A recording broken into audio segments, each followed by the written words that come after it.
Each one tell one. Let's all get seated as we commence the program for today. I'll just give you 2 minutes to do that now. Thank you.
morning, distinguished ladies and gentlemen.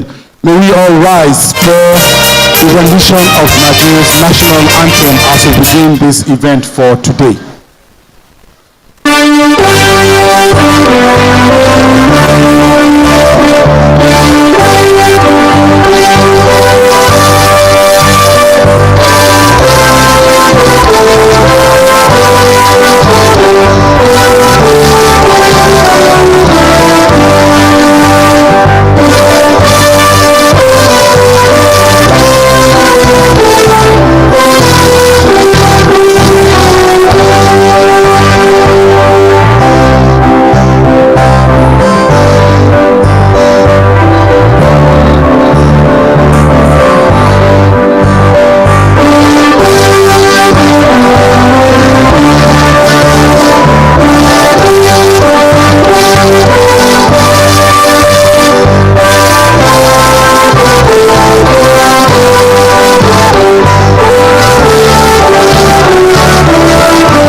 Amen. Please, may we be comfortably seated.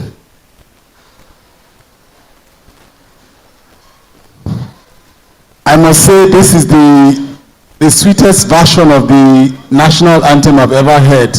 At a point, we didn't even know when it ended. Thank you very much, sounds people. The Executive Chairman, Federal Inland Revenue Service, the chief host of this all-important gathering here today, ably represented by the coordinating director, illicit financial flows in the Federal Inland Revenue Service, Professor Bolaji Owosanya, SAN, the coordinating director, Emerging Taxpayers Group, Dr. Kabir Abba, the heads of agencies here present that will be introduced later as they come in, the directors in the Emerging Taxpayers Group, I call them the Big Four, tax controllers here present, heads of audit,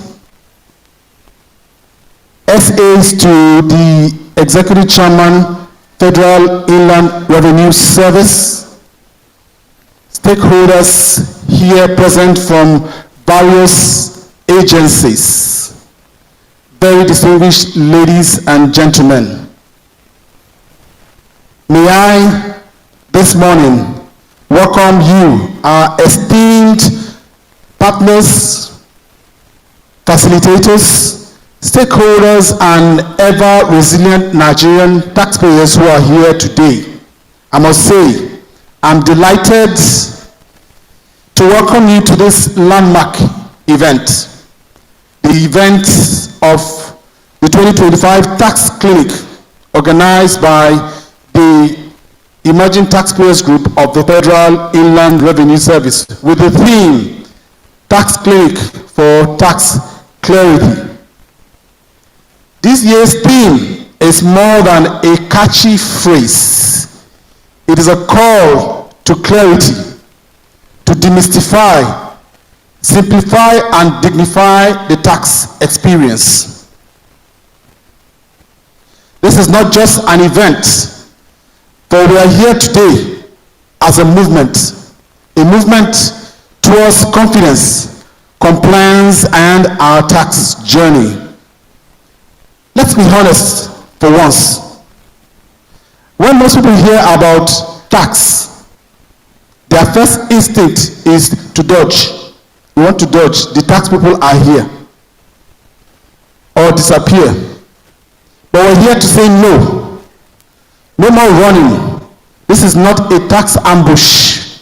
It is a tax enlightenment mission. As the Yorubas will say, ignorance may excuse you from blame temporarily, but knowledge helps you to do things right. That is why we're here today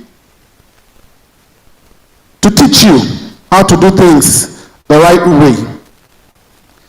This clinic is your opportunity to learn, engage, and thrive from expert presentations to interactive sessions that will take place here today to give you the clarity you need.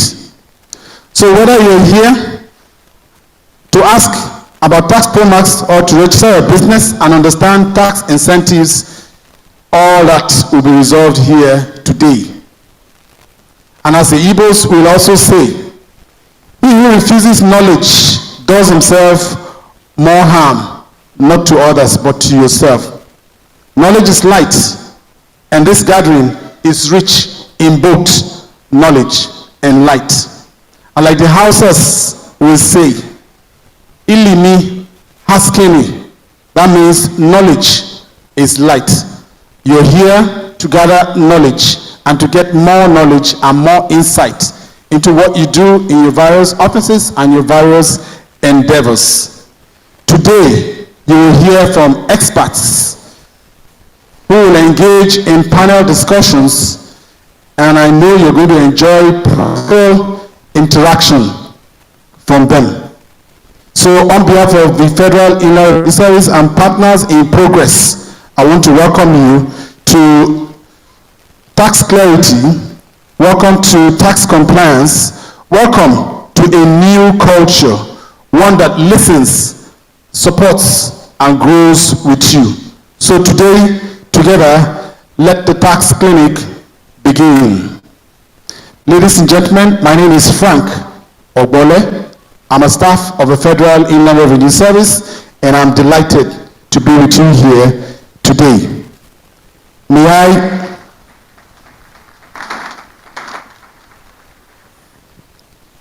I very quickly let you know that with us here today is the Joint Tax Board, representative of the Joint Tax Board, who will be helping to bridge the gap between the federal and the state divide. We also have the Lagos Inland Revenue Service, who will also be here to guide us through. We also have the Tax Appeal Tribunal for those times when the matter must be settled legally. We also have the Corporate Affairs Commission, who on the long run later will have them there to work with us. We also have the Nigerian Investment Promotion Commission. We have the National Identity Management Commission, NIMC. There is also the Chartered Institute of Taxation of Nigeria, the CITN, who are also here. The Institute of Chartered Accountants of Nigeria, ICANN, also have their representatives here. Association of Accountants of Nigeria, the ANAN, are also here. The Nigerian Bar Association, your legal lifeline in tax matters. And not forgetting the rest of you here who are our very distinguished taxpayers. And I also know that there's the Nigerian Medical Association also here. Not to audit your blood sugar, but to give you free basic medical screening and wellness tips. Ladies and gentlemen, are we happy to be here today? Are you with me, ladies and gentlemen? Are we happy to be here today? If you're happy to be here, please can you take a look at your neighbor and please welcome your neighbor into this very important gathering. In your native dialect this morning. I want to hear us speak a lot of Yoruba here this morning. Your native dialect. Welcome your neighbors. Tell your neighbor is looking beautiful or looking handsome. Thank you. Thank you. And thank you very much. Have you done that now? Thank you very much. Once more, you're welcome. May I also let you know, can I have your attention please?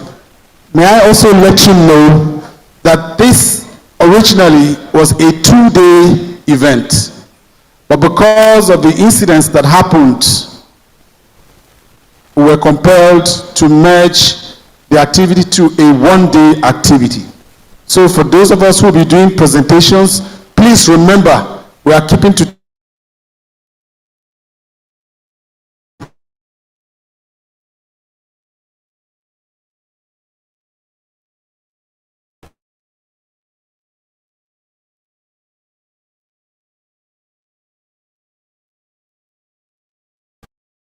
so have with us here. As we observe a 1 minute of marks of our great former president, Muhammadu Buhari, GCON.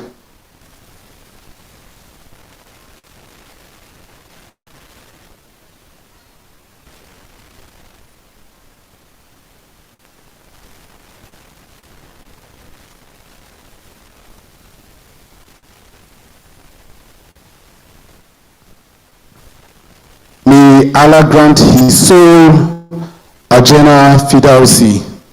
Amen. Please, may we be comfortably seated. To continue in this event today, may I very quickly welcome the representative of the Security and Safety Department of the Federal Inland Revenue Service to please come forward quickly to give us security brief. If you're here, I want you to come up here very quickly. Security and safety. Very quickly, please. Can you do that smartly, please, madam? Thank you.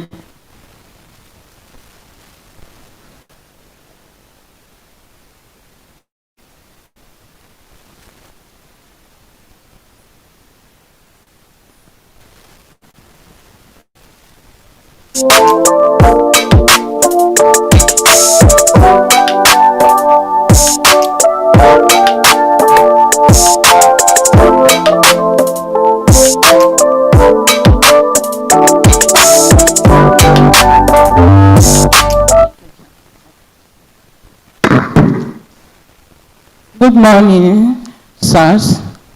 Permission to ride on the existing protocol. My name is Uchenna Charity, Security and Safety Representative for the Lagos Mainland East. On behalf of my director, Gregory Askuko, I want to welcome you to this special program.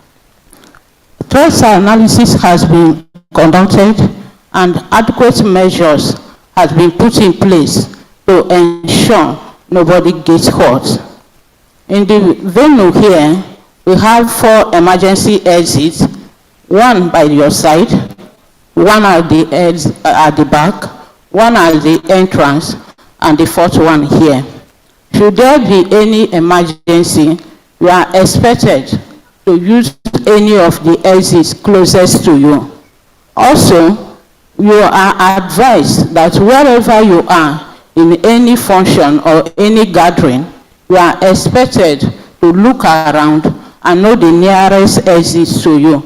For it has been established that once there is any emergency, what hiking the rate of casualties is wrong evacuation procedures.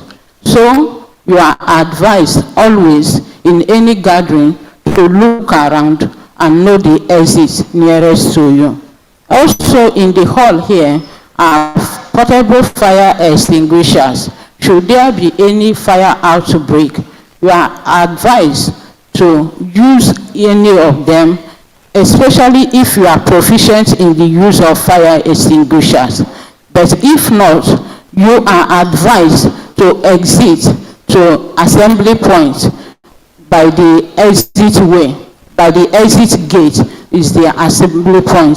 So you are advised to assembly there and wait for the nearest instruction by the fire marshal. Also, in the premises here, we have restroom for each gender, by 5 of them, and we are advised to leave it better than how we met it when we use it. Please, also, for your personal security, you are advised to talk to your neighbors and know who is beside you. And if for any reason you want to leave your seat, kindly either you carry your personal belongings or you make sure that someone is watching over you, over your items. Don't just leave it unattended. So please, we advise us equally that there is what's it called? The emergency response teams are on ground too. If there is any health emergency, kindly talk to people around you. The person will guide you, or talk to the registration team. They will guide you on what to do too. Equally, I will advise that security and safety is for everybody. When you see something, say something and do something. Once again, you are welcome to this special program. Thank you.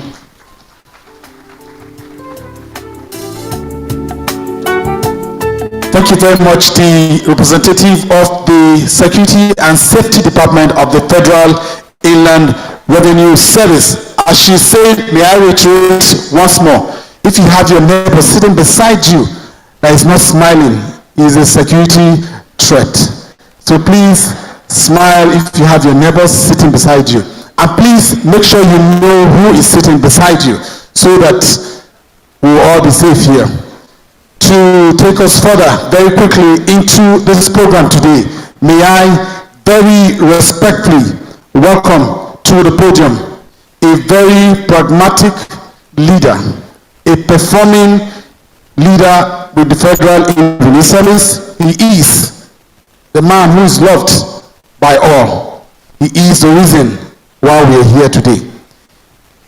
The executive chairman is the chief host, but he is the host of the gathering today. Please make welcome Dr. Kabir Abba, the coordinating director, Emerging Taxpayers Group, for the welcome remark to set the tone for the event today. Please, can you make it bigger, bigger, and bigger? You're welcome, sir. Thank you very much. The representative of the executive chairman, FRS, Dr. Zak Adedeji, in the person of Professor Bolaji Owasanoi, SAN, the DG Manufacturer Association of Nigeria, people presenters, heads of federal government agencies and professional bodies, distinguished ladies and gentlemen, good morning. It is with utmost gladness that I welcome you all to this tax clinic for tax clarity. I will start by thanking every one of you, our stakeholders, for showing up here in spite of the change of date by public holiday declared by the federal government yesterday in honor of our late President, Muhammadu Buhari. Indeed, it is a testament on the confidence you have all in the tax system and by extension on the Federal Inland Revenue Service. As you all know, FRS has been at the forefront of innovation and transformation the last couple of years, and we're not resting on our oars in quest to deliver on the mandate given to us by the federal government of Nigeria. At the beginning of 2024, we recalibrated our operational structure into 3 groups. An emerging taxpayers group was created to serve our largest demography of taxpayers. This was a deliberate effort to effectively support taxpayers below the 1 billion naira threshold. We consider this group of taxpayers as the most important stakeholder, as these are the category that will eventually grow to become large taxpayers in the future. And with the right guidance and support from the relevant stakeholders, the problem of voluntary compliance will become the norm within the brief period of time. The potential for domestic revenue mobilization is immense. with over 70% of the taxable companies and enterprises falling within the emerging tax category, there is a considerable urgency to harness this potential into a major contributor of the bucket of our tax collection. It is clear that the opportunity for transformation is now, which we have collaborated with our partners from the Nigeria Identity Management Commission, the Corporate Affairs Commission, Joint Tax Board, the Nigeria Investment Promotion Commission, the Tax Appeal Tribunal, the Nigerian Bar Association, the Nigerian Medical Association, the professional bodies that we have, the CITN, the ICANN, and the ANAN, and also very distinguished tax practitioners here. Looking ahead, your role will become even more vital as FRS continue to face new challenges and opportunities. I ask you to bring your expertise and learning to this meeting. Your insights will surely enrich our discussions. For our tax consultants and auditors, many of you provide services across the multiple organizations. You have therefore have a unique ability to bring added value to cross-sector learning. The skills you offer don't just guide your clients' engagement, but provide strategic insights and leadership that also helps them anticipate and adapt the tides of change. The path ahead requires bold action, commitment, and collaboration. For Nigeria to fully unlock its domestic revenue mobilization efforts, it will take more than isolated efforts. Government, both at the federal and the states level, the private sector, development partners, and regional institutions must work together to create an ecosystem that supports sustainable growth in tax collection. The active participation of all stakeholders are crucial to overcoming the structural changes we face currently. And this tax clinic, which is first in many series that will come after, is crucial for catalyzing the change we all want to see. This is the median edition of the tax clinic ever organized, in the country. At this juncture, I should express our profound gratitude to our resource persons for not only accepting our invitation, but finding time to be with us. Expectedly, they will keep us fully engaged to facilitate lasting change and drive key learning objectives. In conclusion, I want to thank you all once again for being here. Support, petition, and enthusiasm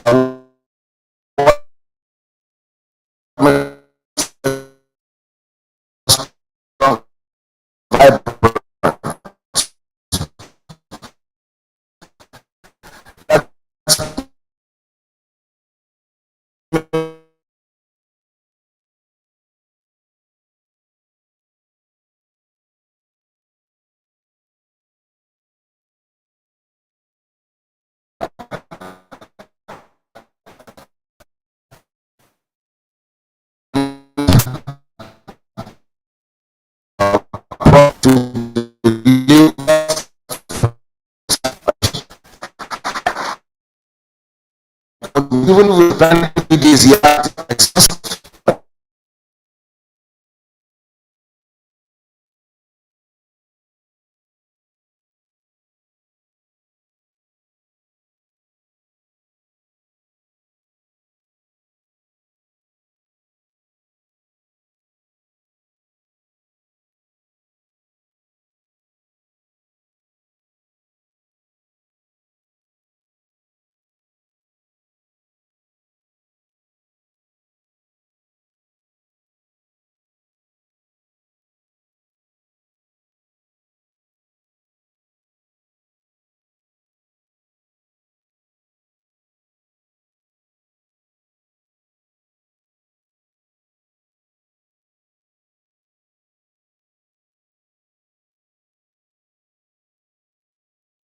openly and honestly, but we should please do that with the utmost decorum, respect for the corporate bodies we have and the federal government.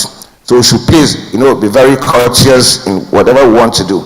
I must also reiterate the fact that this gathering is not about the new tax laws that were recently signed, the laws that were recently signed by the president, but rather it is a forum where taxpayers are expected to seek assistance with their tax related matters and also navigate complex tax regulations and compliance.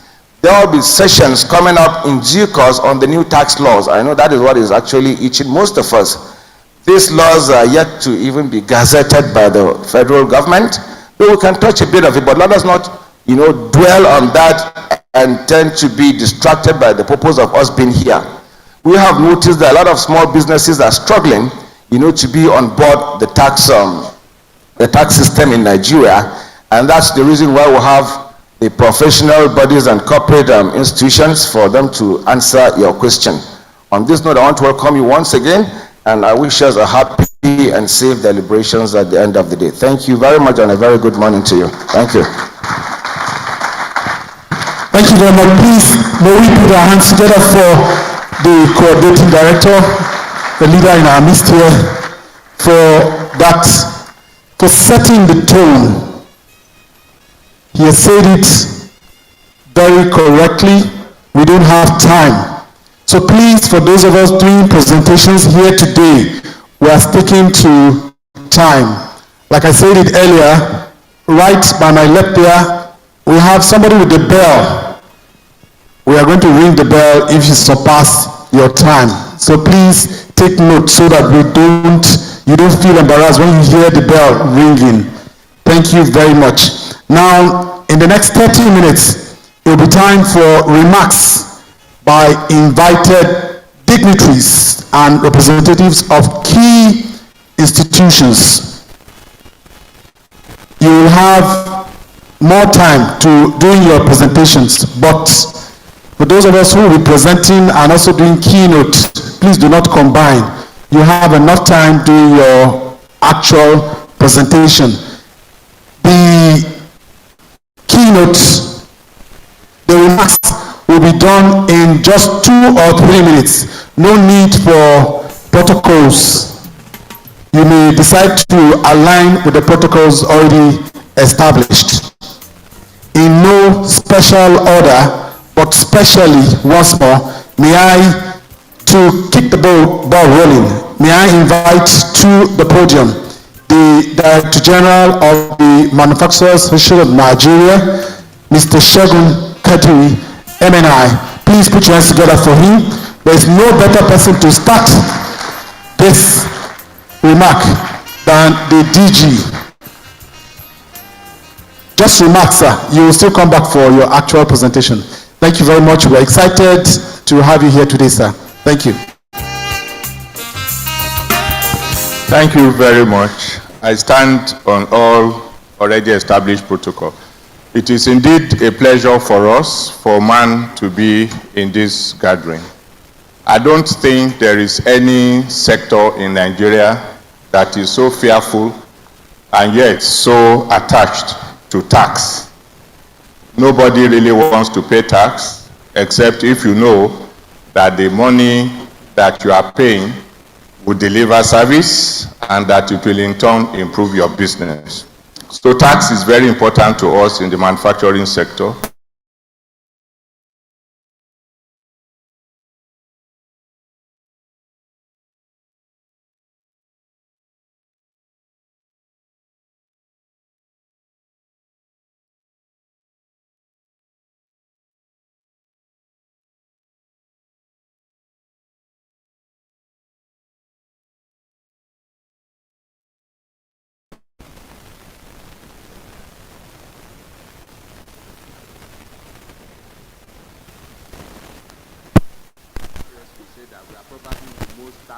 Compliant segment of the society.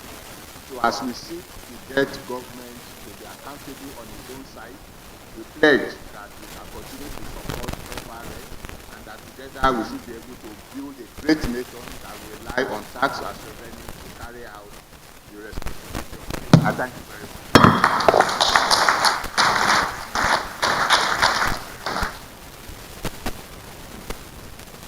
Thank you very much. Please once more put your hands together for the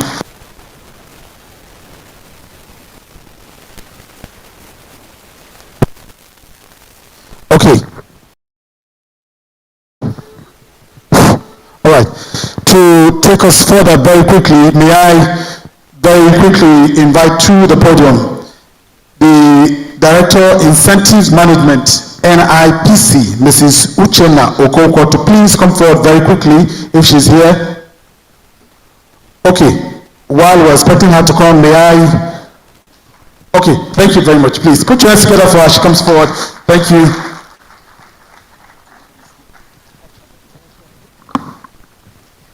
Good morning, all. I'll stand on the existing protocol. So I'm Uchenna Okonkwo with the Nigerian Investment Promotion Commission, an agency that is established to encourage, promote, and coordinate all investments in Nigeria. So I would want to take a toll from what the last speaker just said. It's all about tax. So for NIPC, the aspect of tax that we treat is what we call the incentive administration, which is a concession that has to do with company income tax. We give the pioneer status incentive for 5 years. So what we actually do is to fatten the company. By the time we give you tax relief, you know, you're meant to plow back your savings. That's the profit you make, what we call the pioneer profit, plow it back into the business and grow in terms of expansion, or you can even do backward integration with the profit. And by the time you exhaust the 5 years, you would have been so ready to pay more tax. So it's more like having a cow that you have to fatten before you start milking.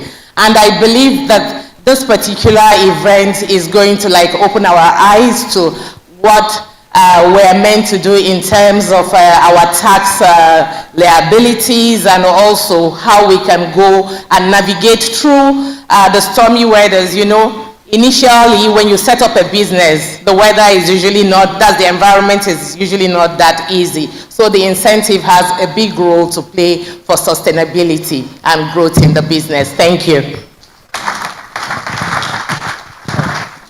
Thank you very much for that brief one. I'm happy we are all keeping to the terms. Very quickly also, may I respectfully invite Mrs. Uchenna Okiria, representative of the National Institute of Accountants of Nigeria, ANAN, if she's here. Okay, while we are, is she here? Okay, thank you. All right, please, let's encourage her, put your hands together for her as we invite her to the podium.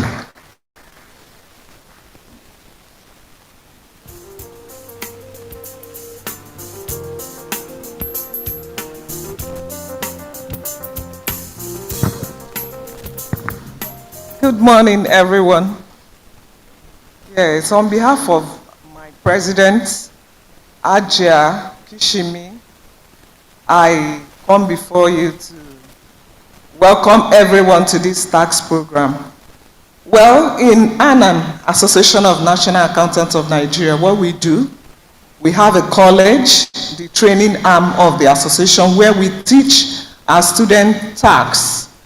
We teach them all it takes as a student to be part of the tax system in Nigeria.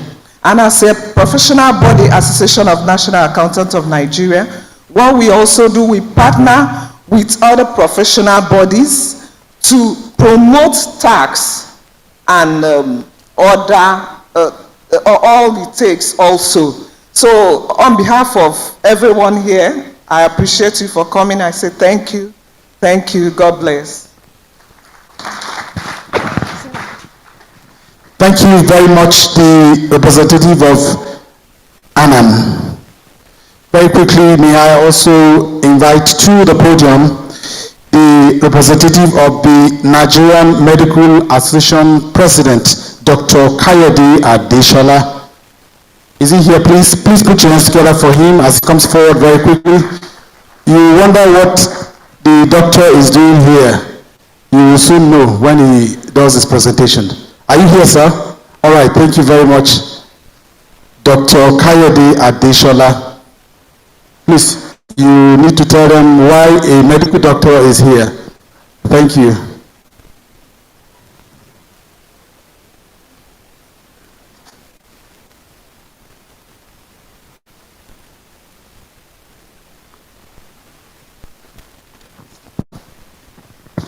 Good morning, everyone.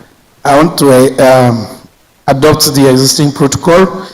I'm a bit taken aback that somebody could be talking of why, as doctors, why we are here. One of our major ethics is multi-taxation.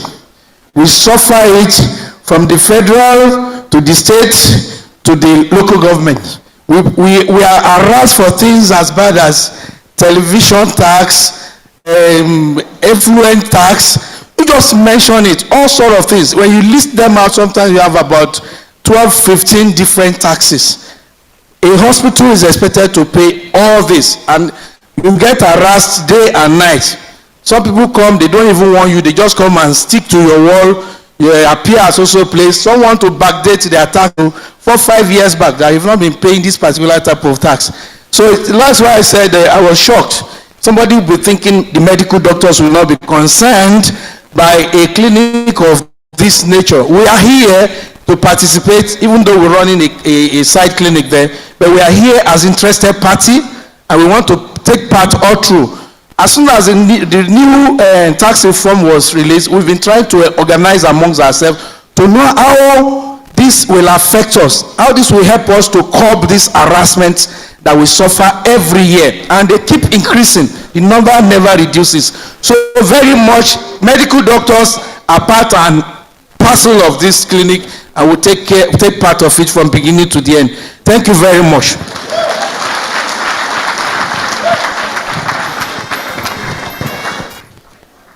Thank you very much, Doctor.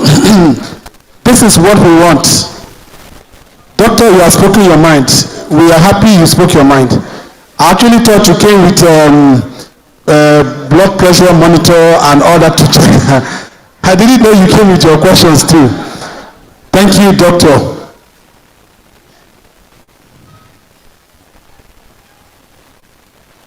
We will call on other representatives of agencies to come up later for their goodwill as I get their names.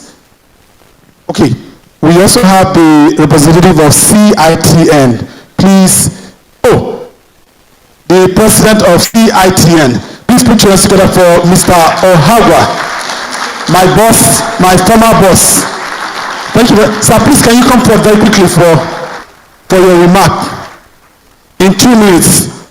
Thank you. I said he was my boss. He still remains our boss.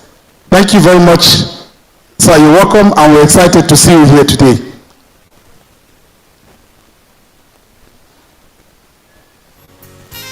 Sir, in 2 minutes, just your remark. There will be time for other things. You're welcome, sir.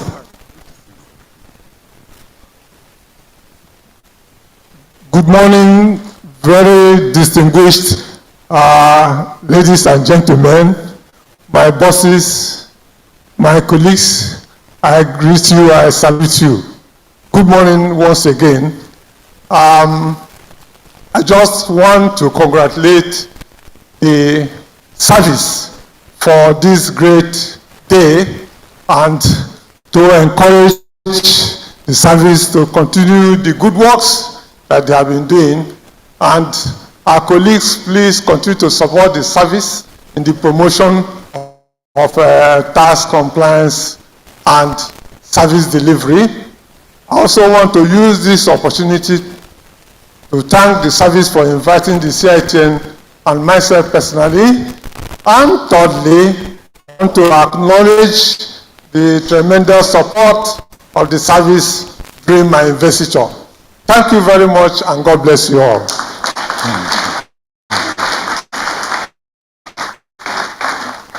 Thank you very much, sir, for that very brief remark. We are happy to see you here today. Thank you very much. Very quickly, it's time for the big one. It will be time for the Executive Chairman's opening remarks.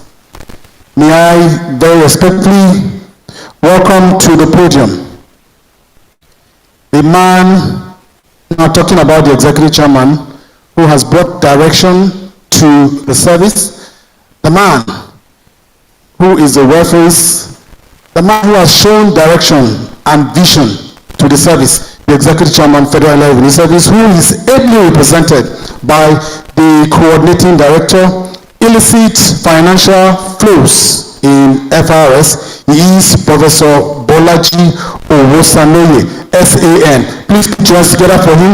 May he be all upstanding. He is representing the Executive Chairman. So please accord all that you accord to the Executive Chairman to him. Thank you. You're welcome, sir. Please be seated. Good morning. Just a little correction. The surname is Owa. You know, since this is about money, he's talking Owo. It's a pleasure to be here and to represent the Executive Chairman this morning.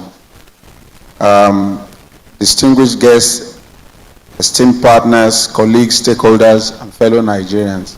First, on behalf of Dr. Zak Adedeji, who is unavoidably absent, let me condole Nigeria on the transition of the former president.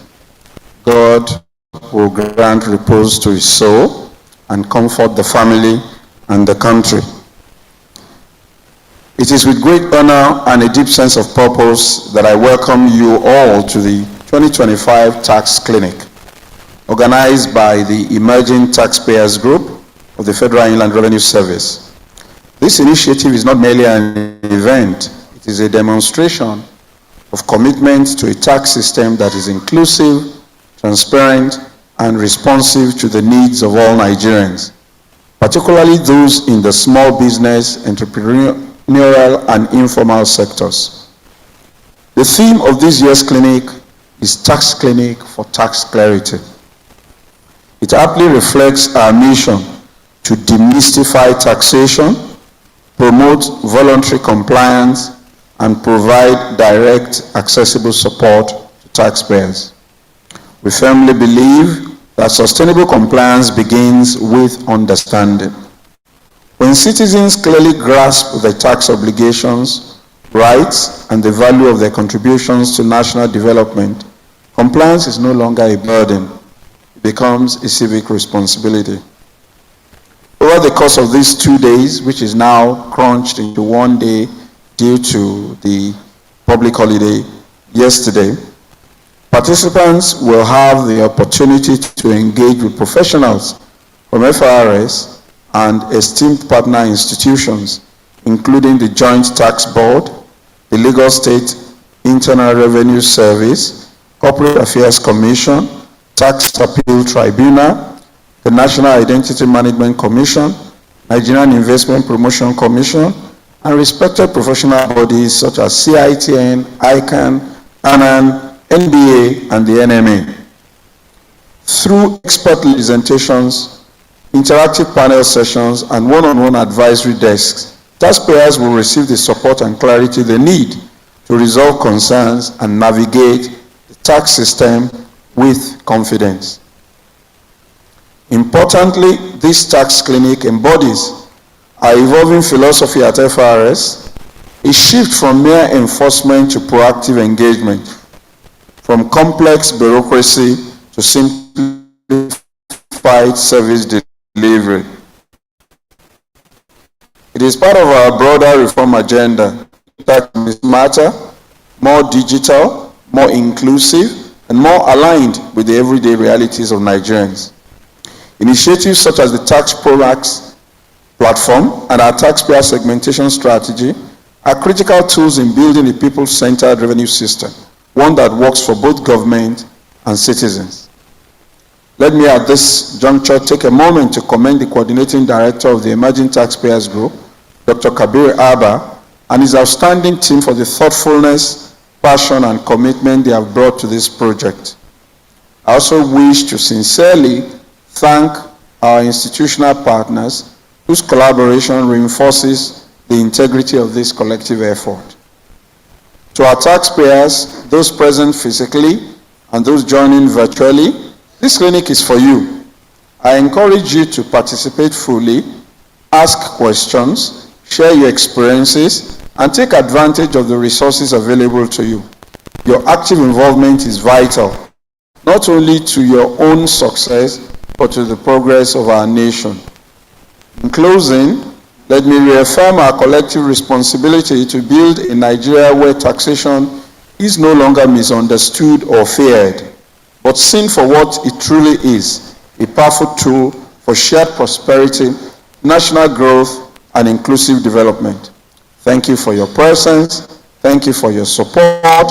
Thank you for your commitment to a stronger tax culture. God bless you.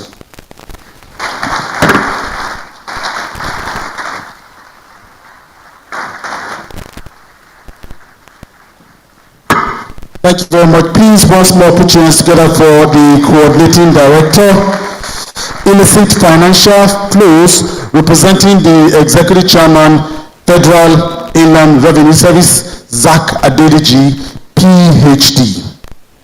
To take us further very quickly, will be time for keynote presentations. We have a very special person in our midst here. We've been told already we're doing this under 20 minutes. Bringing up stage here is a very important person, like I said earlier. He is the co-interim Secretary General, Pan-African Manufacturers Association. He is the member, Presidential Economic Coordinating Council and Fiscal Policy and Tax Reform. He is the Director General, Manufacturers Association of Nigeria, MAN. Please put your hands together as we welcome Mr. Segun Ajayi Kadiri, MNI, the DG Manufacturers Association of Nigeria. Please, can you make it bigger? This is a big fish in our midst here today. It is not easy to drag people like this outside. You're welcome, sir. Thank you very much. In the spirit of keeping to time, I will just go straight to my already prepared speech.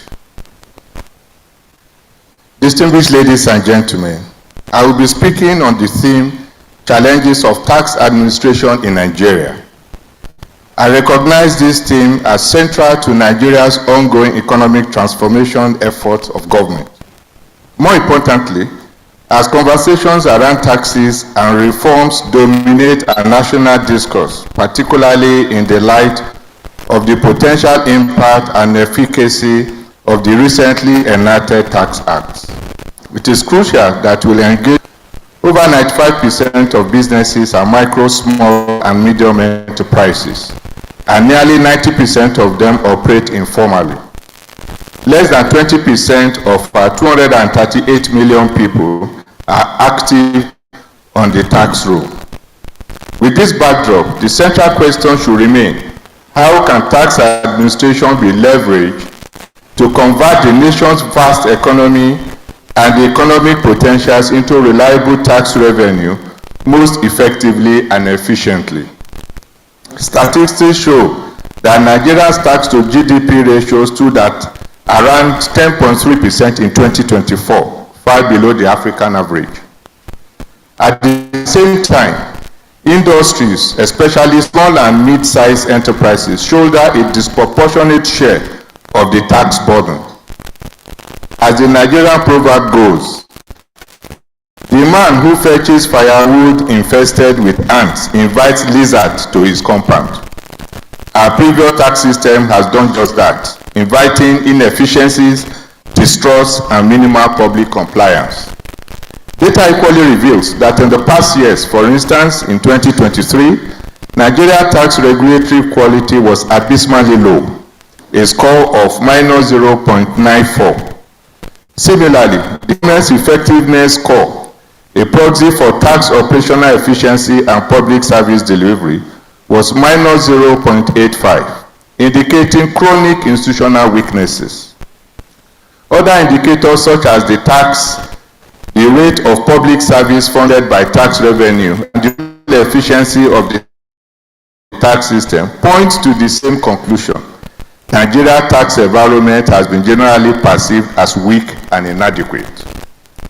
Some tax reforms and initiatives have been introduced to modernize tax administration, but tax collection remains one of the most contentious and underperforming pillars of governance in Nigeria. For many Nigerians, particularly within the emerging business segments and the manufacturing sector, the tax system is still perceived as opaque, extractive, and fragmented.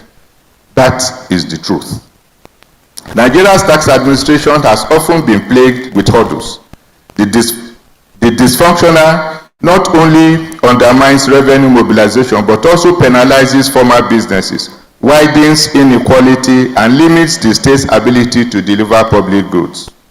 The core issue we must confront today, therefore, is not simply how to collect more tax, but how to design a tax system that is pro-investment, pro-industrial growth, a cornerstone of our economic prosperity and pro-development for the overall well-being of the populace. In essence, a system that distinguishes between productive firms creating jobs and wealth and informal traders operating below regulatory radar is what is required of tax administrators. I'm therefore more concerned about the question of how we can build a tax system that is not only efficient and enforceable, but also just, transparent, and responsive to the needs of both the government, businesses, and citizens alike. Ladies and gentlemen, can we rebuild our tax administration to inspire voluntary compliance, reward productivity, and recognize and prioritize the productive sector? While the new tax laws and institutional initiatives by the current administration are promising, especially for the low-income earners and small-scale enterprises, significant work remains for tax administrators before we can expect well-functioning, efficient, and trustworthy tax regime. I move to tax administration. Ladies and gentlemen, as you may already know, at the core of tax administration are taxpayers, services, tax audit, taxpayers, services, tax audit management, and tax efficiency and effectiveness. Tax administration is the framework of systems, institutions, laws, policies, and operational procedures through which a tax authority mobilizes revenue. It involves taxpayers' identification and registration, collection of tax, enforcement of tax laws, audit and investigations, dispute resolutions, and the management of taxpayers' compliance to ensure equity, efficiency, and accountability. In countries like Estonia and Rwanda, digital innovations have streamlined tax administration significantly. For example, Rwanda's electronic tax filing system, e-tax, led to a sharp increase in voluntary compliance and reduced the time it takes to pay taxes to under 30 hours per year, a benchmark for efficient tax administration according to the World Bank Doing Business report. Tax administration in Nigeria has undergone significant reforms in recent years, particularly in the areas of digital filing, taxpayers registration, and compliance frameworks. Notable developments include the introduction of Tax Pro Max in 2021, which enables taxpayers to file returns, make payments, and access e-receipt online. The integration of the tax identification number TIN and the creation of sector-focused initiatives such as Emerging Taxpayers Group. Ladies and gentlemen, permit me to briefly highlight some of those reforms and initiatives, particularly those between 2019 and 2025, which I consider the most recent notable reforms and initiatives between 2019 and 2025. Because of time, I will just say the headings because I know most of us are familiar with this. The Finance Act 2019 to 2023 and the Fiscal Responsibility Act 2027. Tax Pro Max Platform 2021, Joint Tax Board Initiative, Emerging Taxpayers Group, Tax Amnesty, and 2025 Tax Act.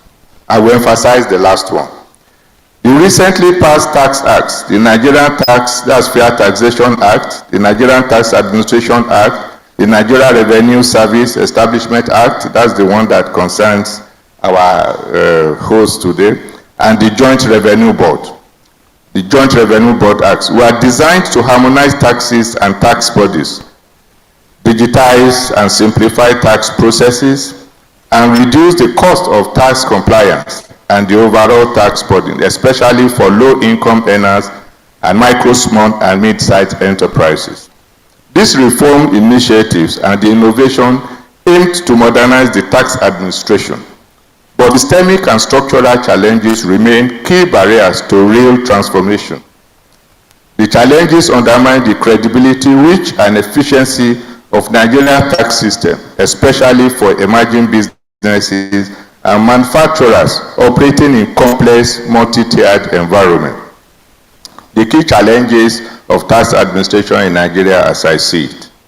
Ladies and gentlemen, I will quickly summarize the key challenges that need to be addressed for a better tax system administration as follows. Illegal tax collectors. The proliferation of illegal tax collectors, particularly at the state and local government levels, has become a major threat to effective tax administration in Nigeria. The doctor that spoke earlier eloquently referred to this, and I was sitting there and saying, this man is very lucky, 12, 15. Mine is a minimum of 60.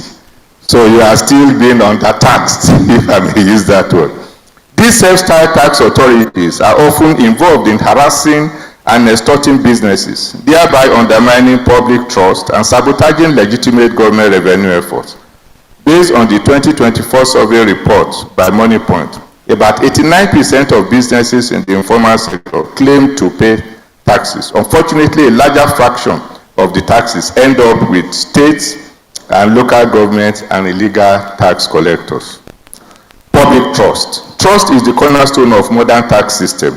In Nigeria, there is a disconnect between tax payment and service delivery, which fuels taxpayer apathy, corruption, poor infrastructure, and lack of transparency on how revenue is spent erode confidence and is a disincentive.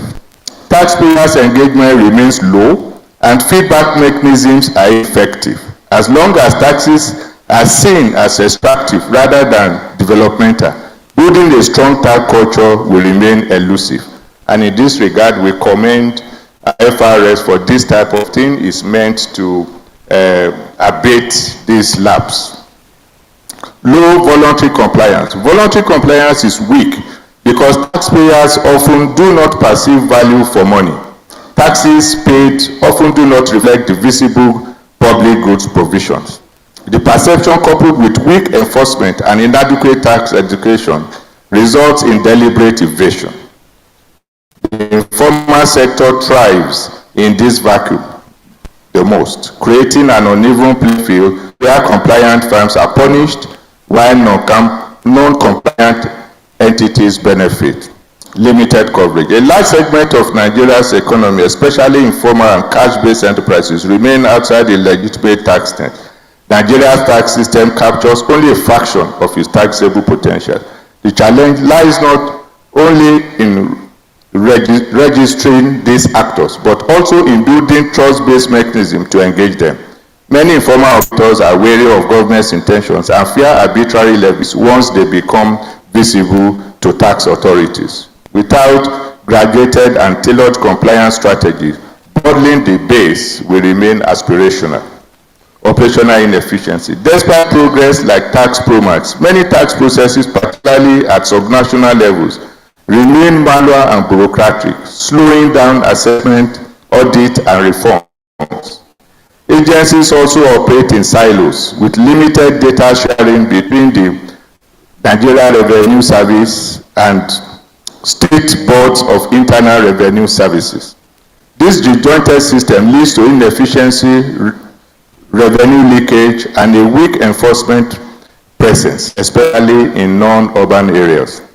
Uncoordinated and misaligned tax incentives, whether in the form of tax holidays or preferential rates in special economic zones, tax incentives in Nigeria are often granted without effective coordination amongst fiscal authorities at the federal and state levels.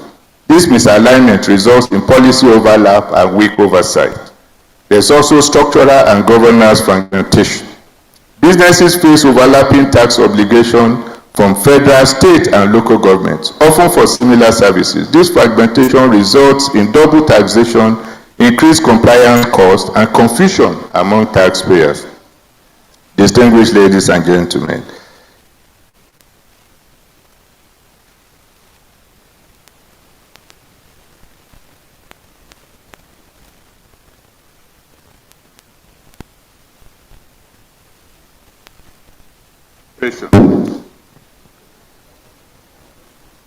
What we should do differently. The tax authority, improve taxpayers' engagement and education. How? Deepen public enlightenment campaigns across the country and in major languages. Also consider establishing taxpayers' help desks and community tax clinics in markets, business clusters, and rural areas. Partnership with the trade association, chambers of commerce, and civil societies to disseminate accurate and timely tax information is equally important. We should curb illegal tax collection and harmonize levies. Create a verified digital registry of all authorized tax collectors and agents accessible to the public via QR codes or SMS codes. Work with law enforcement to prosecute illegal tax operators, especially at the state and local government levels. Enforce harmonized tax rates and eliminate duplicative or pest-like taxes across federal, state, and local governments. We should ensure regular stakeholders' engagement, such as we are having now, regular consultations with the private sector, the manufacturers, and other relevant stakeholders is critical to co-creating a tax environment that can promote industrial growth and job creation and ease tax collection costs. We should improve institutional efficiency and coordination. We should expand and integrate platforms like tax promos to all tiers of government. Build the capacity of staff in taxpayer services, audit and dispute resolution, and strengthen data sharing protocols between the Federal Revenue Service, the State Board, Internal Revenues, and MDAs to improve enforcement. And to the taxpayers, we must support the newly introduced tax laws. As I earlier alluded to, the recently introduced introduced laws by the government says by driving economic growth, increase revenue generation, improve business environment, and enhance effective tax administration across the different levels of government. It behooves each and every one of us to support, encourage, and insist on diligent implementation of the laws. Secondly, we should participate in tax education opportunities. We should also join and strengthen collective advocacy. Register and regularize tax affairs. I'm skipping so that I stay to time, and I believe my paper will be made available for all to see. We should also demand transparency and accountability within our rights. We should engage in public forum or budget town halls to track how taxes are used and report illegal tax collectors and multiple levies to the appropriate authorities. We should build internal tax management capacity, and this is very important, so that we get competent advisors and accountants and leverage on tax software or technology to track incomes, expenses, and tax liabilities, and plan tax obligation ahead of time to avoid penalties and interest on late payment. Distinguished ladies and gentlemen, I would like to conclude by stating that the effectiveness of any tax administration depends not only on what is written in the law, but also how well the tax authorities can implement it, coordinate its functions, and engage with stakeholders. I would like to say that having passed the tax laws, we must realize that this administration has only 6 years more, and the tax, at best, 6 years. At best, 6 years. They have 2 years in the first instance, and if re-elected, 6 years. But the tax laws should survive and outlive this administration. We must not allow ourselves to be deceived by anyone to deceive us or to delay the actualization of a just tax system. So Nigerians should take ownership of the tax laws. It is not a Tinubu tax law. It is a Nigerian tax law. And because it benefits the most vulnerable among us, we should take it as a national interest and ensure that we insist that even this administration that has signed the bills into law hold truth to what they have signed, and that we, the people, do not allow anyone, any politician, any leader to draw us back from the progress that we have made. I thank you very much for your attention.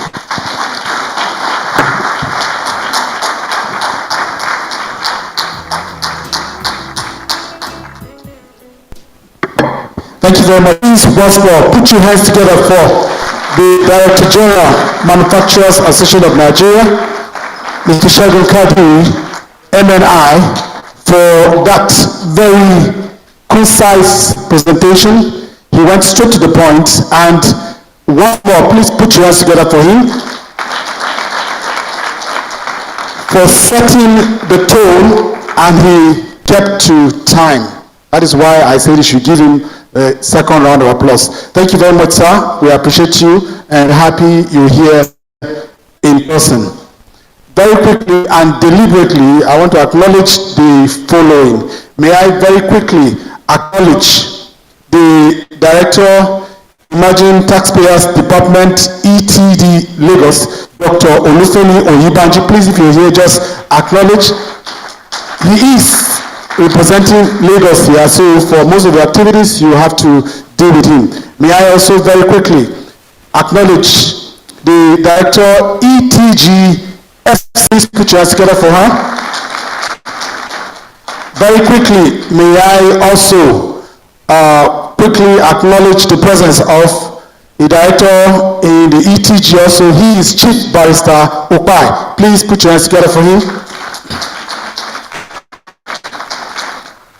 Very quickly, may I also acknowledge the presence of the Director, ETG. ETG means Emerging Taxpayers Group, not Alhaji Abdulhamid Muazu. Also in our midst here, very quickly, is the Acting Director, Tax Automation Department, Mr. Mike Adoga. He is in charge of the almighty Tax Pro Max that you've been hearing about. So he is here in person to tackle any questions concerning the Tax Pro Max. Very quickly also, please, may we welcome Dr. Kennedy Iwundu, Associate Professor of Forensic Accountants. He is also a member of the ANAN. Please put your hands together for him. Give us a wiper if you're here. We have in our midst also Oluomo Tolabi Jamiu, the President, Lagos Hoteliers Association. Please, if you're here, can you give us a wiper, please? Thank you. This is deliberate so that we know the caliber of people that are brought here today. We'll go very quickly into the next presentation. Now, if you will be, he is a fellow of the Chartered Institute of Accountants of Nigeria. He is also a fellow of the Chartered Institute of Taxation of Nigeria. He is a barrister, a solicitor of the Supreme Court of Nigeria, and member of the Nigerian Bar Association. He is a fellow of the Nigerian Institute of Management. He is also a fellow of the Institute of Strategic Management.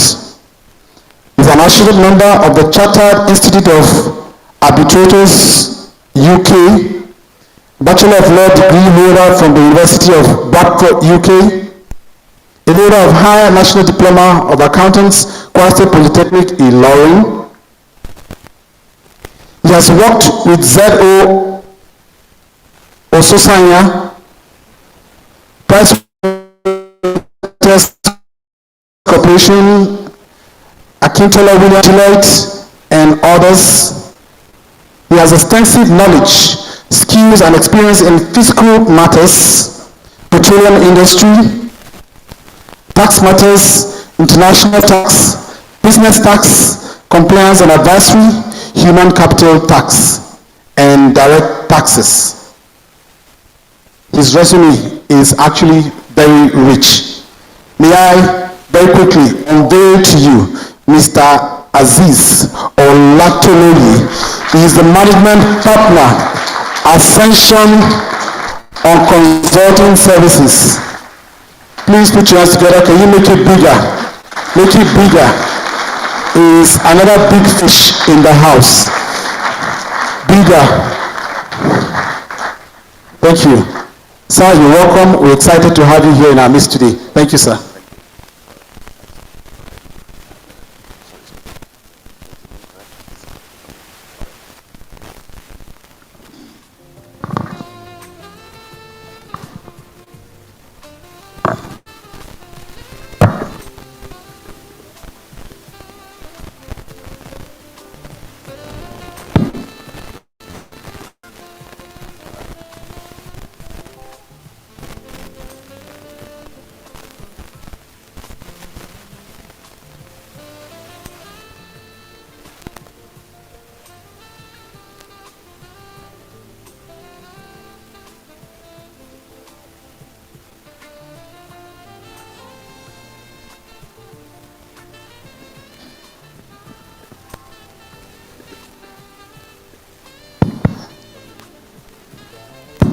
All right.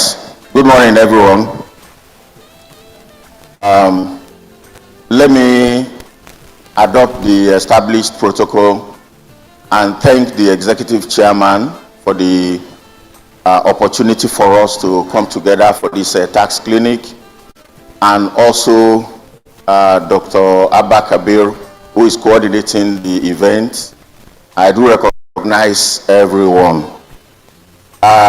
For the few minutes that I have to talk about overcoming tax compliance barriers, might, strategies, and effective outreach. There are quite a lot of might in our system, and this might, unless we deal with them, definitely we will continue to have some challenges. So the structure of the discussion is going to be a very brief introduction, mites surrounding tax compliance, the key barriers to tax compliance, strategies to improve voluntary compliance, and look at the efforts, for the way forward, as well as we get to the discussion session, which is question and answer. So briefly, the outcome that we'll be looking at firstly is to recognize the might about tax compliance. Some are very strong. For instance, before I go into the details, tax has to do with two people, the taxpayer and then the tax collector, right?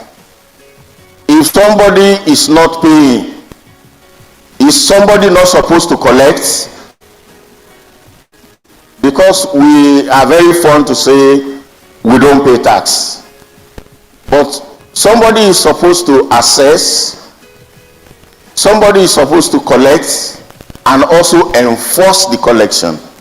So why are we still living with the might of people not paying? But people are not going to pay because of barrier. One of the major barrier is that you don't even know where the taxpayers resides. It's one of the biggest barrier, and I will get there as we move on. So we need to recognize those might about the compliance, understand barriers, the behavioral structure, local solutions, assess outreach, and then we will recommend, some way forward. So by way of introduction, tax compliance is fundamental to sustainable national development. As we know, when we talk about fiscal, we mean expenditure less the income. Of course, the income significantly is the tax income. We have other incomes like oil income, and some other income, and then we arrive at deficit. So if our tax revenue covers our expenditure, then we are fine. But if our tax revenue does not cover our expenditure, will result into deficit. And so it's very fundamental for us to look at tax from compliance perspective.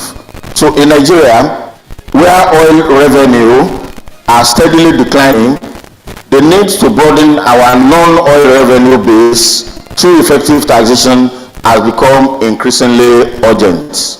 However, compliance level remain critically low, as we were told, by the first speaker, and which we generally acknowledge. Persistent challenges such as limited taxpayers awareness, widespread distrust, and the dominance of informal economic structures continue to determine the tax effort. The presentation aims at debunk prevailing myths surrounding tax complexities and fairness. The first thing is tax complexities, and I want to share my experience. I talk about the taxpayers. The taxpayers are numbered. Let's even assume we are 220 or 230 million individuals. The first assignment is that how many people do the government know where they stay or where they live? When I went to UK for studies, I learned a lot from their system. When I got to the immigration point where I was checking in, they say put your right hand, I keep on putting thumb, put your left, put everything, I put it. And after that, they say go. The first day that I went there for studies, I already gave the address of where I'm going, at school. When I got to my door, I was shocked that I have 3 letters directed to me in my name. Mr. Aziz Alatuyi, you are most welcome to our local government. Our address is here. Please appear on so date for your tax registration. This was one of the biggest learning I come across. The second one, I have another one from the medical. They said our clinic is so. Please appear for your medical checkup. I was like, so this already have information about my movement. So the first major challenge by both the federal government, the state government, and the local government in Nigeria is the addressing system. No individual can evade or avoid anything there. It's not possible. So one of the takeaway I want to charge my bigger brother, Dr. Kabir Abba, because of his units, is to focus on how we will eliminate the might of some people not paying taxes. We can eliminate it by getting the addressing system correctly. Because if you don't know people's address, how do you tax them? It is so difficult in Nigeria to the extent that it is some of us that provide some information when some tax authorities have challenges with our clients. Because they do not know the address of a whole company operating in Nigeria, a tax authority will now catch the person that is compliant. They will say, through you, we are going to get to the taxpayer company, not individual. I've spoken about individual. And we will then say, how can you then ask our own clients to pay? This is somebody that you tax authorities must know where they are residing. They will then say, we've been told the address they fill on the form and we could not find them, like River State, Bayelsa, Akwa Ibom. They will say, we've gotten to the street and we cannot find them. But you know his name, you know his number. The person has a BVN, person is incorporated with CAC, how come we will say we don't even know where the company is located?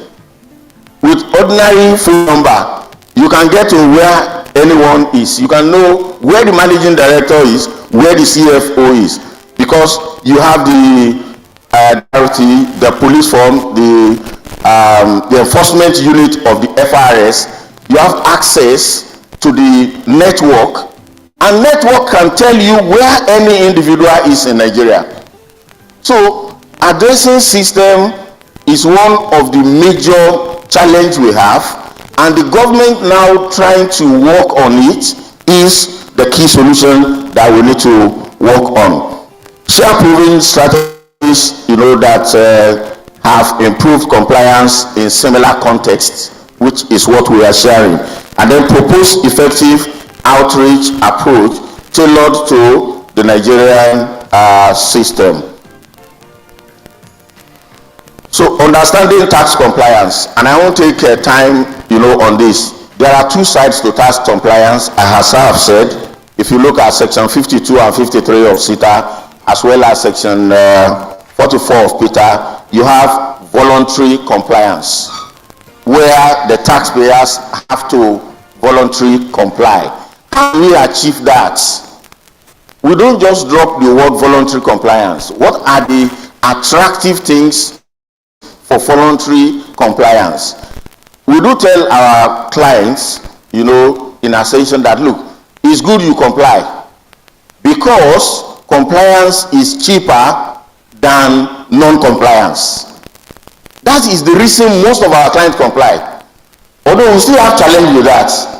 The challenge with that in Nigeria is that if you pay your tax 100%, those who are coming for tax audits, they may have challenge, because they must report certain liability. Otherwise, it's like they have not worked.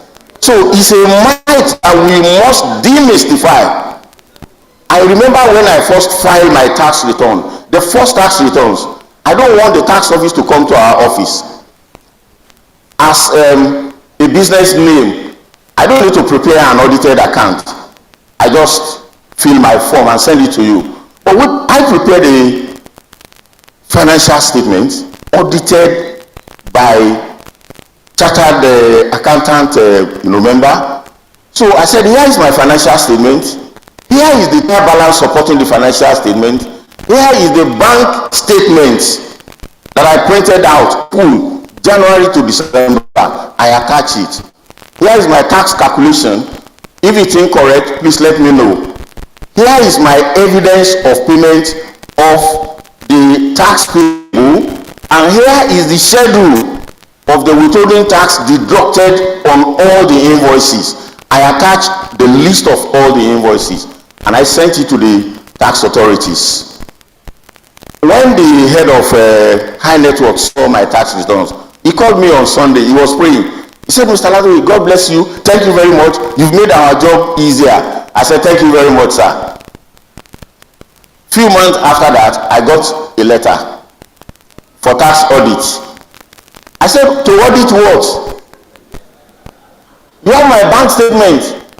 You have my invoice listing. My invoice is serially numbered, number 1 to so. There is no omission. So what are you coming to? By the way, take it. I gave them the same set of documents, and they audited it, and they came up with a liability. And the liability, about 700,000 naira. I said, Mr. Man, I need to understand both accounting and the law again. Let us see together. Anyway, to cut the long and short story, I keep on going to the tax office and coming back. They reduce it from 700 firstly to 250. I said, so where did you find the 250 again? And they reduce it again to 178,000. I said, you have to reduce it to 0. He said, no, we cannot reduce it to 0, because, look, I must report something for us to close this audit. I said, okay, can you explain to me how you arrive at the 178? He said, there are some of our staff, that resumed later in the year. That was number one of them. She resumed in November 2012. I said, how can somebody resume in November 2012 and you said she must pay tax in Ascension from January? He said, okay, no, we will not close this exercise. So at least you can pay this 178,000 because when there was a program recently, you donated about 200, your firm donated 250,000. I said, but that's not your business. Tax compliance is different from donation. I want to prove that Nigerians must pay their taxes correctly. We shouldn't have any additional payment unless there is a human error. That's my view. Because the two groups that are significantly in Nigeria, they are Muslims and Christians. In the Bible, it says that pay unto Caesar what belongs to Caesar. You don't hold on to anything belonging to Caesar. Muslim has a fundamental belief in zakat. Zakat is collected here. It's tax. You have to pay it. It's obligatory. It's not supererogatory. It's not negotiable. So that is the idea that some of us, why this tax is very interesting to some of us. And the only thing we do is tax. But then the might that those who comply fully. So how do we get out of that might now? So that which I said doctor need to start looking into and profile some people that leave these people alone. Because ordinarily we will never pay 1 naira less than what we are supposed to pay. So that idea of voluntary compliance is actually cheaper. Let me give one example. Some few years ago, I think around 2016, some years ago, there was a seminar like this, and the Lagos State chairman then, who delivered a paper, he was analyzing the industries that are compliant, and he said the tax revenue of Lagos State, as at then, was 16 billion, before now they got to where it is now. He said out of this 16 billion, 16 billion was the tax paid, but penalty and interest was 4 billion. It was like penalty and interest is 4 billion. Then the tax itself is 16 billion. Let's look at the percentage of that. That's about 20%. If you are declared just only 20%, 10% of that to the shareholders, would they not be happy? So voluntary tax compliance is actually very beneficial because the penalty and interest that one will pay, although it's a revenue to the government, which is fine, but it's also denying the government early revenue. So for me, I don't like anything called penalty interest. So if you don't want to do that, the might is that if you comply, there's a way you can do it. So some people now, they will now say, okay, once you determine your pay about 80%, because when they come for tax audit, give them 10%, and when they come for the other, give them another 10%. So the might of non-voluntary compliance has to be demystified. The second one is the enforced compliance where government interventions are necessary. I have mentioned government intervention of knowing the address of where each and everyone is. Government has the tool of enforcement. And so the might of taxpayers don't pay tax in Nigeria is not acceptable to some of us. It's not at all. You must assess every single individual. But let me also say something. Government must invest in collection, and it will include putting CCTV camera in all cities and anywhere you can get people. That CCTV camera is going to definitely tell you who and who is staying where in public place. You don't need to go into their private. And that is why you can't commit an offense in London, for example, and you run to France. Are they going to catch you or not? It is the connection of the CCTV to where you are that is going to show you. So if somebody came to your office to register for tax, and he goes away, and you still can't find his address again. How are you not finding his address? Go to your CCTV and see exactly the building he had. If he leaves that building, he goes to another building, you trace him. There will be back-end people who are definitely going to track that person. So I don't believe in anyone evading tax without government being able to enforce it. So let's go to some specific.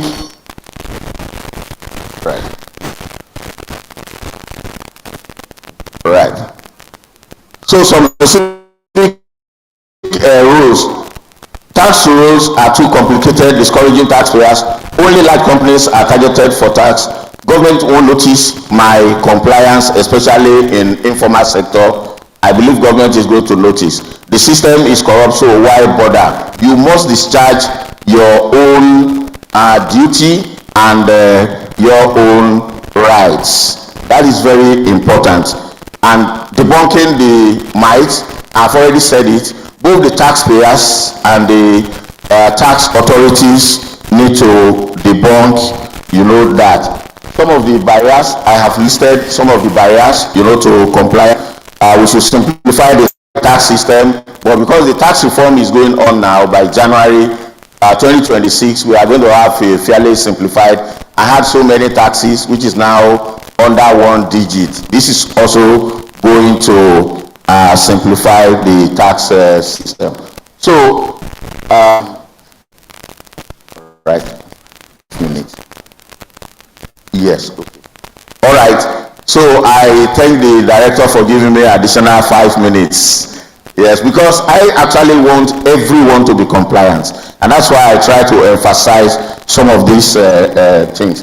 The economic structures and the challenges that lead us to believe, there are challenges with compliance.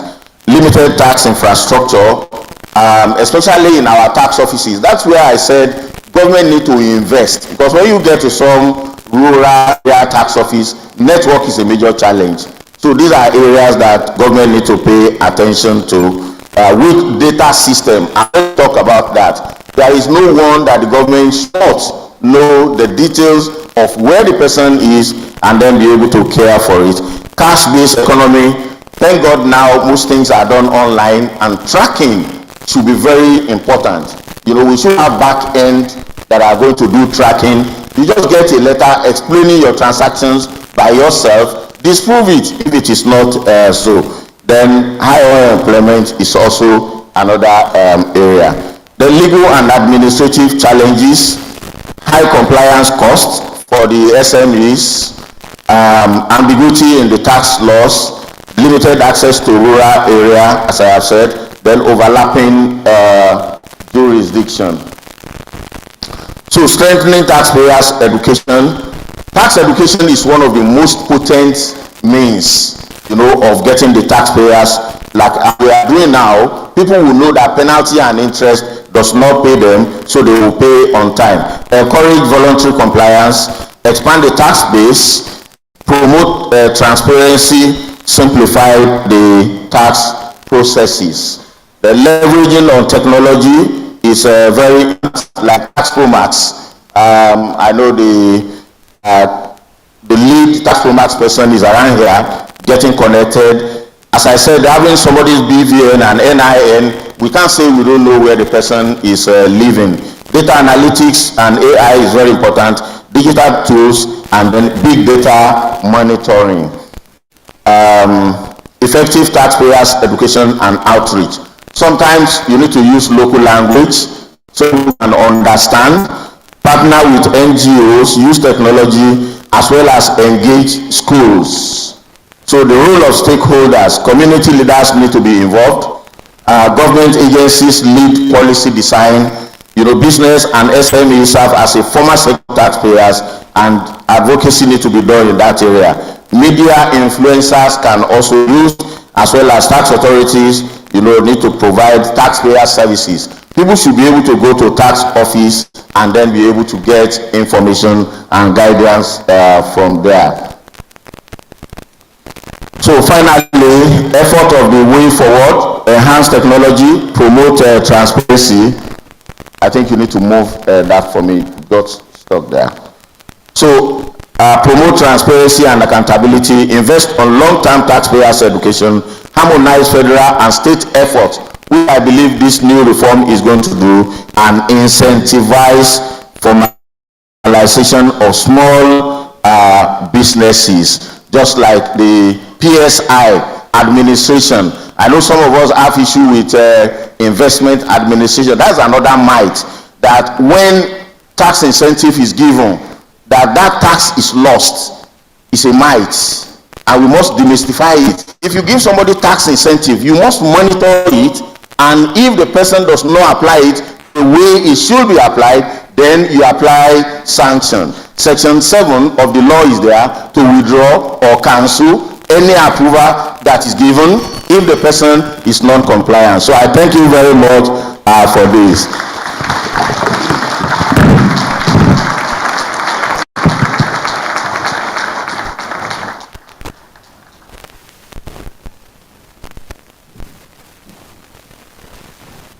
Please, once more, can you put your hands together for the Managing Partner, Essential Professional Services, Mr.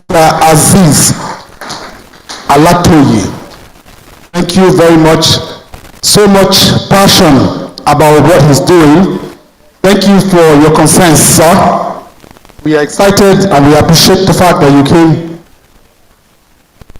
The paper was so important that my CD had to give him some concession. Thank you very much, sir. We appreciate you. Very quickly, may I acknowledge the presence of some very important persons here. We are all very important, but some other very important persons here. May I acknowledge Bolatuni Animashan, the second Vice President, MBA, representing the MBA President. Please, let's, you may want to give her a clap. May I also very quickly acknowledge the Coordinating Secretary of the Tax Appeal Tribunal, Ms. Anita Erine. Please put your hands together for her. Mike, just give us a wiper. Let's see that you're here. Thank you. May we also very acknowledge the presence of Mr. Yemi Sani, the ICANN Council member, representing ICANN President. Very quickly, may we also acknowledge the presence of Mr. Obasi Mba, the Director and State Administrator, Lagos Mainland East. Please, sir, can you?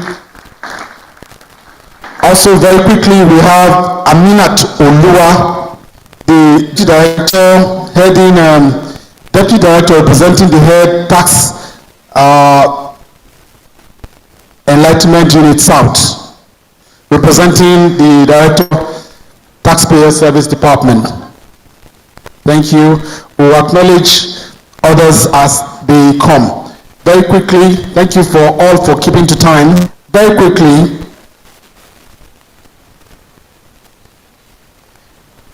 we will be bringing up the keynote, but very quickly we will call on one of us who is here to tackle issues concerning the tax products. Please put your hands together for the Acting Director, Tax Automation Department, FIRS, Mr. Mike Adoga. Please put your hands together for him. I want to encourage you to listen to his presentation very aptly, because there are a lot of issues concerning his presentation will be discussed here today. Thank you.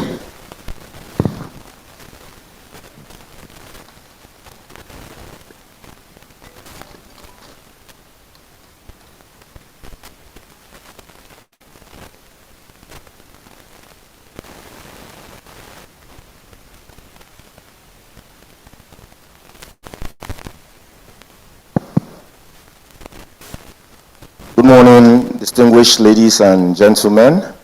Please permit me to also stand on the already established protocols.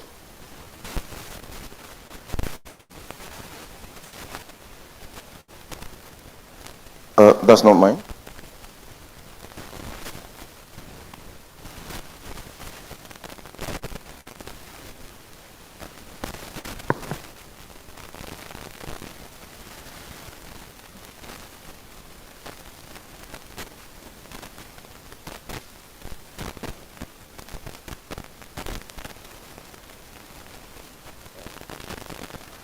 Okay, Tax Pro Max. I'm sure practically everyone seated in this room has, one way or the other, had some interaction or heard about Tax Pro Max. So we're talking about navigating Tax Pro Max, a guide to seamless compliance. It's a good thing I'm coming after the last speaker that talked about, barriers to tax compliance, demystifying, some of the common beliefs. Now, to navigate any system, you have to even understand what that system is. It is a tool. So let's start by talking about Tax Pro Max. What is Tax Pro Max? What is it meant to do? So let's, do some demystification of Tax Pro Max itself, right? So for you to, navigate successfully, you have to truly understand, what Tax Pro Max is, what it does, what it does not do. So what is Tax Pro Max? It's our flagship tax administration system, which is accessible from FIRS website, taxpromax.firs.gov.ng.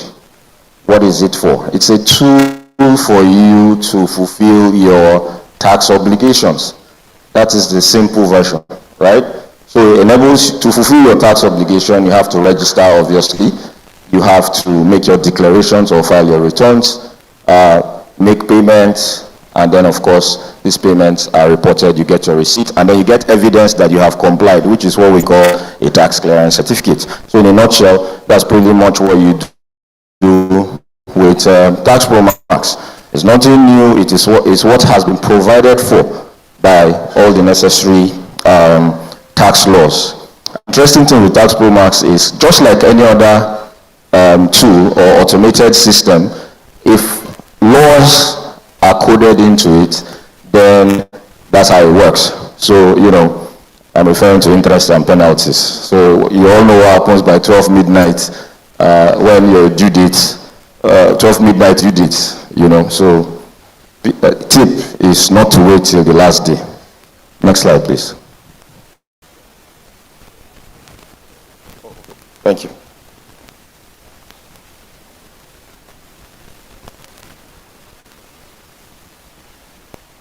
All right, so how can you register on Tax Pro Max? Because that's the starting point. That's the beginning of the tax journey for any taxpayer, whether you're in the category of emerging or you're in the category of more large, an individual or corporate. You have to get into the tax net. You have to be captured into the tax register. So up until September of 2023, we have to do the registration in a certain way, check our previous legacy data, and to finish the process because of siloed databases we have all over the place. But we're doing all those cleanups, and up to that point, from that point onwards, you're able to do self-registration. So some taxpayers ask, why is it that I can't do my self-registration? Maybe there's fragmented data about you in the CAC, and that is not flowing seamlessly, and that's why at some time we always say, go to the tax office and let those records be harmonized. But from a certain date, when those records have already been harmonized, then you can seamlessly do your self-registration. And like I said, all categories of taxpayers, as far as you have some obligation to the federal government, which means you're under the jurisdiction of FIRS, there's provision for you, so non-residents and all those in the free trade zones as well. So what are the key features? Self-registration, e-filing, so you do your tax returns online on the platform, and so tax types such as your company income tax, value-added tax withholding, so those we call intermittent or transactional taxes, as well as your, what we would like to refer to as regular, are also provided for on the system. And just like any other system, we're regularly updating it. And so, those of you that pay attention to the system, you notice that every once in a while, you always see some new feature, some new addition, or some new improvement on the system. With just like every system, there's always updates, and we keep improving it, and we always take feedback as well. So it's not like we're putting out a system without paying attention to our user experience. So e-payment, yes, we have payment gateways listed there that allow you to make payments of your taxes as assessed. So whether it's self-assessment or whether it's an additional assessment from a desk review or audit or whatever kind of assessment, that is raised on the system, you have the ability to make payment. There's also a tax wallet where you can actually save some money towards your tax payment. And then of course, the electronic tax clearance certificate allows you to get that proof, that evidence of your compliance as well from the system, and what we fondly call the one-click TCC.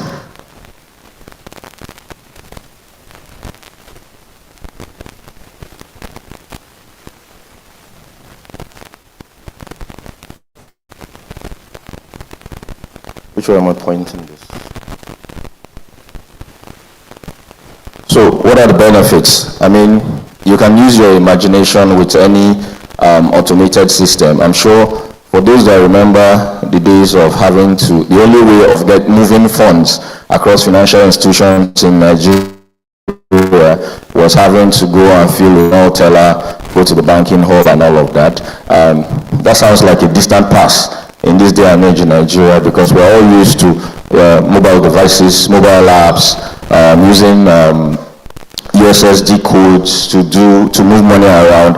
And if somebody told you to go to the bank and fill a form, you're almost like, what's going on? Except of course when the threshold plays a part in that. So ease of compliance, the issuance of electronic tax certificate, filing errors are always minimized because now you're not expected to do the computations manually, but we allow the system to do it for you. And round the clock filing and payment, as well as the time it takes for you to prepare and file your tax returns. And regulatory compliance, so it helps. These are all benefits of using the system. And we have a culture now that we are pushing within the strategic management group of the FIRS of what we call technology infusion. So we want to make sure that technology is part and parcel of everything you do in this day and age. I mean, it's no longer news that technology is pretty much dictating the pace at which the world moves now. Everybody has had some form of interaction or the other with emerging technologies like AI and what have you. So this is a dashboard that although it's an abridged version, for those that are familiar with the Tax Pro Max interface. So you have your tax wallet, just like I mentioned, where you can pay money into and use it to offset your liabilities when it is time.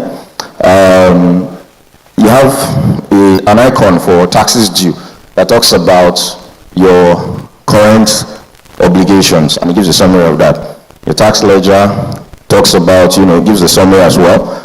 You have your credit report that talks about the withholding credit you have, which has been a problem for a lot of taxpayers, but be rest assured, these are things that we're constantly working on and looking for ways to resolve some of these issues, even though a lot of them are not fully within our control, they are external, but we're liaising with other government agencies to ensure that we resolve a lot of these problems. You have the audit and investigation module, TCC, asset manager, group taxes, or some people call it intermittent taxes, the information board, and the details, the information about that particular taxpayer. So you have that. So the following taxes can be filed on the system. You have companies income tax, value-added tax, hydrocarbon, petroleum, capital gains, stamp duty, personal income tax, withholding, and even VAT withheld, electronic money transfer, transfer levy. Now, these are all taxes that can be filed on the system, and we're constantly improving on the system, making adjustments where necessary. I don't have to dwell on why compliance matters, because just like the last speaker said, it's cheaper to comply than to, wait to be forced to comply.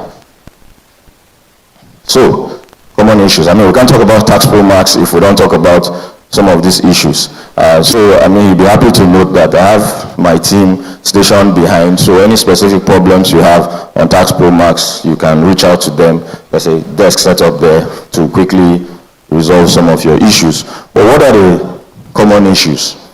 So the way the system works is, when you build a system, you build it based on the governing rules, right?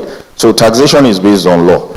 So if we say taxpayer in this category is supposed to have so and so liabilities, we build it into the system, and if you weren't complying with that before and you weren't used to that before, somehow it might come at a challenge.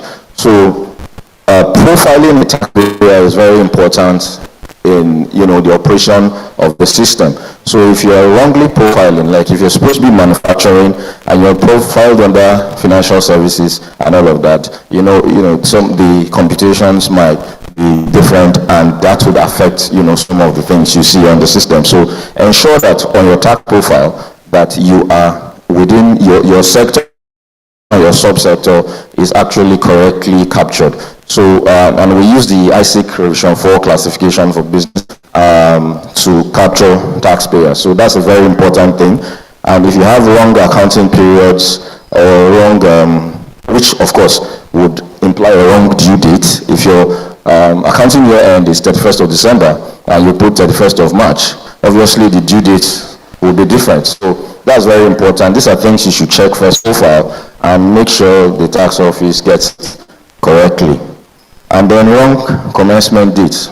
Obviously, for a business that starts, let's say on the 1st of January 2025, and a business that starts 1st of January 2024, there's a whole year's difference. So there'll be a full accounting year that, taxes are expected to be filed.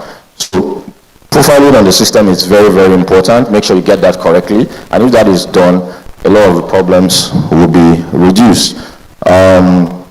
We do have all kinds of registration modes. You can register yourself, like I said, from a certain date. Walk-in registrations, that's when you get to the tax office, and we have tax offices spread across the country. Typically, they are located near, the general rule is just look for the tax office closest to your place of business and walk in, and whatever you need, it will be done for you. So also, if you have the wrong email, so what we do is to register on the Tax Pro Max system, we pull the details that are captured at the CAC end. So you have a consultant that registered the company and they use their own email and are no longer using that email.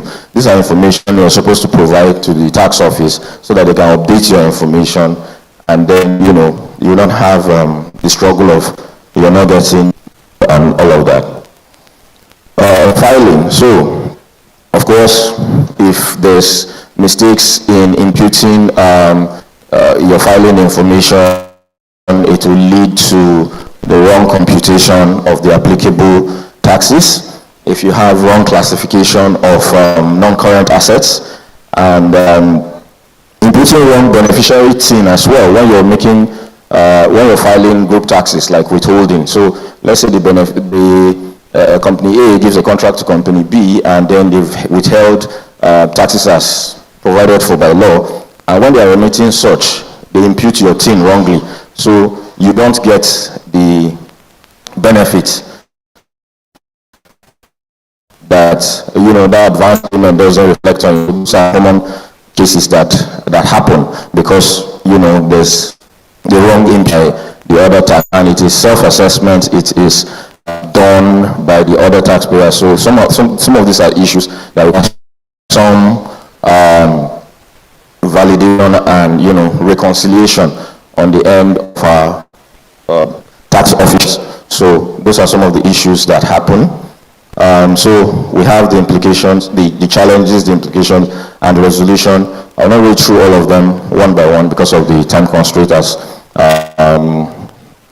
all the speakers through. But we will make this available, and we have our frequently asked questions and videos on YouTube as well that you can, follow to understand and on how to go about resolving some of these issues. Payment reference number. So if you have a payment reference number that is generated, it is valid until the due. After the due date, you need a new payment reference number to make payment. So that's a common thing that we hear all the time. So just to reiterate, it is a payment reference is valid until the due date of that particular tax type.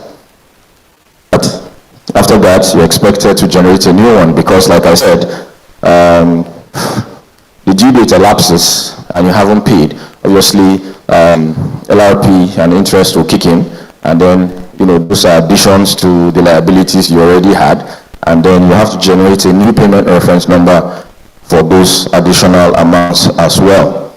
The payment reference expires 11:59 of the same day.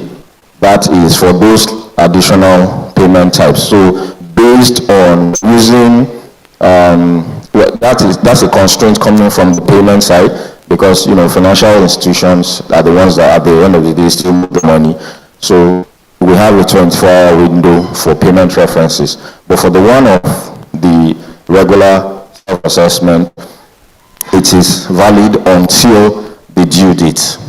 Then, of course, cash credit is not available. You have to reach out because there are certain checks that have to be performed. So there are things that cannot be done immediately online, but we're looking at all of those things and seeing how best we can, make the service better. So now I'm sure you'll be pleased to know that we're actually doing an entire rewrite of the Tax Pro Max system. We're building it from ground up again to make it better and bigger than what it was. And as you're all aware, FIRS is transitioning into NRS. So the truth is, where we are now, we need to work towards the future. And the future of tax administration is Tax Administration 3.0, where the taxpayer system is at the center of taxation, where as against here, where you have a central location where you need to file tax returns and what have you, that you have to go to the tax office and doing all that. So as much as possible, we're trying to limit your interactions with the tax office and increase your digital interactions, just like you're used to in your financial activities today. So if you can sit in your office and from your phone or your tablet or laptop, do all your financial transactions, why can't you do your taxes from there as well? So, but the more digitally engaged we are, the more information we have about you, the more visibility we have, then that would enable us. So one of the missions of the Tax Automation Department of FIRS is to harmonize our entire digital ecosystem.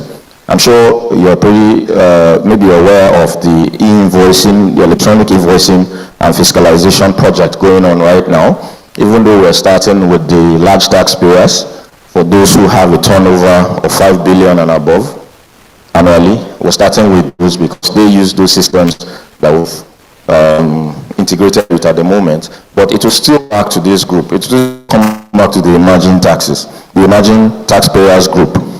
Now, what does that mean? You're reporting transactions at the point where it is happening. And that is even clearly stated for real-time reporting and fiscalization in the new Nigeria Tax Act. So what does that mean? It simplifies. Oh, I heard the bell. Okay, so I'll just wrap this up quickly. There are a lot of things that we're working on, so let me just talk through it quickly. Now, what it means is that what it means for you taxpayers is that you use accounting softwares, you use different tools like maybe Sage Accounting, Peachtree Accounting, and different accounting softwares to do your books, right? We want a situation whereby from that your accounting system, you can have a button that says pay my tax or file my return or whatever. And then from there, you don't need to even get up from there. It just shows you a summary of what your liabilities are for that particular period.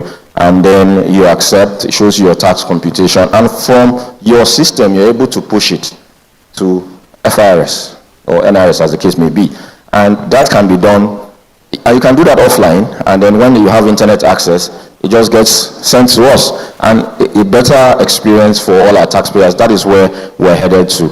And last speaker did talk about analytics and insights. So yes, we're consolidating all of that. So we have big data and analytics all set up where we are analyzing trends in terms of financial activities and looking at what is happening and trying to simplify the process. So at the end of the day, the cost of compliance is ultimately reduced for you, the taxpayer, and the tax to GDP ratio is ultimately closed. Thank you for listening.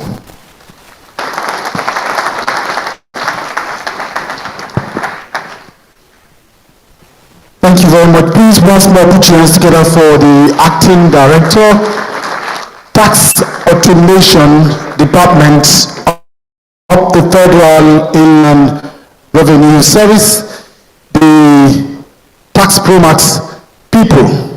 Thank you very much.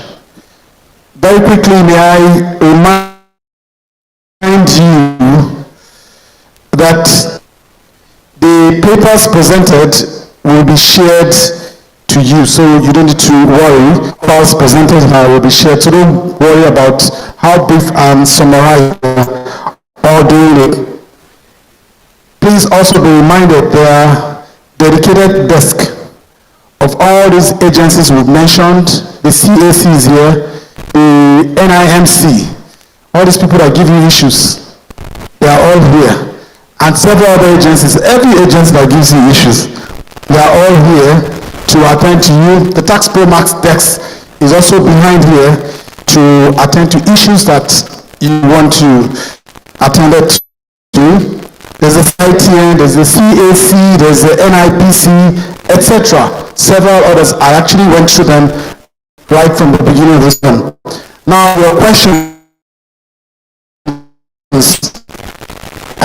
Please begin to write down your questions.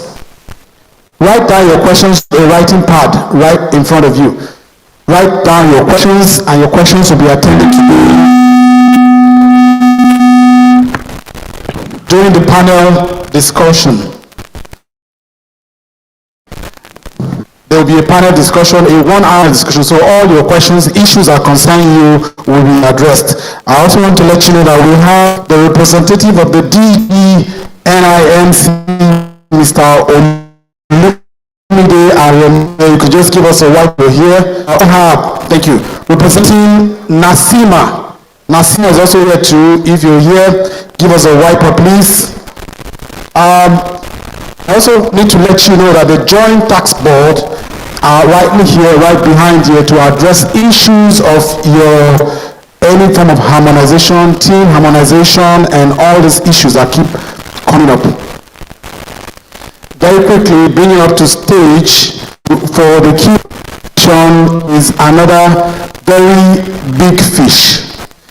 We are excited that he's here today, and very quickly, he is the managing partner of Creston Pedebo consultancy firm, which he founded in 1998. He's a fellow of the Chartered Institute of Accountants of Nigeria with over 29 years professional experience in taxation, insolvency practice, and managing consulting. He has a very rich resume. I will not be going through all that. The CV is rich and heavy. While reading from my phone, now my phone got very heavy because there's so much to read from there. Put your hands together as we make welcome Albert Folusho Pedebo, FCA, FCTI, MSc Eddie House. Sir, you have 20 minutes to say all you need to say in 20 minutes, sir. You're welcome, sir.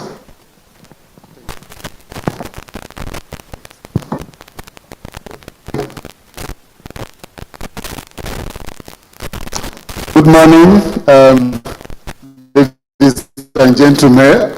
I want to thank the new growth group, the new growth. We're all growing, and I've looked at the composition of those of us that are here, and I don't think I will waste too much time by just studying on the existing protocol, which has been well established by those who have spoken. And I'll just go straight to it. I understand I have 20 minutes to talk about record keeping, which is definitely going to become very significant if we are having a peep at what we have in the incoming law. And so briefly, I'll be looking at the legal provision, which I believe most of us are familiar with. The required document, the best practice, impact of the new tax law, just a peep of what I've seen. I've not seen the law, but whatever we have seen, we'll talk about it, and then so that we can be prepared. But by way of introduction, we know that there are legal provisions as regards the documents that you have to put in place, regardless of the size of the company, or business sustainability, for investor confidence, for growth, records of what do you keep. You are required to keep record of your transactions, decisions that you take from time to time, records of relationship. When I mean relationship, if you go into a partnership, you must have the record. If you have a business arrangement, the records must be in place. So we can say that as a relationship. Then, of course, you are expected to keep record of process that you follow, the events that are significant in a company. You should keep the record. For example, if there is a damage or fire in a company, definitely you expect that those records will be in place. Again, both financial and non-financial records are critical, and I'm sure a lot of us have had cause to engage with the tax authority. Again, the records can be kept in several ways, both physically and electronic, particularly digital. The tax bureaus left the stage, and I'm sure they are not only working on extending the e-invoice to the emerging group like us, but they are planning much more. I'm sure they are thinking very soon, such that even before you engage in your transaction, the tax authority have captured the tax liability. Just think about it. So we cannot run away from records, and those things can only be done if there is quality data that you can use. Again, for your asset acquisition, both internal and external documents are also required. Internal, sometimes if you are unable to access your external document, definitely whatever you have internally that has generated short document are things that the tax authority are good for business. So the fundamental part of tax compliance is that there must be adequate records. So we're going to go through some of those records that you need to have business that will be in place. I will be as fast. Of course, it is critical, for you to have records in place because, one, your returns will be incorrect if you don't have record to back up whatever you have. Even if you have, if you are a large company, have deployed whatever digital system, whatever record, even if you are using AI that, like I mentioned, there are times that you have a result of it, and if there is no basis for those results that are generated, you definitely will not be able to defend whatever you have put together. So definitely you must have adequate process, adequate way of documents in a proper perspective for all that are necessary to see those documents.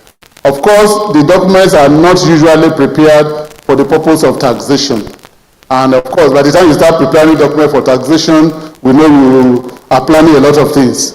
So those documents are things that are naturally generated in the process of your transaction, in the process of your business engagement, in the process of signing agreement with your partners, in the process of, signing, contract that you have with your vendor, as the case may be. So it is important that documents are kept together. Again, there are provisions in the law. I will not be able to follow this, so I will just speak to. There are provisions in the law that guides documentation, and I will just mention a few of that. Section 55 requires, I don't know whether I'm talking about the old or new law now.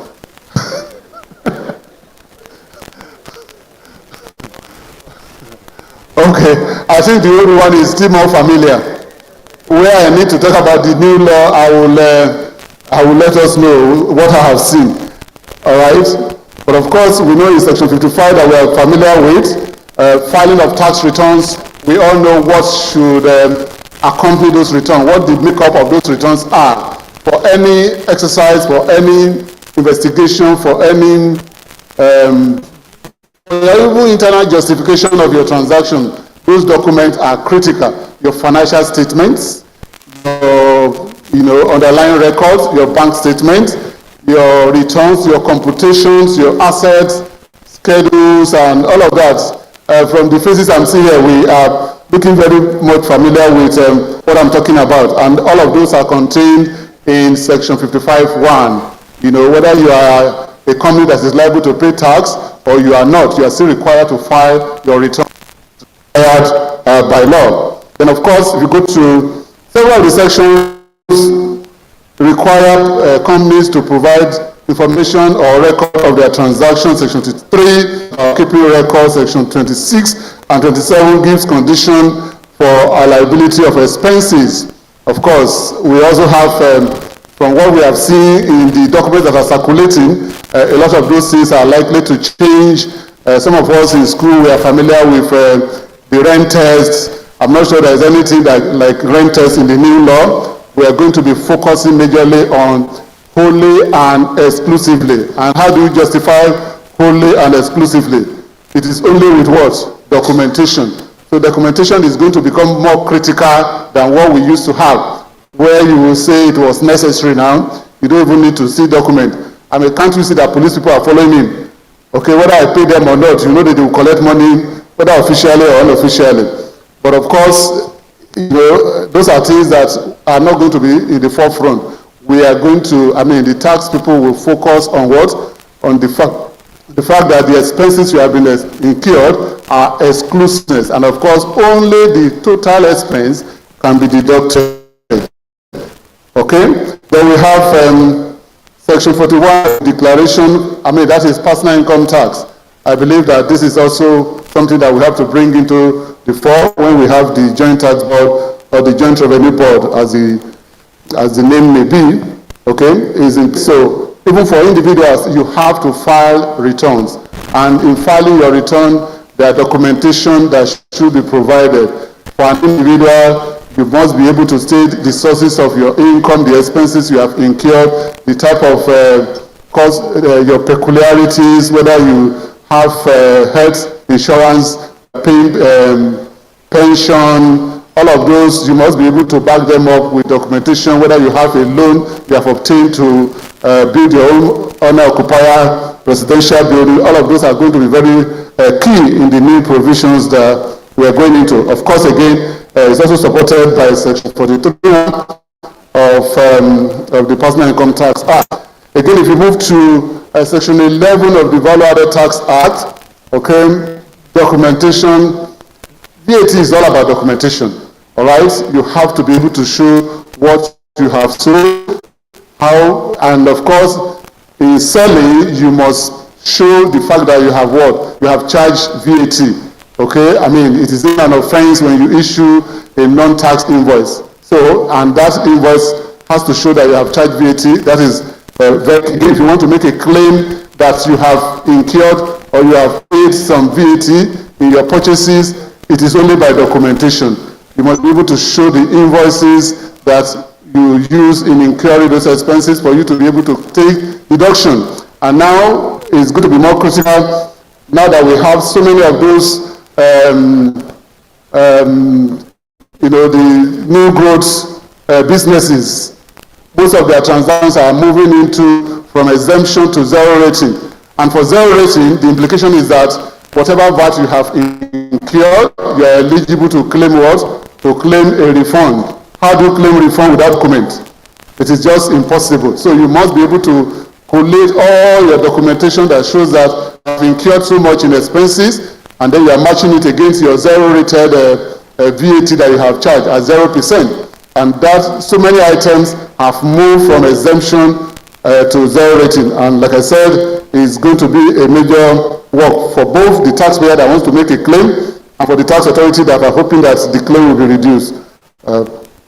Again, we have the FRS Establishment Act, mentioned a lot of things regarding documentation. We have the transfer pricing regulation also require you to provide documentation. Transfer pricing has to do with where there are transactions between related parties. How do we confirm that the transaction actually took place between related parties? How do you confirm that the price that you have charged is, what can be said to be arm's length price without your documentation, without your benchmark document?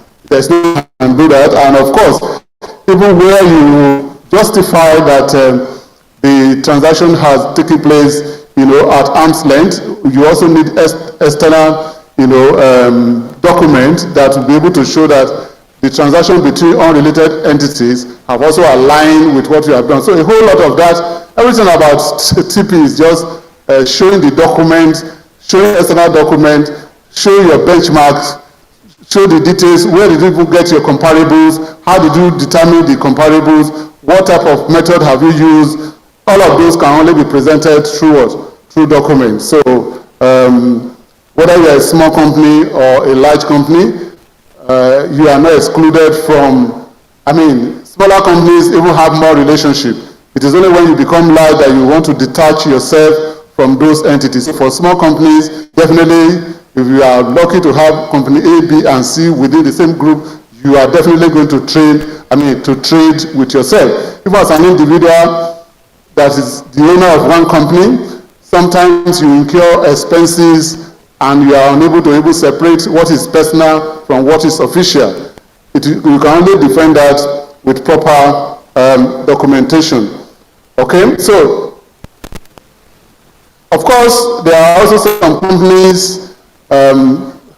I try to separate the different type of document that are required, by different type of institutions. For example, for sole proprietorship, for partnership, and for companies. For a sole proprietorship, you are assumed to be on your own, which means you are running the business, you are not too detached from the business you are running, and therefore it is always very easy for you to see yourself as the business. So what type of documentation do you require? For the purpose of for purpose of compliance with FRS, what you definitely are exposed to is majorly your value-added tax. All right, and to be able to do that, whether you are a small company that is within the threshold of, I don't know what the threshold is now, whether it is 100, whether it is 50 billion, we will see when the Gazette is out. But whatever threshold that you fall within, you still have to provide documents to be able to back up your transaction. If you want to be exempt or you qualify for exemption and you still don't want to, but it is not compulsory that even if you are within the threshold that you should not file your VAT return. If you are truly engaged in significant business and you want to be able to take deduction for taxes that you have suffered, you will jump out of any exemption and file your returns. And so in filing your returns, just like any other large company, you must be able to provide the documentation to support, whatever returns you are filing. And for a sole trader, you are also seen as the company or as the business yourself. So which means you are likely to be exposed to your personal income tax if you don't keep your record. And that is why a lot of people don't file returns, because they have not kept record. For those that have dared to put their records together, sometimes they find out that they have even overpaid taxes to the government.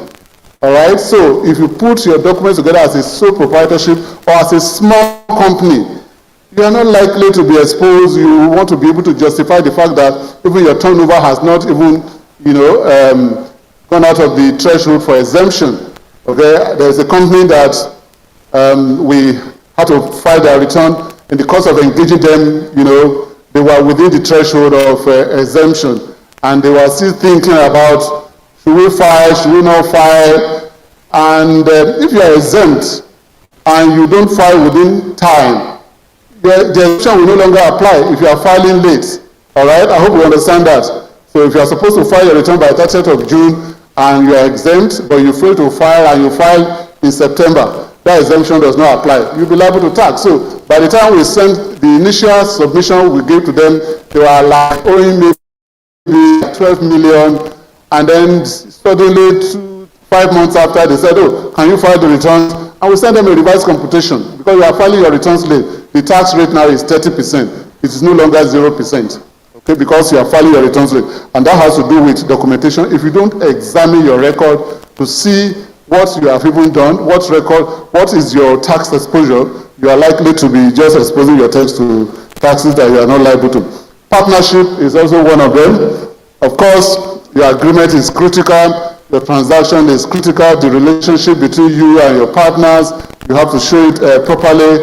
And of course, just like any sole trader, you must provide the documentation. And of course, for companies, details, all documents are required of your staff. Sometimes I wonder when the taxman is saying, I want to see the fact that you have paid salaries. If I have not paid salaries, you know that the business, the staff that are even filing the return will be looking at you somehow.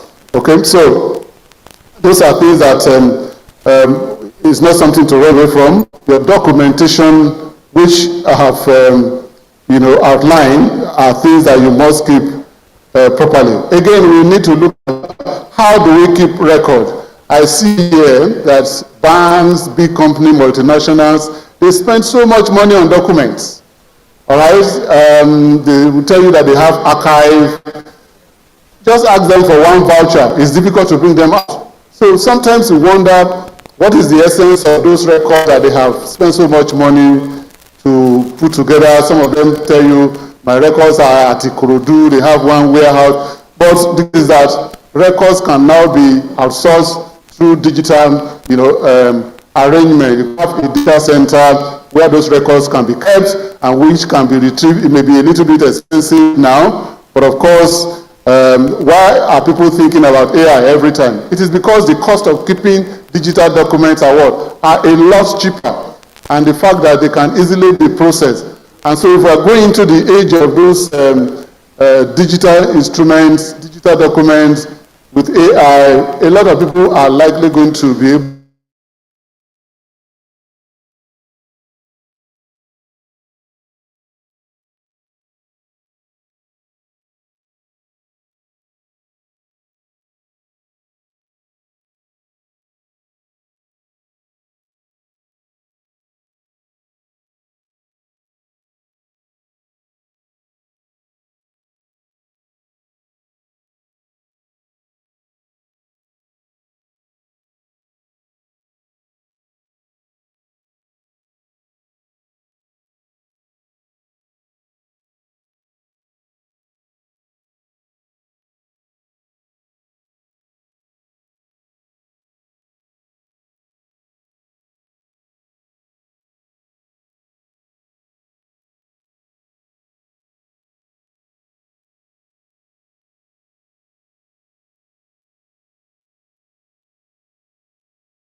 Maybe you should check your time, actually.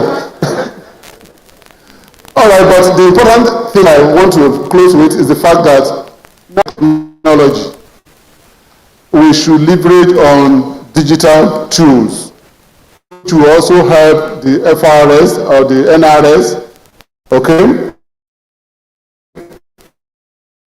to be able to have the confidence that are either genuine or non-existent.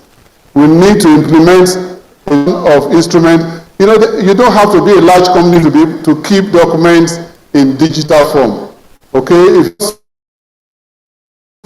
if you don't have enough domain knowledge, you know, to be able to do it, you can outsource it to other companies that will do it for you, and you'll be reassured those documents can be retrieved. In the new law, document has become very critical, particularly to justify your expenses. I understand now that you must be able to show that you have even paid your VAT before you can deduct any expense. Waiting for how that will be done, maybe for large company to start with, particularly for large transaction. We must take our time to our documentation. You know, even though a lot have gone into the provision of the law, what has also happened is that there are now provisions that tends to force people to keep proper record. You will not throw away your expense item if you truly want to claim an input VAT deduction. And therefore, the only way to go is what? Go digital. Using digital, go to the cloud. Real-time accessibility is critical. Compliance with filing, invoicing, and wherever the NRS is going can only be sustained if we do digital filing and digital retrieval. Thank you so much for listening.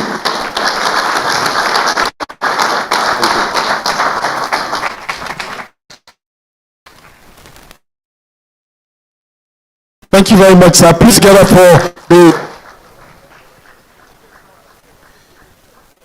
Mr. Albert Felusho Pedabo. Please once more put your hands together for him.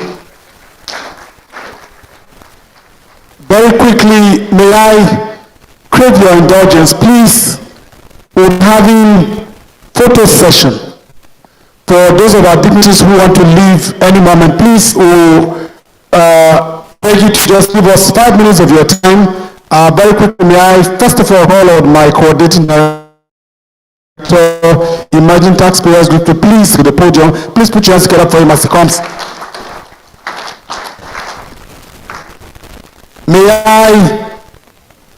I wanted the CD to be here to receive the representative of the chairman. That's why I called him first. So may I respectfully call on the executive chairman, Federal Inland Revenue Service, who is ably represented by our one and only Professor Bolaji Owasoloye. I'm very sir. SAN. So I'm correct this time, sir. Thank you, sir. Thank you very much. May I respectfully invite our keynote speakers, all our keynote speakers to please come forward here. The DG man, please, all our keynote speakers to please come forward for the group photograph. Very quickly, please put your hands together. I encourage them to come forward here. The only way to come to this podium here is through here. So please watch your steps. Thank you. Do we have our photographers here? If we have our photographers, please come and do your work. Be careful, sir.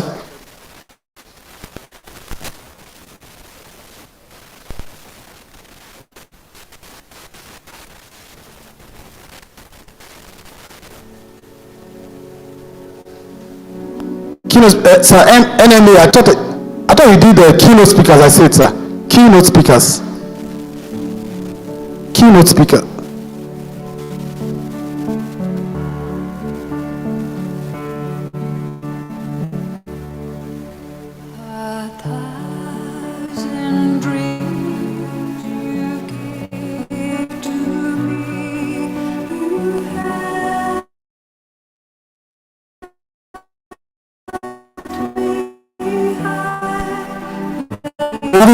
representatives of heads of agencies will come to take the photograph.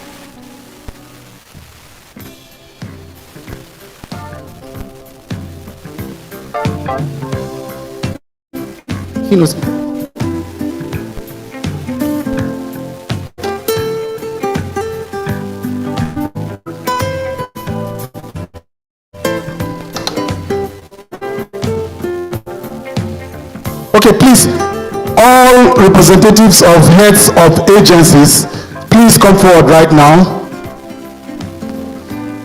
The professional bodies, the ANAN, the MBA, the NM, the CAC, please, can we have you come forward here too? The TAT, the coordinating secretary, not just TAT, coordinating secretary, TAT,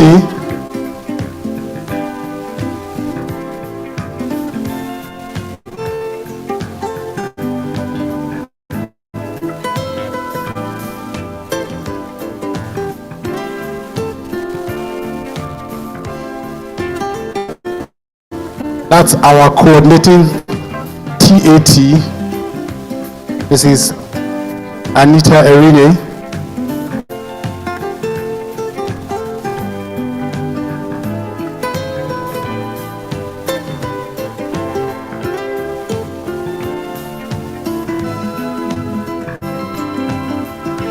May I also call on the big four, or the only three are here today, the directors in the Emerging Taxpayers group, to please come forward, led by the Lagos host, Dr. Oyebanji. Please, you are the host in Lagos here. Please bring our men forward.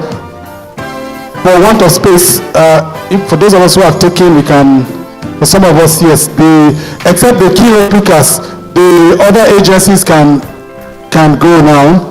Thank you. There's space there.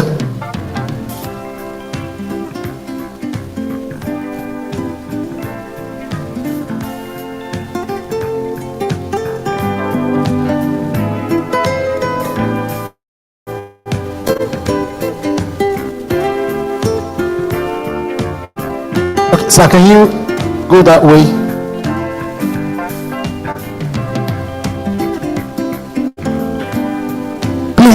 Tax controllers in the house. After this, we want to see you here.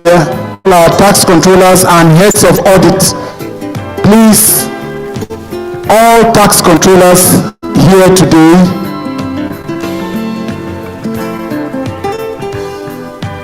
Please, can you quickly?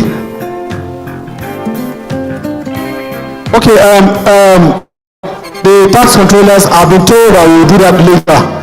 We are the majority here, so let's not disturb you for now. We will do that later.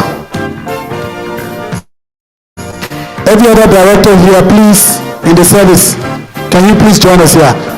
Mr. Obasi, please. Every other director, please come forward. We recognize you. In just 1 minute, we'll have that done. Thank you. Yes, please.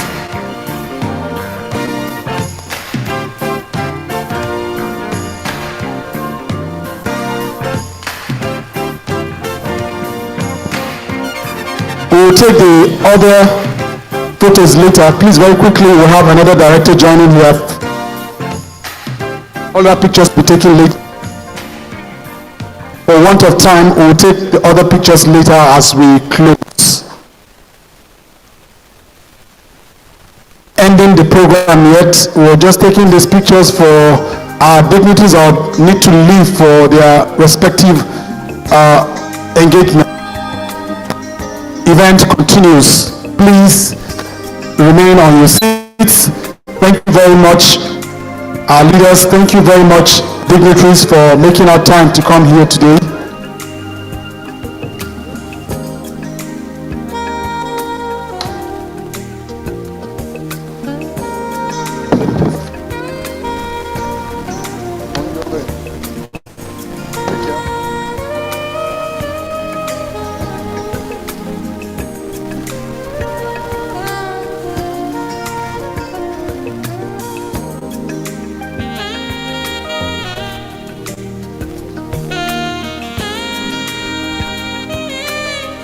My coordinating secretary, sir. Ma.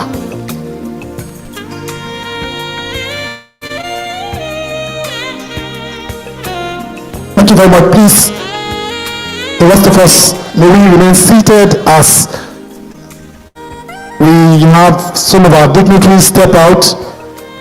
You are all dignitaries. I just said some of our dignitaries stepping out. Thank you very much. Very quickly, may I remind you of the agencies and the desk represented here today. We have the FRX service desk who will take care of your filing support, taxpayer education and compliance guidance. We also have the taxpayer assistance service desk right behind there who will be providing on-site support to help taxpayers navigate tax marks, resolve queries, and ensure seamless tax compliance. There is the joint tax board desk right behind there who will be there to address states and federal tax coordination issues. Like I said earlier, we have our own LIRS desk who will be assisting with Lagos State tax filing procedures, remittances, and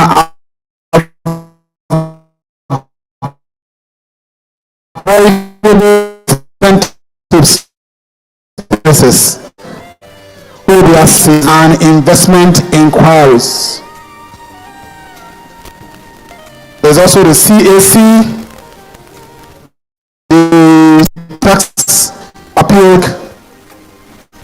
the NIMC, the CITN, the ICANN, and ANAN here, the NBA, and the NMA, Nigerian Medical Association. I said earlier, they are right there to attend to you while you are addressing tax issues. They'll be checking your blood pressure and other things, but your blood pressure will be intact because we're here to solve, to create problems. Thank you very much. May I have your attention, please? Can we all be seated? It's time for another very, very important activity. Bringing up on stage here is a man who is wearing two caps. He is representing the Executive Chairman, Federal Inland Revenue Service, Zach Adedeji, PhD, and also representing himself as the Coordinating Director, Illicit Financial Flows, FRS. Please help me make welcome Professor Bolaji Owasamoye, FAN, who will be doing a presentation on effective tax dispute resolution, methods, legal frameworks, and building trust. Please put your hands together for him. Can you make it bigger, bigger, bigger, and bigger? You're welcome, sir. Thank you very much, Mr. M. Dispute resolutions, methods, legal frameworks. Are you guys going to be changing the slides from there? Thank you. Let me start with a case. This program is coming up close to the commencement of the new legal framework. So I debated with myself whether I wanted to focus on the laws that will be obsolete in the next 6 months or focus on the new laws. I resolved it in favor of the latter. So I'll be discussing, even though they are not effective or operational yet, my discussions will be on the new legal framework. Disputes are a fact of life, and from the intervention of the representative of the NMA, who doctors run clinics, but we have invited him to a clinic in order to evaluate issues and put clarity to this whole tax administration regime. So, we know that disputes are a fact of life. What the framework I'm discussing very briefly, hopefully within 20 minutes, is to help us resolve the dispute in a painless, most efficient, effective manner, inexpensive, reasonably quick, and accessible to everyone. Now, the conventional method, especially to the delight of lawyers, is litigation. But we know litigation has all manner of problems.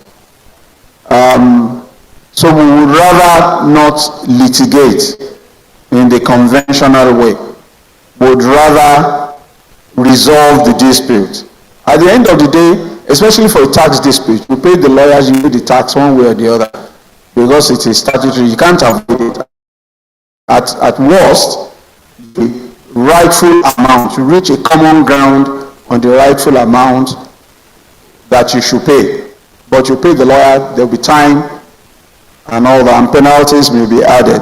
So litigation is a no-no. I mean, as a lawyer, if I'm telling you that litigation is not advisable, you take my word for it.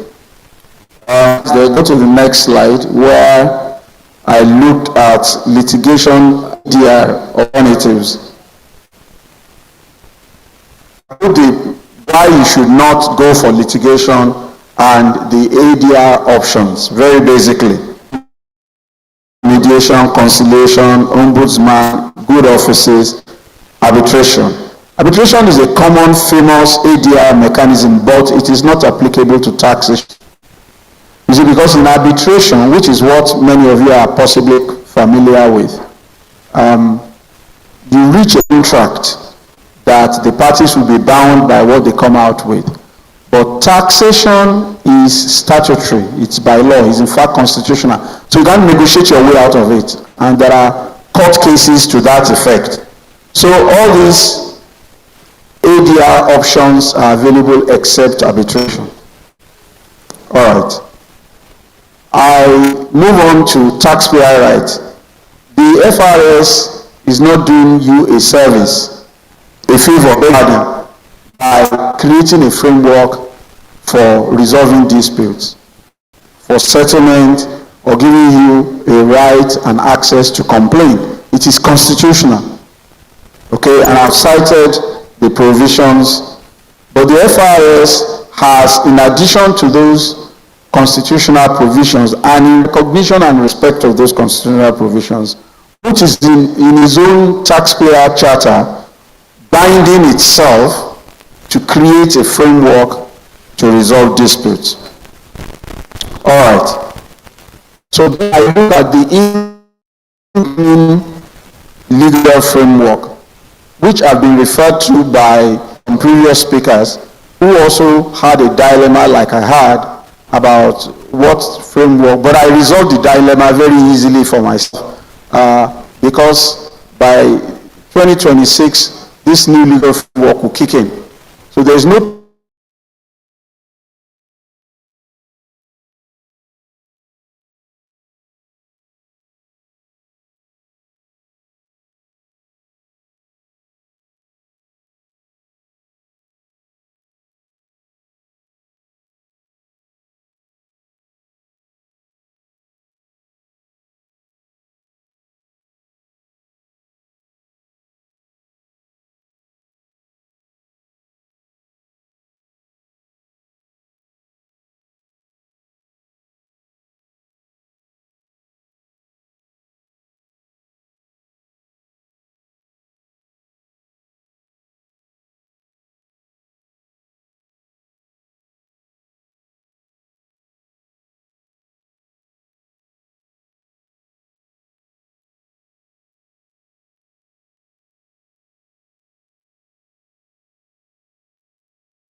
that I discussed earlier and will kick in. That's what you follow. Is imputed in tax administration. I said earlier on that NRS and the incoming agency, NRS, is a law enforcement agency in light of its statutory powers. And it has powers under Section 139 of the Tax Administration Act to employ its own legal officers who shall have powers to prosecute any of the offenses under this act, subject to the powers of the Attorney General. So the Attorney General, by this provision, has given his fiat. The Attorney General is the chief law officer of the country. Okay? He has given his fiat, and FRS is not the only agency that has such powers. There are other agencies created by law who have been given powers to prosecute, but they do so at the behest of the Attorney General. So it's very important to bear that in mind. So this approach implies that if the NRS chooses to use its criminal law enforcement powers, you cannot use dispute resolution mechanism. They are alleging that you have committed an offense. You cannot negotiate that out of the way. Then I go on to arbitrability of tax disputes, which I already mentioned. You cannot use arbitration to resolve a tax dispute. And I cited a number of cases. I'm going towards the last slide now, where the court had said emphatically that you cannot. My final slide, building trust. Building trust. One of the challenges, and a previous speaker mentioned this, is that, I think it was the keynote speaker, one of the reasons why people don't want to pay tax is because they cannot find what their tax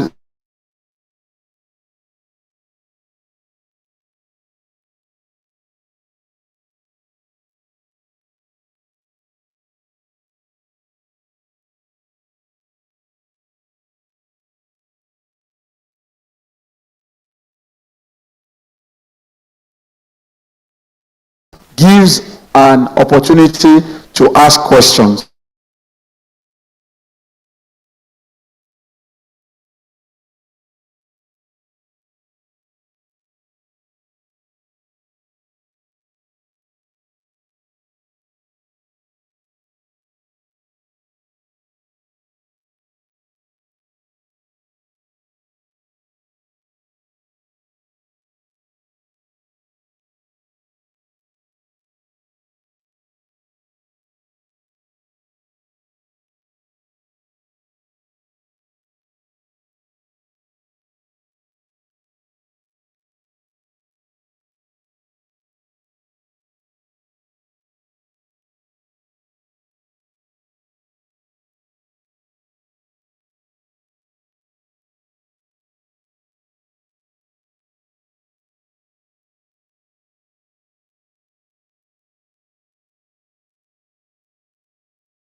done a good job and filed an assessment, you don't have to reopen it because you want to prove the point that there are hundreds of other people that are unattended to, should be attended to. So my conclusion, tax disputes are inevitable in the context of economic activities within any economy. And speedy resolution of disputes is a catalyst for economic growth and development. Therefore, dispute resolution mechanisms prescribed in these extant laws are welcome alternatives to traditional litigation. First is a continuous process because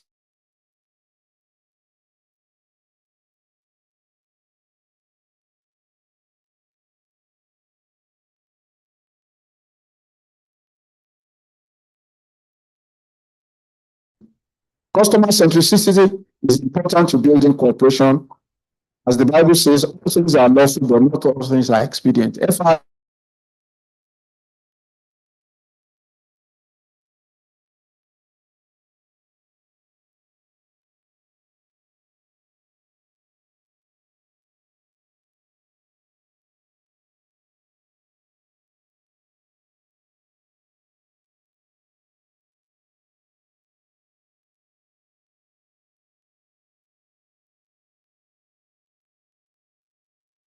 I can't hear you. Thank you very much for your time.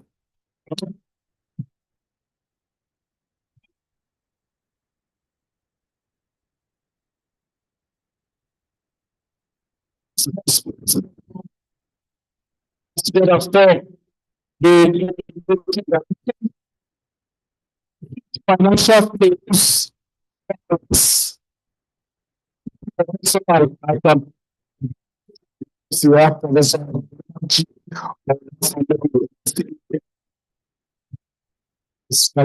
can I see your hand?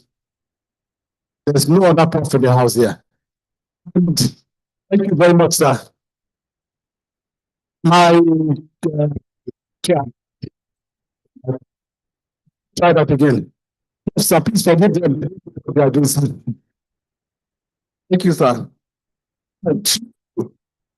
Take this further, especially and acknowledge the presence in the General of Nigeria. Yes. Let's see. Some of them see you. It's your office. So in regards to the agenda, get back. Thank you very much.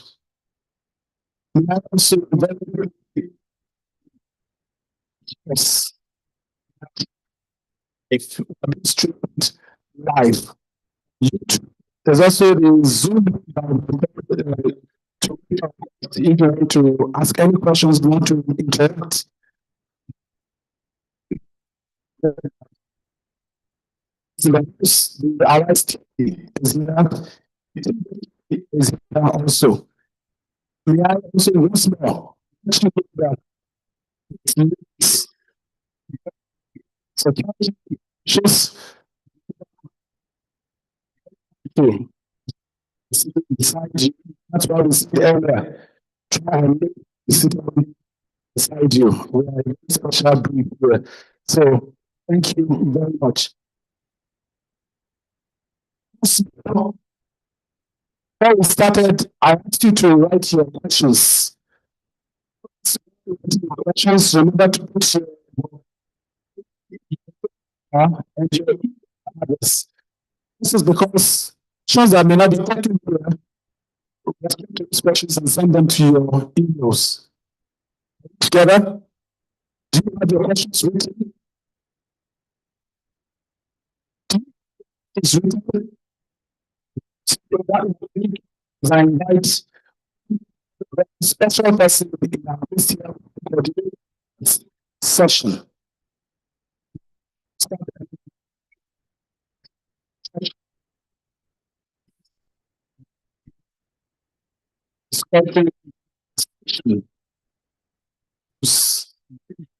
To discuss here some of the questions will be taken through. Support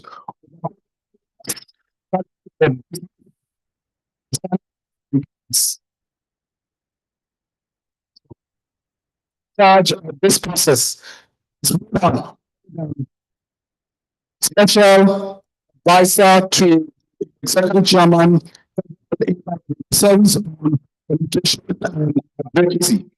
Mr. Wallace has come forward to take charge of this proceeding. Please put your hands together, making louder and louder. Hello. Welcome, sir. Thank you so much. No, I don't need this. I don't need this. Hello, yeah.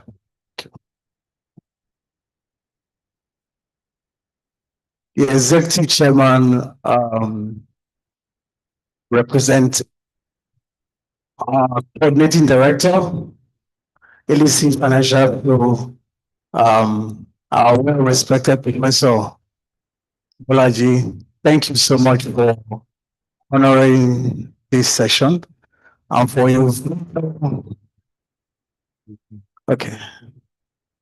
Okay, I think it's better like this. Thank you. First, let me on the well-established protocol. This session is quite important to us. This is one of the most important segments for this retreat, where we will be drilling down on all of the thought-provoking presentations and paper that have been shared this morning. Permit me to invite once again our esteemed panelists to lead this conversation this morning. I would like to start by inviting to the podium the team director, Emerging Taxpayers Group. Please, with a round of applause, Kabir Alba, PhD. Also to join this is Professor Bolaji Erasonoye, SAN, the Coordinating Director, Illicit Financial Flows, the Federal Inland Revenue Service. Also, with a round of applause, please join me to welcome Mr. Innocent Wahagwa, the President, Chartered Institute of Taxation of Nigeria. With a round of applause, please let's welcome Mr. Mike Adoga, Acting Director, Tax Automation Department of the Federal Revenue Service. The same day, please let's welcome Mr. Aziz Olatui, Partner Ascension. Let's also welcome Mr. Albert Fellow, Partner Vedabo. And lastly, let's welcome Mr. Yemi Sani, Council Member, ICANN. Is any of them?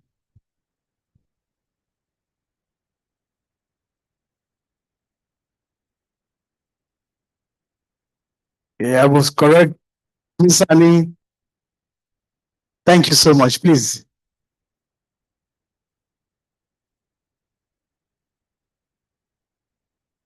For the purpose of also managing space, Dr. Kennedy,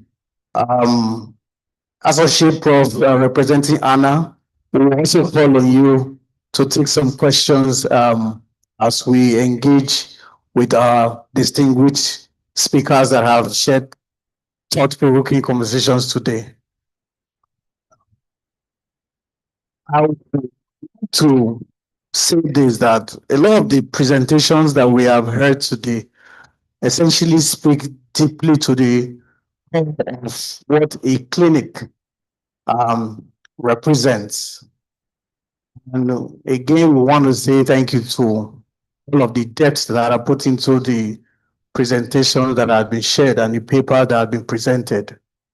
I will just be taking questions. So please, for the questions that you have, kindly also note your phone number and email addresses. So where we are not able to answer all these questions, we'll respond to you via text message, WhatsApp, or email. So I'll start with The coordinating director is our host today. How has the emerging taxpayers group evolved in its engagements? Because your role and the group essentially is really heavy on how we are able to sensitize, build this awareness, the knowledge, the informal to the formal, and for those already formal that are also on this category can be supported. How has that evolved in its engagement model to support first-time or informal taxpayers navigating the formal system?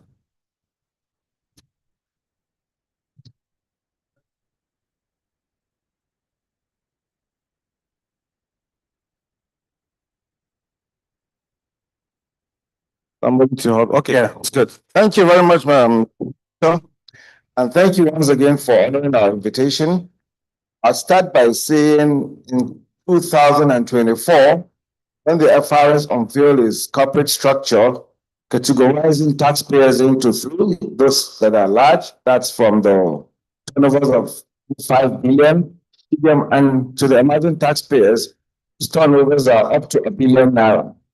This category of taxpayers are in the majority, and they are those that are struggling. Now, they are the ones that are most disturbed in course. So we sat down with the team and now said, okay, how can we now make it seamless for this category of taxpayers? To easy for them, because to be fair to them, a lot of them want to actually really, comply with the tax laws. So we have now clustered these taxpayers and engage them to see how we can actually enlighten and engage them to be on board. So that's how the concept came about. We started all these planners with the tax offices, and we used on a lot of other platforms to get to them. So we decided to organize what we call this tax clinic to come and at least rub minds, and most of their issues centered around registration. That's why we have the CAC here, centers around the tax payments and a lot of other things. So that is how this engagement has evolved. And I want to also tell you that this is just the beginning of such engagements. Thank you. Thank you very much. I was just going to ask that as a follow-on, but I think you have answered it, because again, we have to sustain this sort of clinics. So I think you have answered that. So thank you very much. Maybe you want to speak to that further. Okay, this is just the edition. I was started in Lagos for very obvious reasons. To do sessions in the six geopolitical parts of the country. Going forward, we are going to collaborate with all those that are present, kind of and to create a kind of a portal where we have to come physical, because most of these agencies have their branch offices at the states level. So going forward, after the major sensitizations in the geopolitical zones, make it a state affair. In various tax offices, especially under the emerging taxpayers group, that are over 150 of such offices nationwide, dedicated desks, through collaboration with these agencies.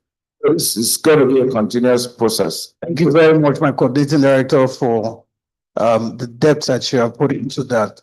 I'll come to the president of CITN. Your role is also very central in terms of building that sort of consistency and confidence. So what role is CITN playing in standardizing tax practices across states, subnationals now, with regards to supporting those taxpayers' confidence and consistency?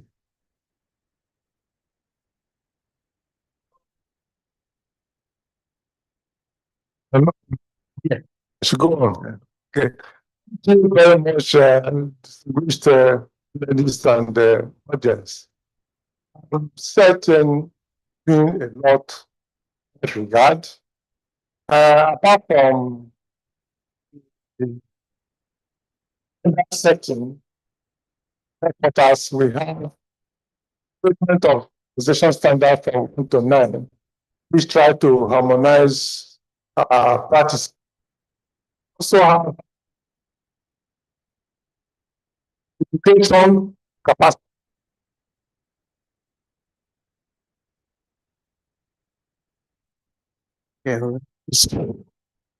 From the statement of taxation standards, which periodically issued from time to time to ensure that our members comply with codes, practices, and what is required in the day-to-day administration of and practice of taxation.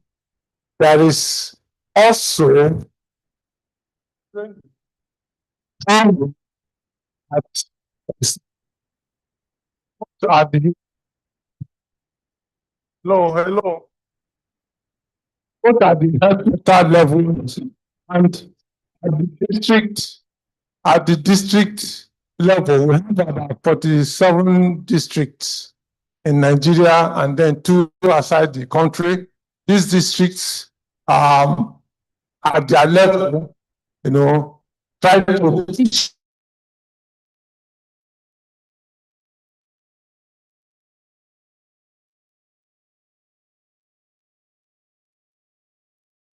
the issue of discipline among members. Additionally, you will find out that we have investigation panel.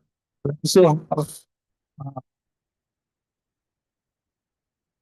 disciplinary tribunal, whereby members that are reported for any infractions are subjected to police investigation and then discipline.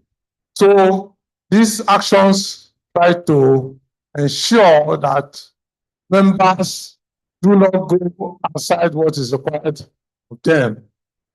There are also other medium training of members to also ensure that they abide by what is required, so that you no longer be, discretional on each member. Members have to abide by what the institute stands for. Thank you very much. Thank you very much, President. Please, Mr. Yemi, Dr. Yemi Sani, apologies for the first time we missed that. So, these familiar challenges from your own experience and from engagement with taxpayers that organizations face in maintaining tax compliance, especially in with regards to educating clients on digital literacy, maybe on those specifics. Thank you very much for that question. When you're talking about maintaining compliance, right, you're looking at maintaining compliance from the perspective of the large organization and the emerging taxpayers, going by what Dr. Kabir Alba told us, how FRS has created the market. Yeah. Now, we know that compliance actually dynamic challenge. And why did I say that? We have seen that digital transformation is actually reshaping tax administration in Nigeria.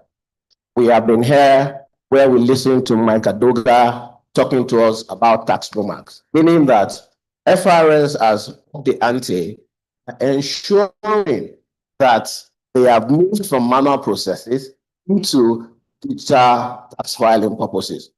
And if the tax administrator does that, then it goes on the taxpayers to do the same. So why do we have a problem with taxpayers doing the same? From the emerging market perspective, you find out from the CAC research that we have about 30 to 40 million registered SMEs in Nigeria. Now, a lot of these SMEs, they have what I call digital literacy gaps. Not the businesses they're doing, they do not understand how to file their returns, do a lot of things on the tax format or on the state electronic filing portals. What can be done here to resolve this issue? There is a need. I'm happy that the president of CITN is here.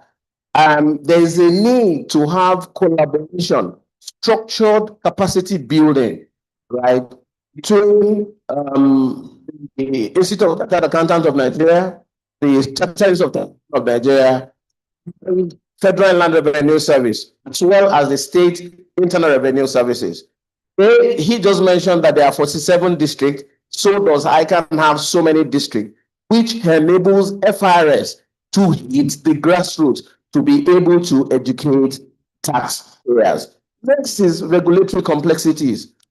To the passing of the reform bills that has been passed into an act now, on a yearly basis, we're having finance act like 2019, 2020, 2021, so all these issues lead to challenges in meeting up with understanding some of the new laws that have been introduced, processes that have been introduced by the taxpayers. Then lastly, most taxpayers, they are resistant to automation because they are using manual processes.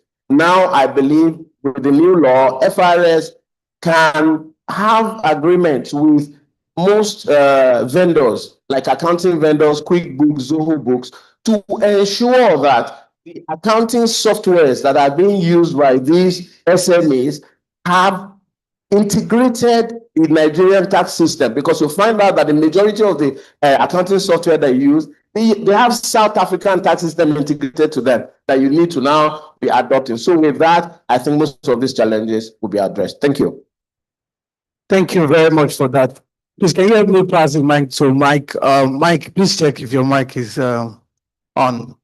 Thank you. I think just to follow on to your response. So Taxpayer Month has come a long way. What sort of specific things, I know you shared a few, improvements should users expect in the coming months? I know you've done a lot around that. So I'd like you to just maybe in 2 minutes, drill down to specifics that you can just note down. Thank you. All right, thank you very much for that question. Like I said earlier, Tax Pro Max is a flagship tax administration system today. But, as we're all with the signing into law of the Nigeria Tax Bill, the NRS Establishment Act, the coverage has significantly increased. So the taxes typically administered by FIRS now even tax revenues, right? So we have to expand our digital footprint to cover all these areas. So specifically, one of the points that is observed over the years, tax formats, which we're working on releasing an update for that, is the area of filing. Taxpayers to be able to their financial statements and Excel sheets, because we realize that filing tax returns and constant internet connection when you fill forms online can take a toll on certain taxpayer time. So introducing an update that will allow you your financial statements and all those documents that you prepare usually, you prepare them offline and then you just to the same way you file for withholding taxes now. When you schedule and you're that's actually faster. You just need to spend a short time. If you compare that to all the applicable taxes, you're currently testing out that functionality so that we can roll it out. So that's one of the key changes that will be coming soon. Taxpayer Max, the ability to recommend the documents offline and upload them so that you spend less time on the internet. Thank you very much. Thank you so much for that response. I think that was very, very useful for everyone here. Please, I would like to then hear from our partner, Essential. This again, you in your presentation, you drill down a bit on those myths. I would think it's important for you to then share a few with regards to those most damaging myths to voluntary compliance, particularly in Nigeria, obviously, and what is the best way you think we can obviously navigate or address those myths. Thanks. Okay, thanks very much. Let me look at it from two sides. The first one is the side of the taxpayers. The taxpayers' assumptions that the government is not going to catch up with me, they might. And the government is definitely going to catch up with almost everyone at one point in time or the other. The only saving grace to have done the right thing and keep your documents, just as my brother Albert said, please keep your documents. As we were sitting down and then we were discussing, some of us have been getting some letters in which the FRS is going back, as far back as 2011 to check records. So you might think, somebody is not going to catch up with me. He might. So those of us who are consultants, let's be very frank, tell our client to comply fully, because the government is going to catch up with the taxpayers. It's just a matter of time.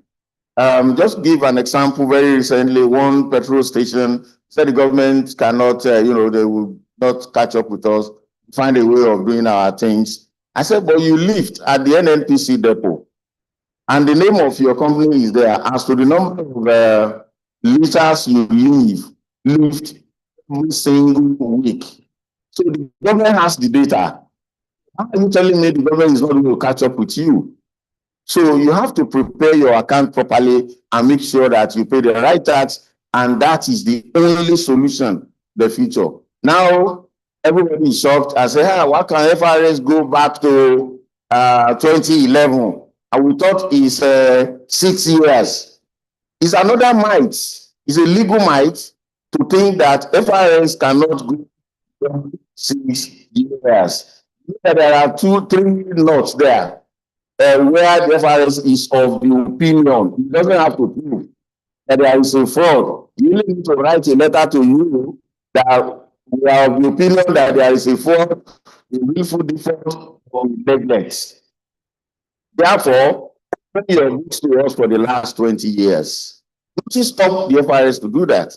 So it's a mind to think, let me just comply partly. This is why you think some of us that once you've complied fully, FRS will, not FRS only, SRS, come back and say that, okay, you still have to pay something. I didn't conclude my story the other time. I still have to pay the 178, but I titled it tax. I call it peace tax, and I wrote a letter to the government. I know I'm not owing for peace to reign. So I have to pay. So my tax is now over 100%. My honest view. Never mind of experience doing pay tax.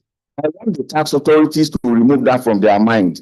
My brother, now you mentioned to your research that 40 million SMEs. SMEs we have in Nigeria. Even in Lagos, we have more than at least 10 million.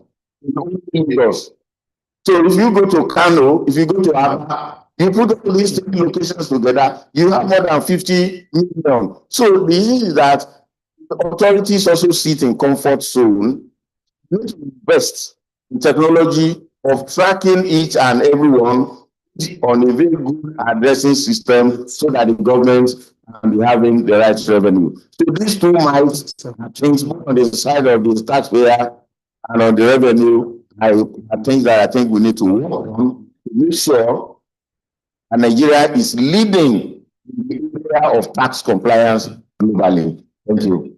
Thank you very much. Thank you so much for that.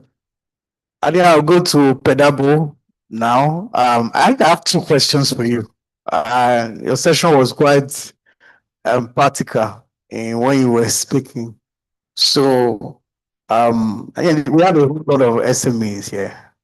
And we understand that issues around paper tax documentation and how they kind of struggle with that.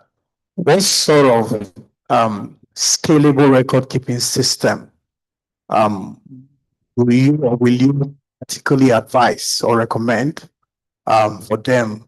That's one. The second question will be a follow-on to that as well.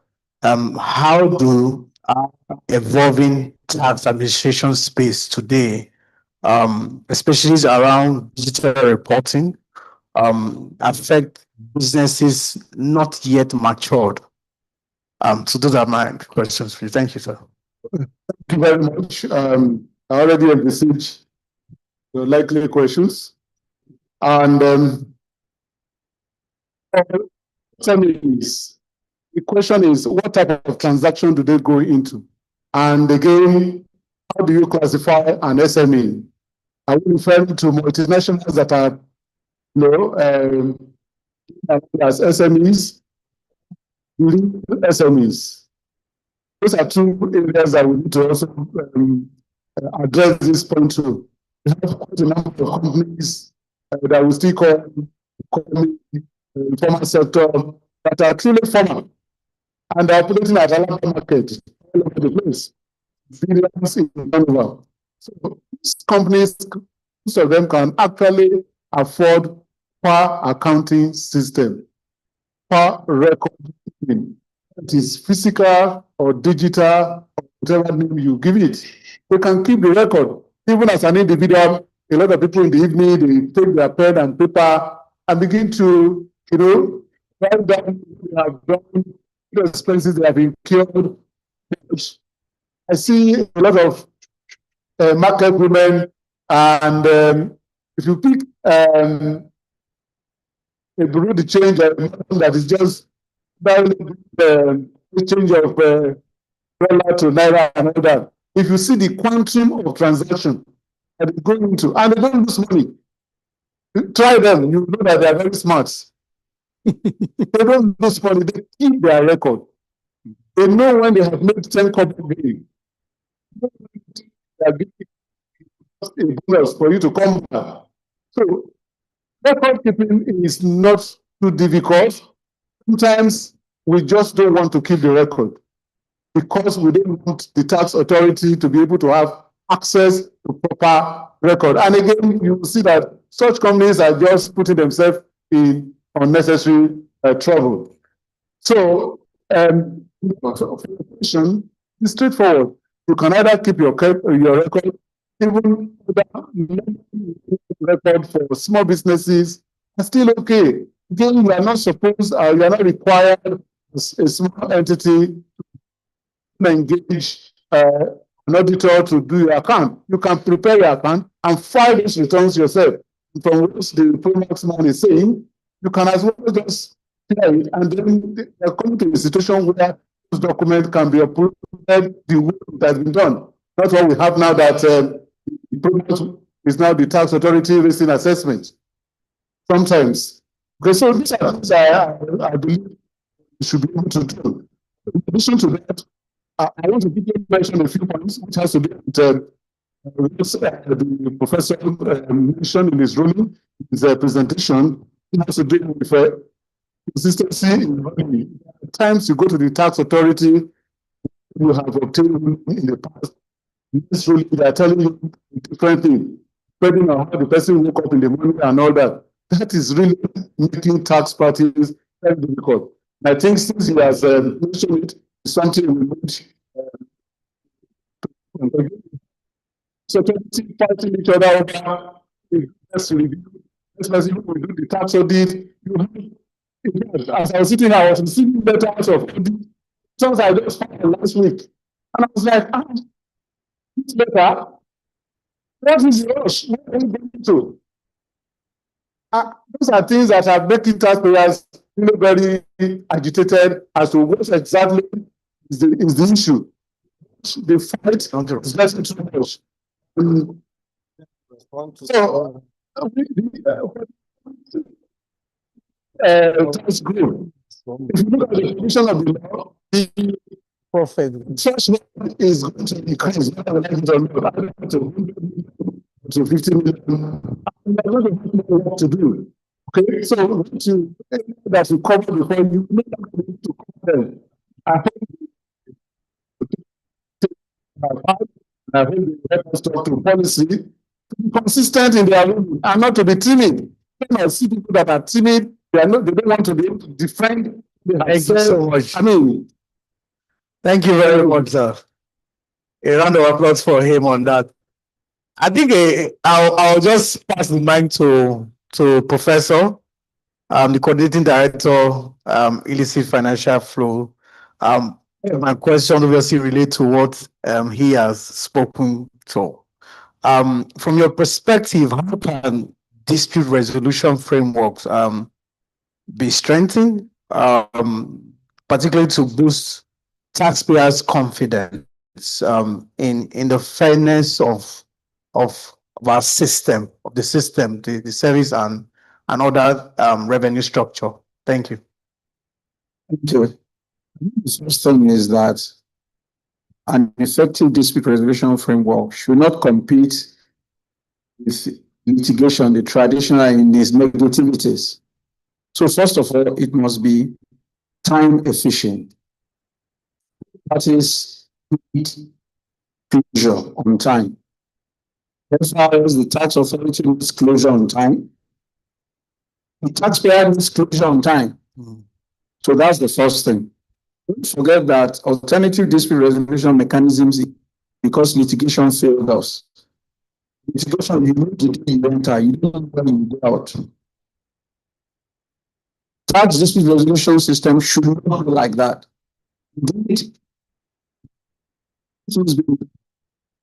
Tax authorities are largely responsible for creating to make sure that it is time efficient and cost efficient. That's number one.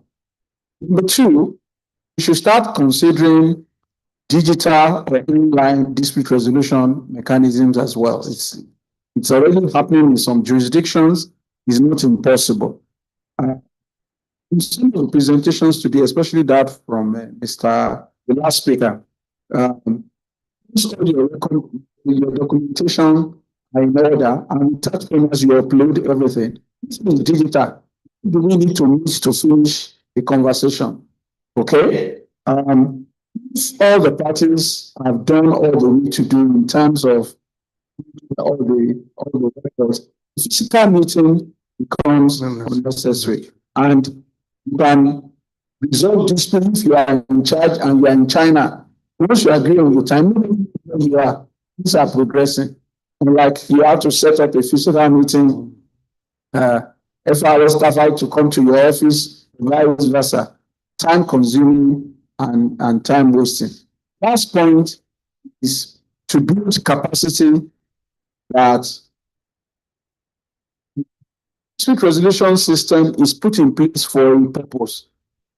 It is meant for people to massage their egos and to feel that if we don't agree, this will not. I'm talking about FRS staff in this particular respect. To appreciate that they have a responsibility. And that is to be prepared to have the knowledge. As I said, nobody should give anybody a target and we must bring something back because we've had an assessment. What sort of thing is that? I mean, going back to the example, the last one speaker, it will not build confidence, trust, you know, and it will not get to the level that you want at the end of the day. You really be having on the fringes. And this is a function of capacity building. Who are those empowered to take final decisions? Okay? They should not see themselves in the position of a judge. rather in the position of a partner. You know, as I said in my presentation, effective dispute resolution has positive economic returns for both parties. And that's important. So this would be my takeaways, that the last point being that must build the capacity of FRS staff who are in charge of resolving disputes alongside taxpayers to understand, okay, what sort of position they occupy and what sort of role they play. It is a catalyst for cooperation and development, and is at my discretion, is what I want. And can make your life difficult. I've seen this sort of condescending attitude sometimes, and it is just not helpful. So those are my comments. Thank you very much. I'll also invite the coordinating director of Emerging Taxpayers Group to respond to that. Thank you. Thank you very much. Because of the paper presentations and the panel discussion so far, there are certain things I would want to respond to. Before that, I want to state that the FRS has what we call now the standard operating manuals, procedures in all our offices, in such a way that wherever you go to any FRS, you find that staff, because that is where it begins from. You have to maintain the staff, and we're doing just that. And we've also gone further to even localize, this things that we do into local languages and dialects. I want to respond to Alaji Aziz's paper made mention of registration. I must admit that, because we have noticed over time that the taxpayers don't have a unique identifier. You find a taxpayer, the business name, not tied to his TIN, not tied to a lot of things. And we're not cleaning up the system. If you pick up a taxpayer from his TIN registration, his bank details, to his name, and all that, you find it in one. When we introduced technology into our processes some years back, of course, we admit we've had some issues around registration, then to register, not cleaning up all those things. So I agree with you, and of course, address that. There's something you made mention of, sir, and as a very respected professional, people in taxation. I don't see a situation where you go to a tax office, they assess you, and you fully know this is not a fair assessment, and you know it in the system. That is the reason why we have the TAT test certain things in a court of law. I'm always so proud to give you an example. This Lagos, was it last year? Taxpayer wanting to transfer his file into a resort business. He said, I was not going to transfer that file for obvious reasons, because I know I want to go to a safe haven. He said, well, it's a resort. If you can move the trees, the sea, everything, because of the resort, then I can transfer your file. Because that particular business, on the Ajah Road, and it must take it to, I think, Ikoyi or the VI. Now, the reason why. So, certain things you have to test them. Going forward, sir, if anybody gives you an assessment and you feel by the records, by the transactions, please stick by it. So we can help the system. So, a very good friend also. You see, it's important in taxation. If you don't have the records, how do you even make up the accounts for you to even come and file and pay? So we all know that it's what you now use to test, accounts. So if of course I can excuse the small coming businesses, and even after this year's sensitization, there wouldn't be any hiding place for anybody. And Sayu made mention that just filed an account and somebody has already started calling for audits. I don't want to believe so. And please, after this session, if you can just come over, those are the kind of people and things we want to see to clean up the system. Because controllers in the service know this very well. They do desk reviews. But in most times, it's the consultant, with all due respect, that you will also just clamor for audits. I tell most of them, you will not be. What audit you. We have procedures, we have processes. When you file your accounts, we do our 5 normal, reviews. And we now slate you being on risk profiling of your cases before we now audit you. And another reason, my very big brother here, Mr. Ohagwa, I could remember we were working together trying to even standardize the profession, because you cannot go to school, become the accountant, have and CIT membership, only for you to allow this profession to court, to go and be doing some kind of, fictitious copy and paste accounts. Mr. Ohagwa, I believe with your ascension as the president of the CIT is going to standardize, because started working on kind of seal, so that before the FRS receives any account, it must be certified, because those are the things that are bringing all these issues. I want to also state, to say this, FRS is doing all that it could at its own best to standardize this system. The Prof has said it, the fact that FRS has this phase of customer centricity, after all this, I'd want to really say we'll do our own very best and make sure that we, administer these laws to the latter. And if you have issues, that is why we have the committee. So going forward, we'll do all that it is possible for us to do. My respected colleagues, Pedabo and Alhaji Aziz, is when you find any abnormality, that is the time for you to bring it up. Because if I had not dealt with such situations, definitely it will not repeat itself again. But if you now leave it to come and, Pedabo, nobody has the right to go and audit an account that was, freshly filed, except if we have some risk, involved in that. So it's just by way of clarity, sir. Thank you very much. Thank you very much, Sidi. Thank you very much. I think I'll call on we didn't have too much space to invite you to join the panel, but the coordinator of the Tax Appeal Tribunal, to also share some thoughts. You heard what the coordinating director spoke about, so I think it will be also important to hear from you, particularly what you are doing at to engender trust and the taxpayers code, and of course other interest parties that you work with. Please, you can pass the mic to her. Yeah.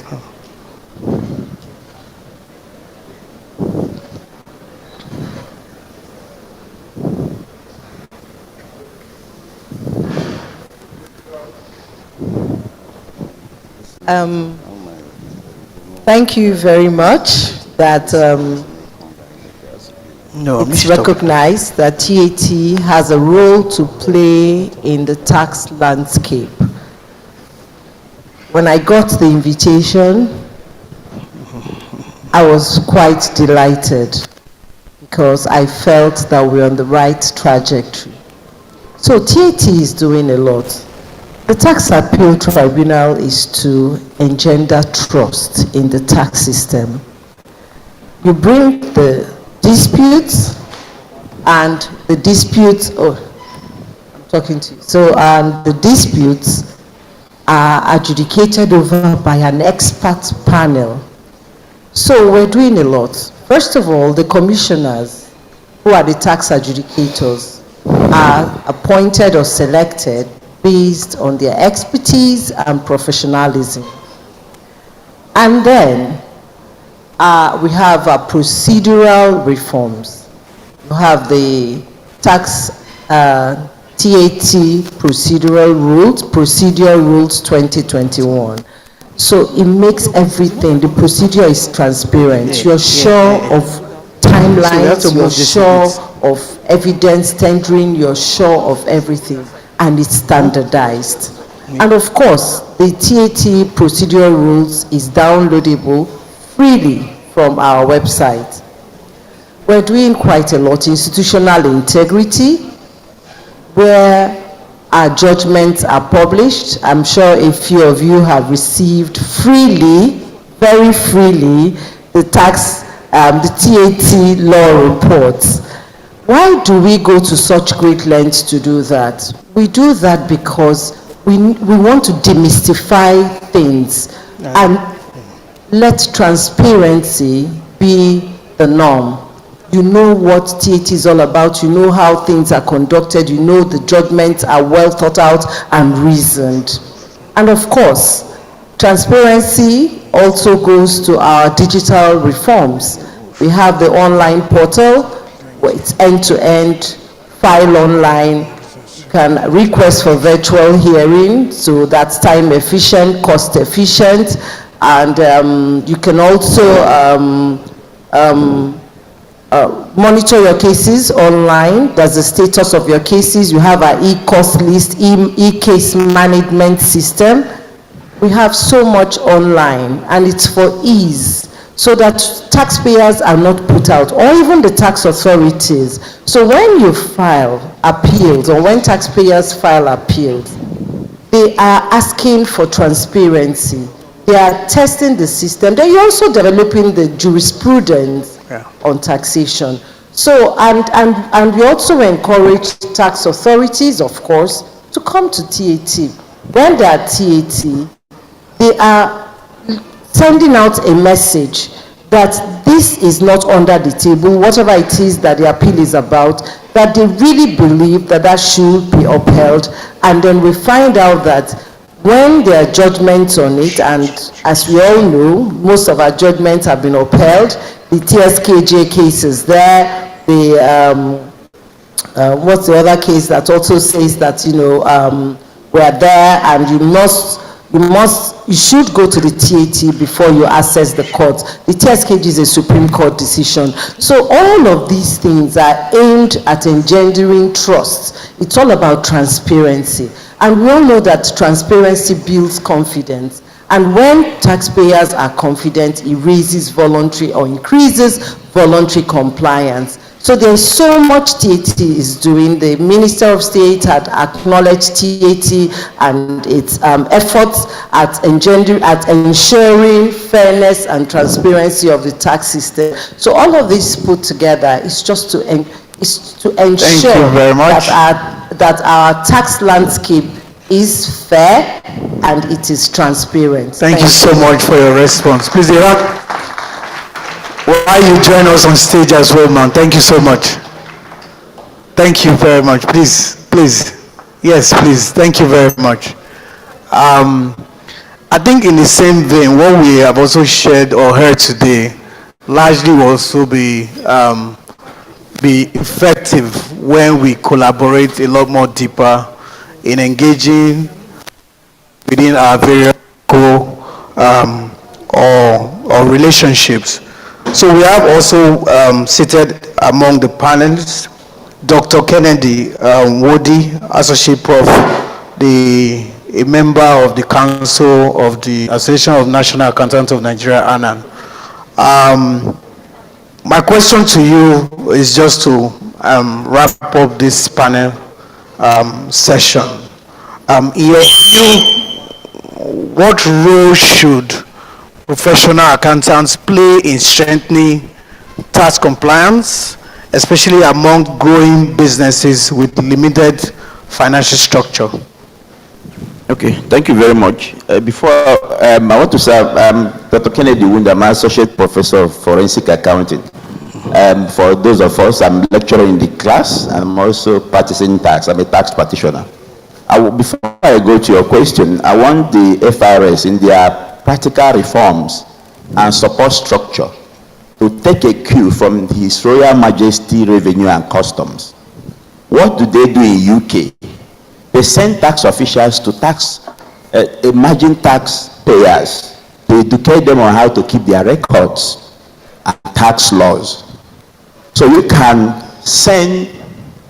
direct the tax controllers to send FRS staff to some taxpayers and teach them how to keep their records and teach them what the law is all about. It's not about sending FRS for tax audit, sending them for tax investigation.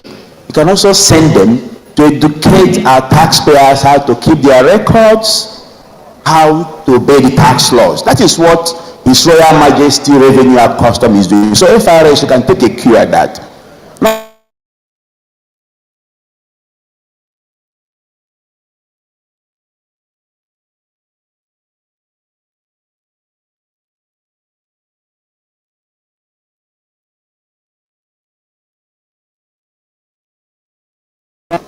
There must be loan agreement.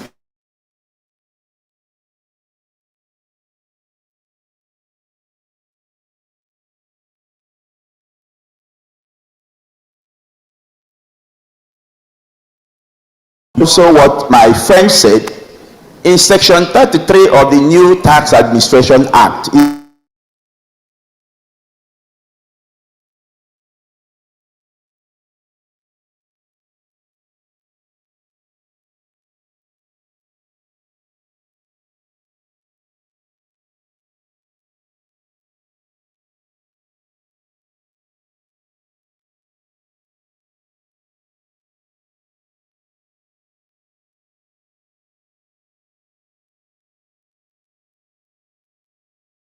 people allowing people out.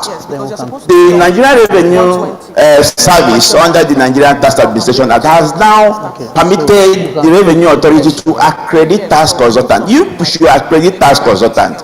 Tax consultants must have requisite knowledge and professional skill in the area of tax filing. They must have the accounting practicing licenses, the tax practicing license, and now even the tax clearance certificate. Before somebody should be allowed to file the returns of his claim, the person as a tax consultant should produce his tax clearance certificate. We are tax consultants, we are asking people to pay tax. Why can't we pay tax? We must pay our tax.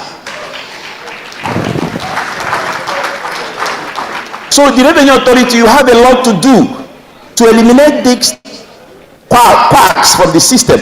If we have firms, we should send the names of our staff who want to represent our firms. And you should know those staff and accredit them. If I'm changing my staff, I should also notify you that the other person is no longer working with me. I have a new staff. And that is how it's going to be done. So coming to your question, the tax professional bodies has a lot of role to play in making sure that the Revenue Authority achieve their aims. And one of the things the tax professional bodies should do is to punish errant professional. You have ANAN, you have ICANN, you have CITN. Sometimes we want to wait to see how many members have these people been punished, suspend their licenses, or remove their licenses. They have powers to do that.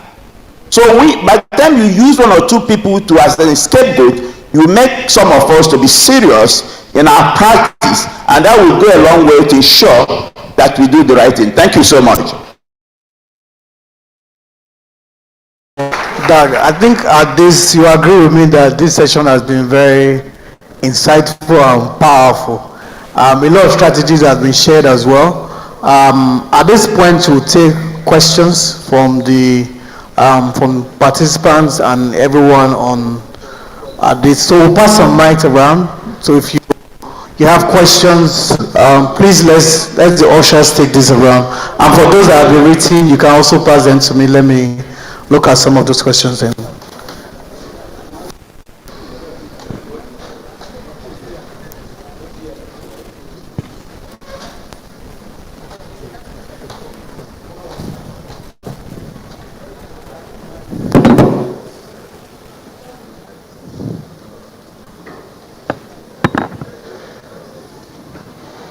There are some hands on the other side, please. We'll take a few questions because of time as well. So, for those of us who have written down questions, we can pass them to the ushers so we can read them here as well. This session is very important. Please ask all the questions you need to. And if we are not able to respond to all the questions, please include your phone numbers and email addresses. We'll ensure to respond to all those questions. Thank you. So our questions should be very brief and straight to the point. No protocols as well. It's going to be for 30 seconds to 1 minute maximum. One question per person. Thank you. Hello, good afternoon, everyone. My question goes to the last speaker. My name is Honorable Abdulasu Olalekon, FCA, ACIT, others. So the last speaker, please. The last speaker, I think we have met in one ICANN program before, and you are the advocate of saying we in practice should not enjoy what other small business will do. I run a small practice, I'm not earning up to 100 million. And you are saying because I'm a consultant, I must pay tax. And I think what is source for the goose is also source for the ganders. And secondly, you just made something, if I heard you clearly, that you are a lecturer and you're also a tax consultant. That's a violation of ICANN rule. If you are in paid employment, stay in paid employment. If you are a consultant, be a consultant. Thank you.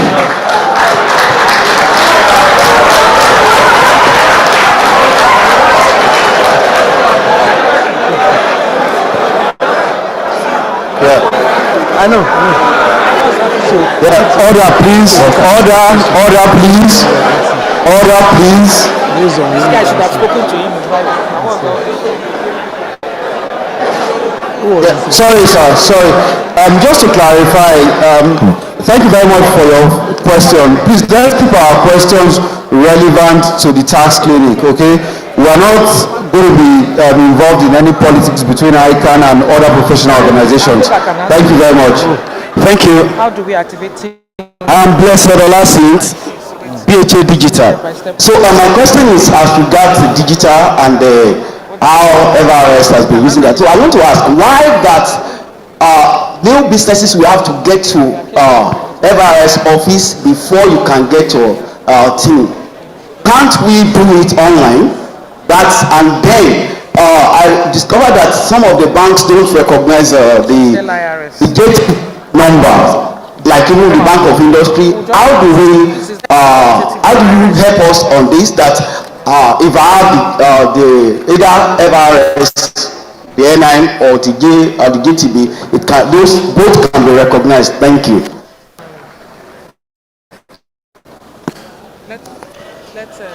No, let's take 5 questions first, then we'll respond to those questions, and then we can take others.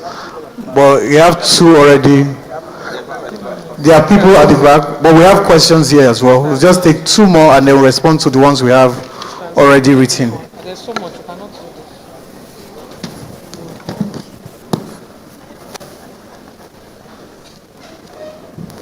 this. Okay, while we are waiting to take the next question, I think you can respond to the one that has been asked. Okay, so Mike. All right. Please. Thank you for that question. So on your first question of why a taxpayer has to go to the tax office. Now, previously we had manual records, the K cards and what have you. So there are some records that are legacy information that are still manual, that still have to be cross-checked. But we are working to clear all that backlog so that, the registration process can seamlessly be done online. Like I mentioned in my presentation, if the company registration is from the 1st of September 2023 onwards, that registration can be done seamlessly because from that point, all registrations, the systems have been integrated and all of that. So there was a time that we had a bulk team generation arrangement with the Corporate Affairs Commission, and we give them like a batch of team numbers to assign to new registrations, and that didn't really go the way we wanted it. So some records were generated, and some taxpayers turned out to have team that they weren't aware that they had. So it's to clean up those records. So taxpayers that typically fall into those categories are the ones we say, okay, go and get this reconciled. But we acknowledge that that's not the most efficient way, and we're working to mop all this up so that even on the self-registration system, these checks can be performed against such legacy information, and then you can have a smooth and seamless experience online.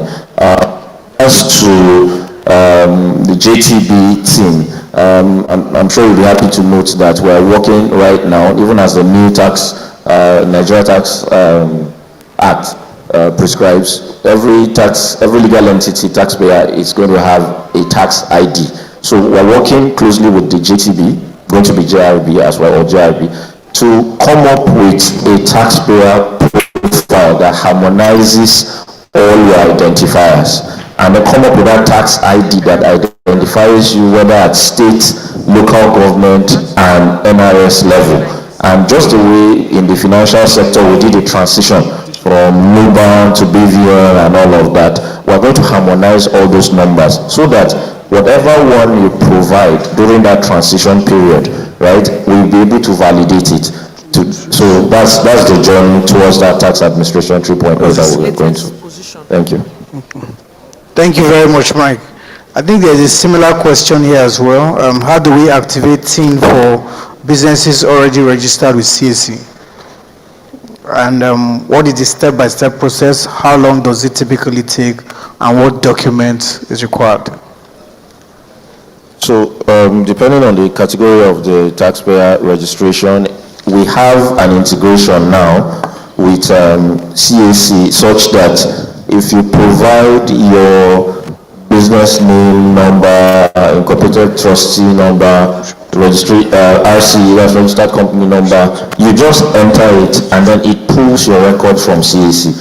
So all that information is already available at CAC. We have a digital handshake with them, and then so you can actually do the self-service. Now, the caveat there is that if you have, let's say, a legal representation or someone that registered the company on your behalf, and the email and phone number they provide there to the CAC is not what you want to use for your tax purpose, then that has to be communicated when the taxpayer is being profiled, right? So what we do is once you provide that information, we believe that's a legal representation for the company, and we pull that information and then we use that for the initial profiling of the company. So self-service is available for all newly registered companies. So you don't need to go through the stress of having to get to the tax office before you register. However, if you still need to walk in, tax officials will be happy to assist you to get registered as well. Thank you very much for that. I think the next question will go to the managing partner, Essential. At what point in time do you determine the threshold of turnover? Do we have to wait until the financial statement is finalized at the end of the financial year? Yes, yes, for you. I will have referred that to FRS to tell us when they will do that. However, before I answer that threshold question, let me just say, without responding to what our CB said about that, what I call peace tax is without prejudice, sir. So it's without prejudice, and it's because the manager is a friend, and he also said, look, Alaji, you are giving me serious trouble. I have never concluded any audits in the last couple of months, so you can help me pay this one. At least I will go to my management that I have said it's okay, don't worry. So we can call, that's why I call it peace tax. It's not only for Ascension to be at peace, but for the tax official, and that is why I'm always pleading that management do not insist on staff, concluding. I remember I filed, a suit at the Lagos State High Court in respect of a radio television of 200,000. And when the process was served, on the authority that brought the radio license 200,000, they said, I said, you went to court because of 200,000. I said, I will get to Supreme Court. Until the judgment was given against the local government there, they never appeared in court for one day. So I always try to test and make sure we perfect the system, but only when it is necessary, and because so many people are involved. On the issue of threshold, I will say that it has to do with record keeping that Mr. Albert had already enlightened us on. Because going forward is going to be an issue. Whether it's 50 million or it's 100 million, whichever one comes out. Let's say it's 50 million. So at what point will you migrate to be a taxpayer? Because once it becomes 51 million, then all the laws are applicable to you. That is, if it's fixed on 50 million. The same thing, 100 million. So unless you keep your proper records, and you can explain to the tax authorities that, look, my turnover is under or was under the threshold, and therefore I am not taxable. The moment it crosses it, then the taxpayer must know that it's taxable, and it should not be arguing, with the tax authority. So I will solicit that people keep their records, preferably online, so that you can retrieve it and you can send it to the authority as quickly as possible to resolve the matter very positively. Thank you very much. Thank you very much. Thank you so much for that. One question from the audience. Yes, from the audience. I think Sorry, let me add some more light on the turnover threshold. Yes. You see, the way it operates in the service now, above 5 billion naira. And those with turnovers around 1 to 5 are categorized as the medium taxpayers.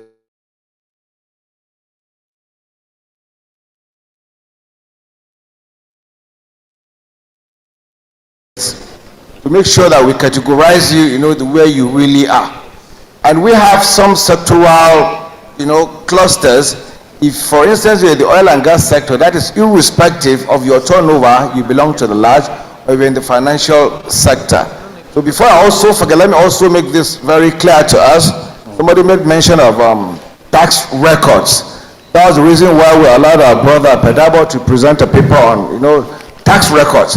But even at that, you see, that is why this is a clinic. I'd want to advise some of us to also go to the CAC desk for some prescriptions. You don't go to register a company that is corporate in nature and begin to tell me you don't know what record keeping is. Probably if you go to the CAC desk, they will tell you it's one of the cardinal principles of opening a business. I know we have the corporate, the individuals, and the enterprises. You cannot open a corporate account. Of course, we offer such services, we train you, we advise you, we guide you. We don't expect to open a corporate, company and begin to tell me you don't know the importance of record keeping. Please go to the CAC desk there. They will also, educate you the more. It's one of the reasons why, or rather the cardinal principles of you opening a corporate account in the country. Thank you. Thank you. We'll take the question from the audience. Thank you. Good day all. My name is Monsoro Yebola. My question will be on tax promax. I observe each time we are asked to upload bank statements, the icon there is always picture. So each time we try to upload the bank statement, it's always rejected. And I've raised this at an FRS seminar at Mainland. Surprisingly, up to now, that is yet to be updated. Secondly, recently we are unable to file withholding tax. I will plead to the management to please assist us to access this particular withholding tax access so that it will not become late. Well, 1 month is already late, so the fault is not from our end now, it's from the FRS. Thank you. Understand, and it's a general issue since it's a clinic. You understand, so that you'll be able to. On your final word, I'll just ask you to. Okay, so from your first being unable to upload the bank statement, I'm guessing it has something to do with the file size. Maybe it is larger than the prescribed maximum file size. However, I recommend you check with the desk there, the tax pro desk there, and let them look at the situation critically. You're on withholding. You say you're unable to file withholding. Please go to the desk there. Let them look at the situation why you are not able to upload that schedule, because it's not a general problem. I guess that's specific to your account. So I'm sure they'll be able to resolve that quickly. Thank you. Thank you very much. Some of the questions that we have received are questions that can be dealt with at the desk. That's why we have representations of each of these desks to answer this question. So our next question here Please allow Madam to ask a question. Thank you. Okay, thank you. My name is Bola Mashan. I'm the second vice president of NBA. The theme for this group is simplifying tax and maximizing revenue. So the focus is more on maximizing revenue. But how do you get to the people that are supposed to pay tax? Because nobody likes tax collectors. It's even in the Bible. They are never liked. So that people don't like to pay tax is natural. So, but when you simplify things for people to be so easy for them, so we need to go into the public and maybe have a town meeting with people that are supposed to pay tax.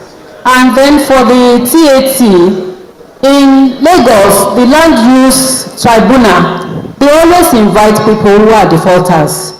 And through that, they have been able to get more money into the coffers of Lagos State from land use. So I don't know if TAT can go further, take a step further, and invite these people who are evaders or avoiders of tax, so that they can go, some business. I've seen some business, once they open, the tax collector will be there. Pay this tax, pay this tax.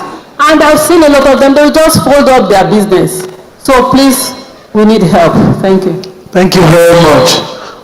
To the CD, illicit financial flows, there's a question for you, sir.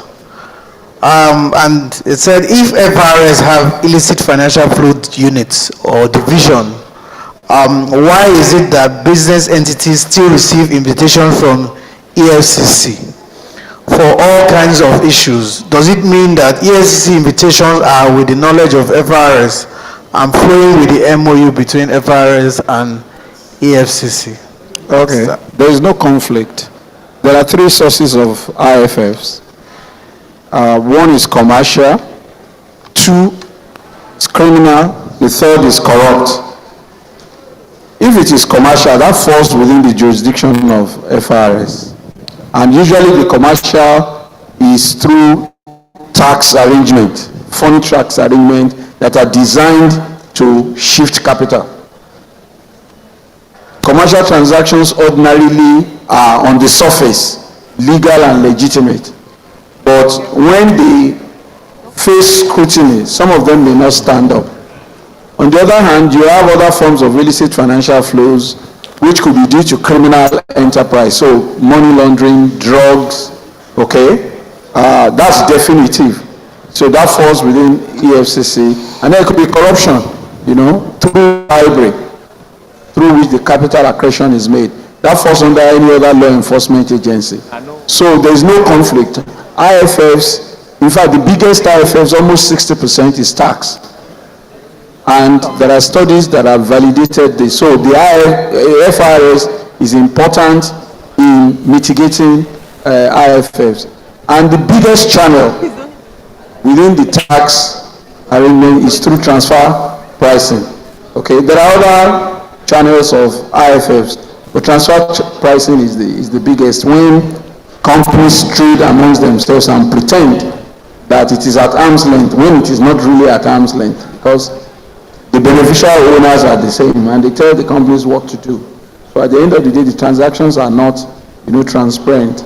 So that's Thank you very much, sir.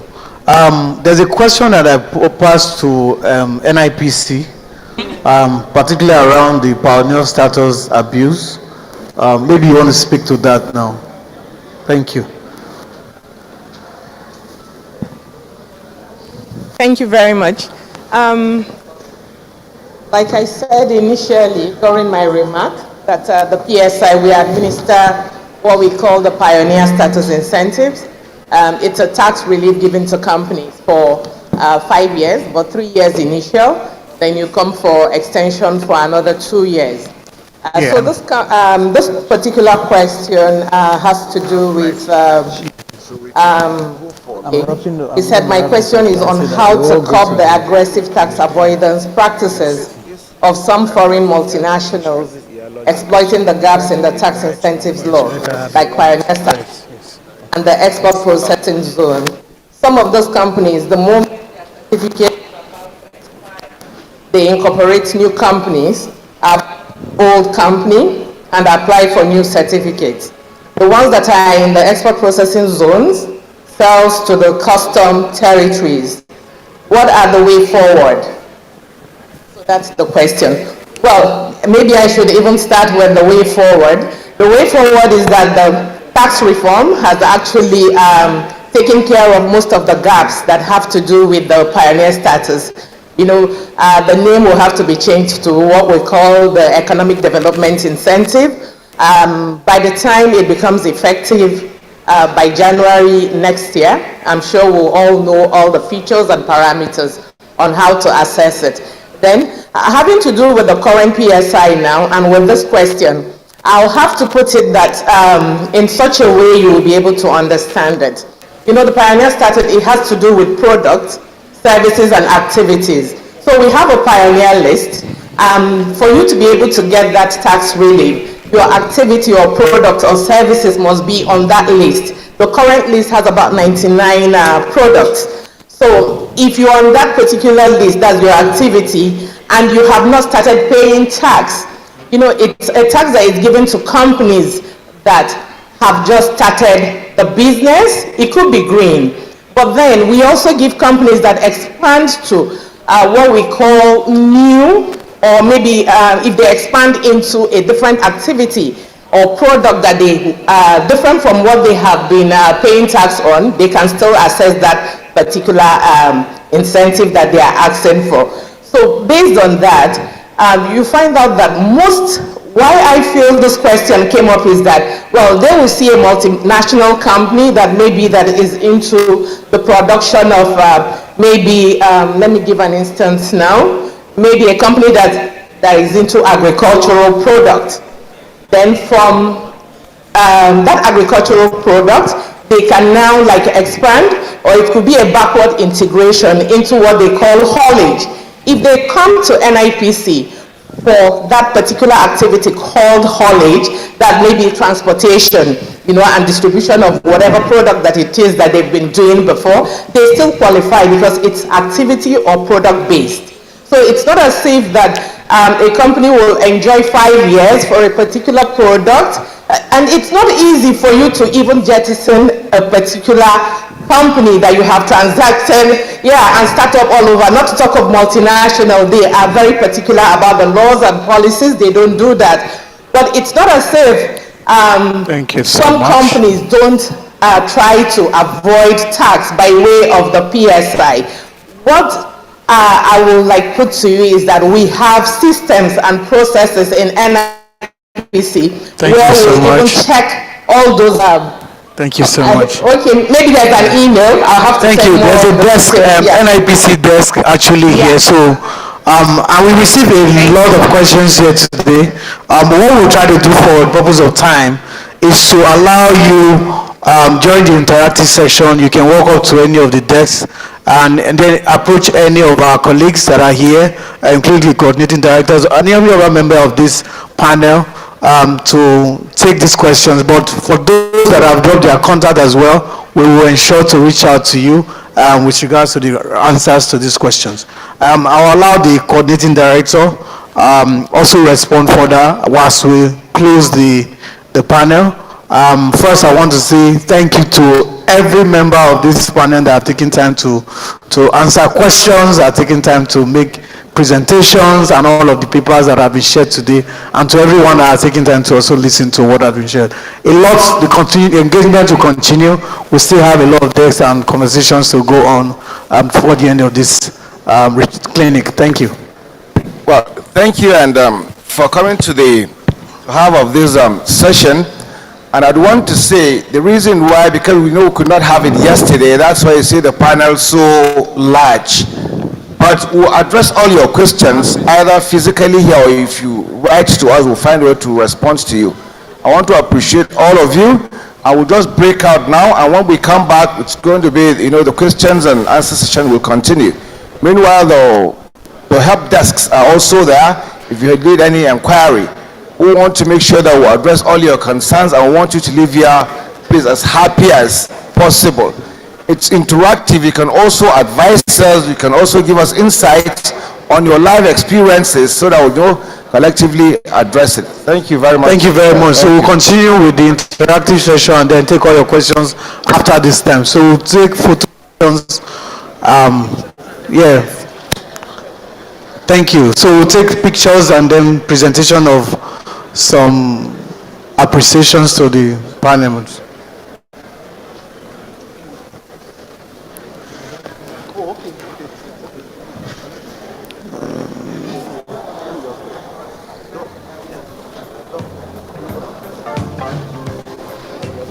Sorry.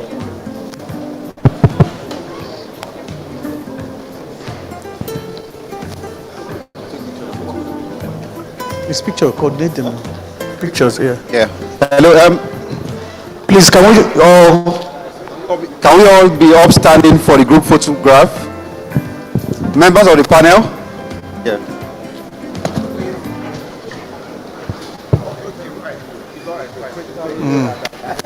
So you say,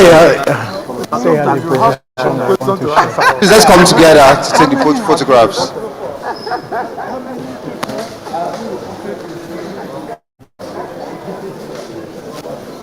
Sorry.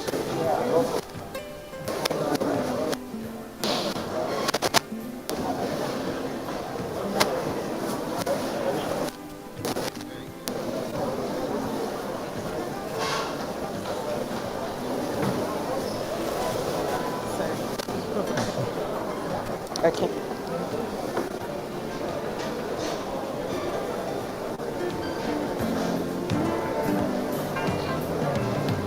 Okay, thank you very much. So it's time for presentation of the souvenirs. Please just wait and pick up your souvenir on the stage.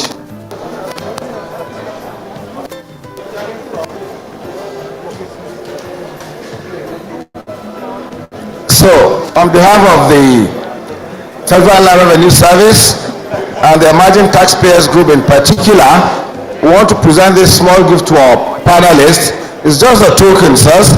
Please accept this from us.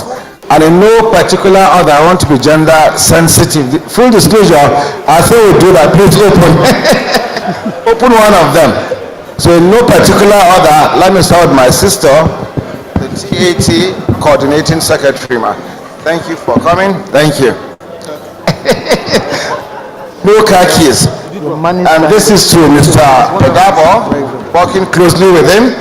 Also been supporting us. Thank you very much, sir. And please, we hope you'll also, accept invitations when we send to you. Yes, sir. Our own bond. Thank you very much, sir, for coming. Yeah, thank you so much. And don't forget, we're going to share all the papers that were presented. And if you have questions, we can still send so that we can get to them. Mike Adoga, you see, your table is the biggest there because I have a lot to do after this session. There's so many things around Tax Pro Max, and even one of the panelists, Dr. Yemi, has a lot of things to share with us on the Tax Pro. So thank you. Accept this from us. This is to the representative of the Executive Chairman, Professor Bolaji SAN. Really appreciate you here as well with us. I think you came in 2 days ago. Thank you so very much, sir. We also enjoyed your paper. And of course, we live on the same floor at the headquarters. I know anytime I knock, Prof will be ready to assist us. Thank you so very much, sir. Thank you, sir. Yes, sir. And to my big brother, Mr. Innocent Ohawa, who was a coordinating director with the FRS some years ago, and one of the persons that has also trained me to be a coordinating director by his grace today. And he is also the president of the CITN, and I also happen to be a council member representing the FIS on the CITN. So all the claps, sir, please accept this from us. We really appreciate, sir. Thank you so very much. Thank you, sir. Yes. My brother and friend, thank you, but you still be with us, I'm sure, after the break, isn't it? Thank you so very much. Thank you.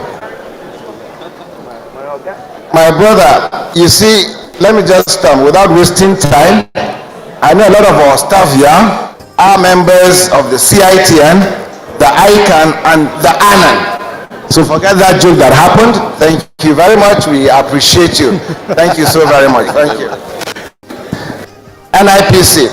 Most of the times we go to our taxpayers, they will tell us businesses are not flourishing. What do we do? So we hope your desk will provide, such things for them to know how to invest properly, make more money so that they can pay their taxes. Thank you very much for coming, and I'm sure we'll collaborate more because we're all in Abuja. Thank you so very much, man. Thank you, really appreciate it. Yes, sir. The SA advocacy to the executive chairman, whatever we do, he tells us, if we don't broadcast it, nobody would know. We really appreciate you've contributed so much into the success of this engagement. We want to appreciate you once again. Thank you so very much. And to all members of the FRS team, please just break out for prayers and lunch. I will come back in the next 30 minutes, 1 hour. Thank you. Thank you very much, Sydney. Thank you. Thank you so much. Our panel members. Quickly, just to let you know that this is just the first phase of the tax clinic.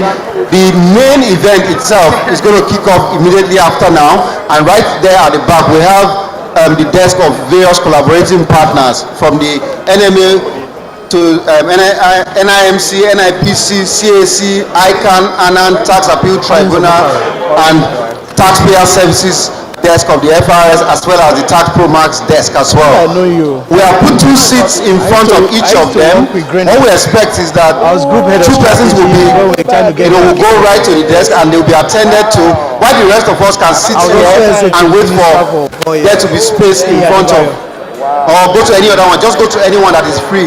But however, note that this hall is still open for you to sit down, relax, and enjoy your lunch as well.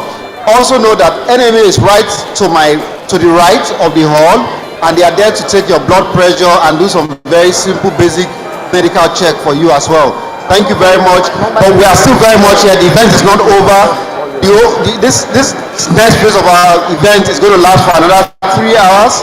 So there's enough time to answer all your questions and then to deal with anything that is remaining. Thank you very much. Fantastic. Fantastic. I'll save it now. Please, anytime, any tax conversations, anything, please let me know. Yes. They will kill you today.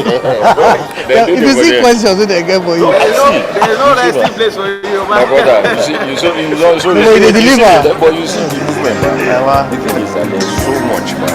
If our there's something, there's a lot that we need to do. You see what I know now? It's a lot to do. Us correcting so many things. You understand? No, that guy. Hello. For our special guests, speakers, presenters, lunch has been provided for you in the lounge upstairs. So please don't be in a hurry to leave. Yes. My colleague is here to take you upstairs once you are ready to go upstairs where the lounge is for your lunch for our invited VIPs. Thank you.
Hello?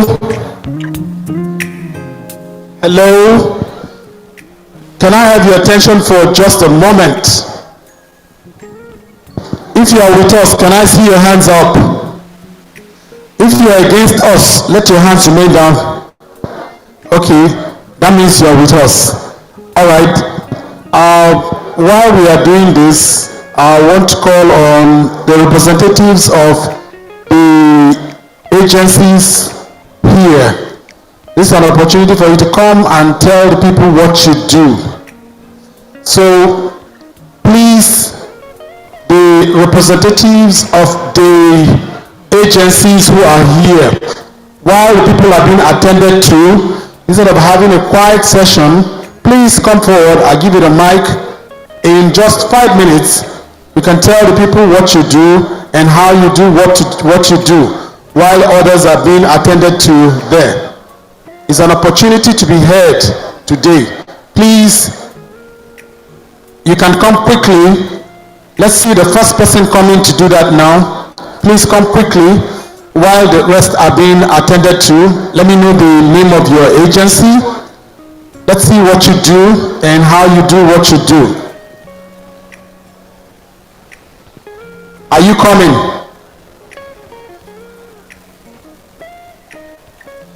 If you don't feel like coming this way, I can walk down that way so that people can hear you. Tell them what you do, how you do what you do, while others are being attended to there. It's a clinic. Are you with us, sir? What agency and what would you want to say? Okay, so you can, do you have a desk there? Okay, all right, talk to us what you do and how you do what you do, just in 5 minutes. Let's know you, introduce yourself, and while others will come too. Good morning, ladies and gentlemen. My name is Iyanda Abiodun Murphy. I'm representing Lagos State Internal Revenue Service.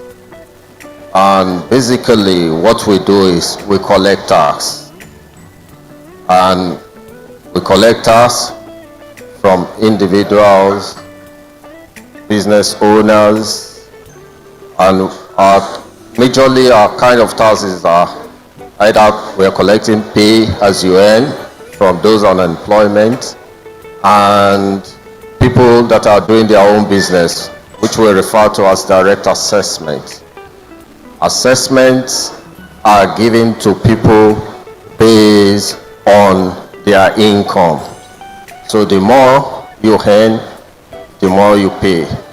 And we have a very wide range of coverage, from large to medium to small. In the last 10 years, Lagos State Internal Revenue Service has introduced the informal sector tax. And every year we improve on our best. In the last 2 years, we have come up with the advanced technology, which we refer to as a billion hub for traders, artisans, and all other groups that belongs to the informal sectors, and we don't wait for them to come and pay tax. We take the business to them. And we have consultants, because our staff don't collect tax, we don't collect cash. It is the consultants that have been employed to do that. And once you pay, they will enumerate you at the spot. You get to do your biometrics right there in your market, because we believe traders don't like to leave their markets. So we take the opportunity to move to them and make the business easy for them. And once you pay, in the next few minutes, you get your receipt of payment and further documentation will be done.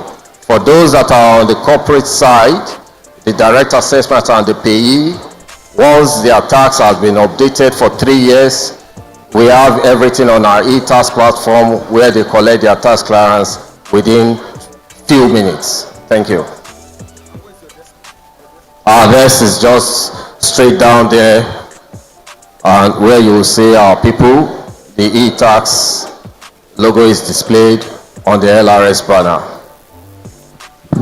Thank you very much, the representative of the Lagos Inland Revenue Service, Lagos Internal Revenue Service. Talking about automation, I hope you are automating those standing by the road and harassing people. Please try to automate that also. Do we agree? I hope it's possible to automate that also. No, don't worry, it's just a joke. Any other representative from the agency? Okay, please come forward very quickly, sir. The agency you present, what you do and how you do what you do. Seize this opportunity to talk to the people if you're here rendering service. Just send one person to talk to them. If you can't come here, I will come to you. Sir, please introduce yourself, which agency you represent, and what you do, and how you do what you do. Thank you. Thank you. Good afternoon. My name is Hilary Onwe. I'm here on behalf of the Coordinating Secretary, Tax Appeal Tribunal. She has been here. She has spoken about the Tax Appeal Tribunal. But I've been asked to say one or two things concerning the Tax Appeal Tribunal. The Tax Appeal Tribunal, as you would have known, is a tax dispute resolution agency established by the government, federal government, under the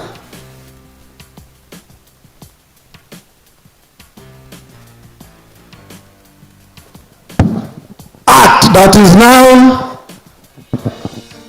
under the Joint Tax Board, one of the new acts signed into bill, which will take effect, signed into law, which will take effect from January next year. Briefly, the Tax Appeal Tribunal settles tax disputes between the tax authorities and the taxpayers. If any taxpayer is aggrieved with any decision, any assessment of any tax authority, whether a federal tax authority or a state tax authority, such a person has the opportunity to redress such grievance with the Tax Appeal Tribunal. The Tax Appeal Tribunal exists in 8 zones across the country. Why we say 8 is because Lagos has its own exclusive zone, Abuja has its own exclusive zone, then the rest of the 6 political zones have each zone each, have a zone each. So we settle tax disputes at the Tax Appeal Tribunal, and the processes are very simple, very easy. You don't even need a lawyer to come before the Tax Appeal Tribunal. Once you appropriately understand the tax issues involved in your organization's tax management, you can approach the Tax Tribunal in what we call complaint, notice of appeal, which is just a form of complaint. You just complain formally against that decision that has been taken concerning taxation of your entity by the relevant taxing authority, and then the Tax Appeal Tribunal takes it off from there to ensure that whatever your grievances are looked at professionally, given the provisions of the law, without the legalistic stance of the regular courts.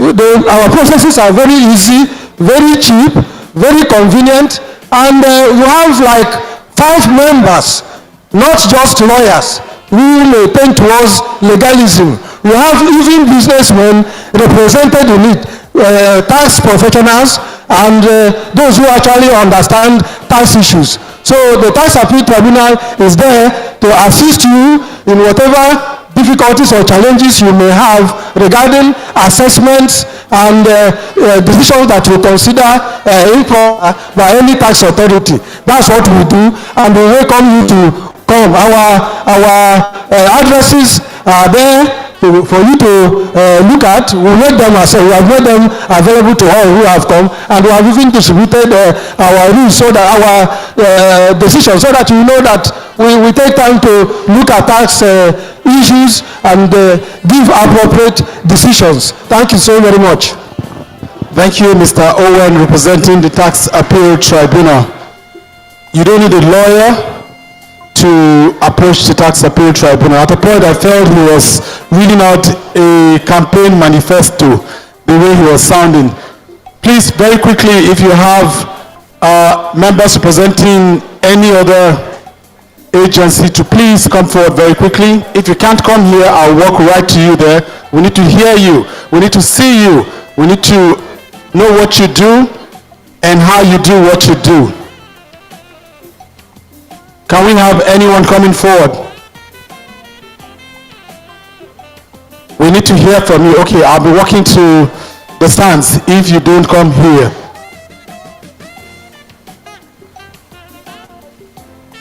Okay, the JTB, very good. Our brothers and sisters in progress. Thank you. Your name, what you do, and how you do what you do. What relevance is your activity to the people that are gathered here today? Thank you. Thank you so much. Good morning. JTB is an umbrella under tax administrations in Nigeria, and it's committed to its simplicity and harmony in the tax administrations of Nigeria. Regarding the 10 issue harmonization, because we have been having different complaints about the jurisdiction of taxpayer, either individual or business name. So we try to resolve this issue by ways and means of identifying the relevant tax authority. We equally assist in area where there is jurisdictions issues between interstate with all these SRT and other matter that has to do with interstate dispute. That is what JTB is committed to do in resolving different disputes within interstate of tax authority. Thank you. Thank you very much. The representative of the Joint Tax Board.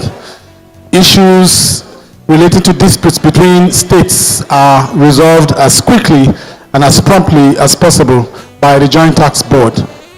Do we have any other representative of the agencies that are here?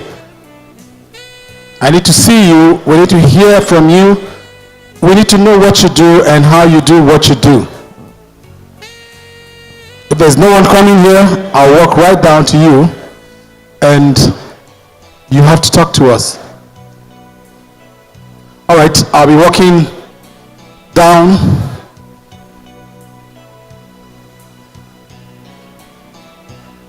Down the hall. I see ICANN there. There's NIPC. Please talk to us.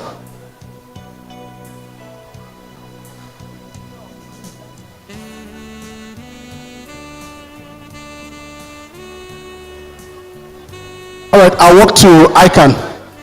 Quickly, please tell us something while you're busy. You don't need to come forward there, but let's hear from you, your name and why you're here, what you do. Yes. Good afternoon all. We are ICANN, and this is our service desk. What we do in ICANN is we train members, we refresh their knowledge with respect to the faculties with which they belong, and we also encourage them to at least have or belong to one or two faculties. We have about 7 faculties, and anyone who wish to join, you can easily join. Also, we also train upcoming members who to be chartered accountants, and we do this through our examination routes. Also, we have reciprocity arrangement with some other PAOs outside Nigeria. We have CIMA, we have ICAEW, we have CPA Canada, and a host of others. So basically, we are here today at least to understand the emerging taxpayer group, and also to attend this tax clinic. So you are welcome all. Thank you so much. Thank you very much. That was the representative of ICANN. The Corporate Affairs Commission, you need to talk to us. Can you have somebody talk to us, please? CAC, you must talk.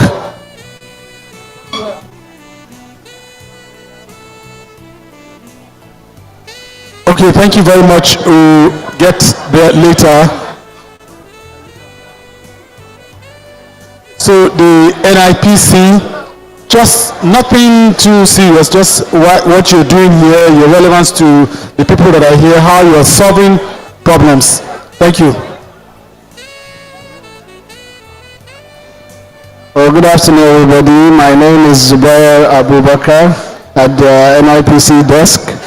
So essentially, as most of you know, NIPC is mandated to encourage and promote investment in Nigeria. But why we're here today is because my desk is particularly the Incentives Administration Division, where we administer the Pioneer Status Incentives, which is a tax holiday, which gives you tax holiday on company income tax for 3 to 5 years. So the initial approval is given for 3 years, and then an additional 2 years as extension. There is a Pioneer schedule which has a list of 99 sectors that can actually enjoy this Pioneer Status Incentive.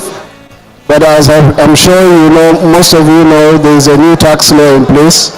So the Pioneer Status Incentives will be graduating to the EDI, which is the Economic Development Incentives.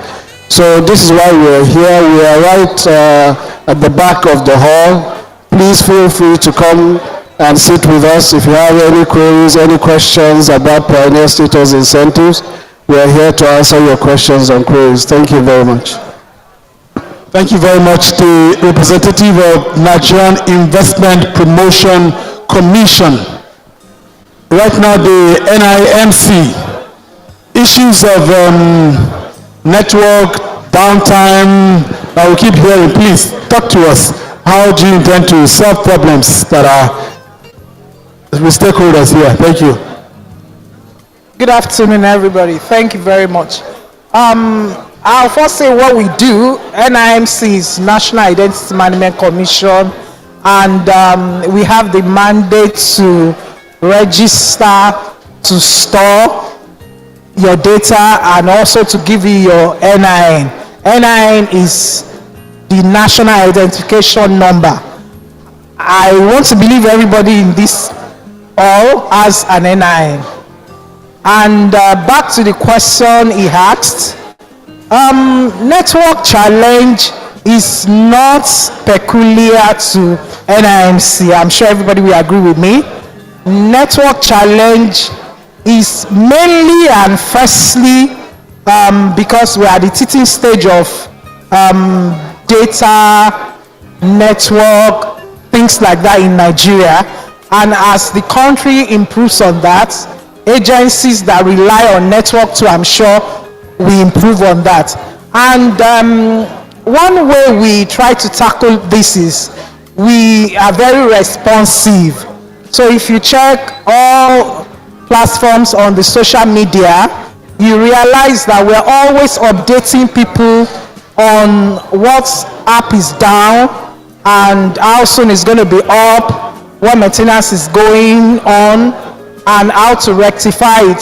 So really, if you come to our desk, we'll be able to give you a customer care email address that is very responsive. Sometimes you can get response within minutes. So if you have whatever issue with your NIN, whatever issue, the email is quite functional, I can tell you that. And I'm sure we're working towards that perfection that everybody desires. Thank you. Thank you very much. Representing the National ID Card Management. The issues have been resolved. They are working towards perfection. The Nigerian Medical Association, do you have anything to say apart from checking people's blood pressure? I hope not too many blood pressure is going up. The problem is not too much yet. NMA, do you have anything to tell us? Okay, the NMA are busy, the doctors are busy. So let's allow them to check the blood pressures. Make sure the blood pressure doesn't go up. Please match the blood pressure to go down. We have the Anan, a premium brand of choice. Please talk to us, Anan.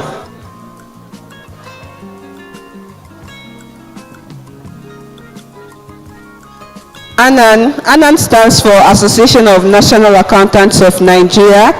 It is an organization, a training organization. We train students, and if you want to become a chartered accountant, you can register with ANAN. Thank you. Okay, thank you, Anan. Very brief. This is MBA, thank God. You must tell us something, MBA. If I look for trouble now, who will handle my matter? Yes, please, somebody tell us something, MBA. Good afternoon, professionals, ladies and gentlemen. We are from the Nigerian Bar Association. You all know what we do. We attend to disputes, we help you navigate your problems. If you want to know how to solve your civil matters or criminal matters, any related matters, we are here for consultation and legal advice. Thank you, MBA. If anybody looks for my trouble now, I will come here very soon. Thank you. The CITN, our brothers and sisters in progress, can you talk to us, please? CITN, thank you. Good afternoon, everyone. This Chartered Institute of Taxation of Nigeria, we have like 3 routes if you want to become a member. Is either you go through student membership, whereby you write our examination. Then we have direct membership for ICA members, ANAN members, and as well as JTB final. Then we have CTA route too. Those one, CITN Tax Academy. Those ones basically for lawyers, and those lawyers that want to apply must have 3 years post-call to bar. So we have our flyers and we have our contacts. Then there's another thing, if you're already a member, you can as well apply for practicing license. So every information needed is on our flyer, and we have contacts for further inquiries. Thank you. Yeah. In addition to that, the new tax reform provides a bigger platform. For every one of us, we have to be tax compliant. And tax compliance starts from knowledge. It starts from understanding what the tax law says. And CITN is here to actually take you through that journey of knowing both, if you're a businessman, we take you through your journey of knowing what your responsibilities are. If you want to be a practicing member, you can also go through that route as well. In addition to that, we always and almost every week and every month, we do advocacy and education. There's a webinar that will be coming up on the 23rd of July. I invite every one of us, I'm sure it's on the social media, we'll still put it on the social media. If you have not known anything about the new tax laws, just be on the lookout for CITN. We are there to educate you, and we will continue to educate you even during the implementation of the new tax laws. We will be there to support you, and we will be there to support Nigeria. Thank you. Thank you very much, sir. For the CITN, do you have honorary members? No honorary members. A member is a member. No honorary member. Thank you very much. We're done with you. The Tax Appeal Tribunal. All right, the LRS, we have spoken to you. The JTB, You spoke to us.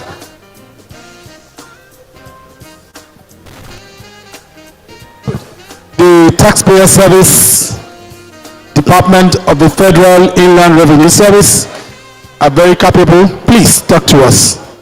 Have you had cases? How do you attend to people? What are they expected to know when they come here and all that? Please let somebody talk to us. Thank you. Talk to us here. Thank you. Yeah, I live.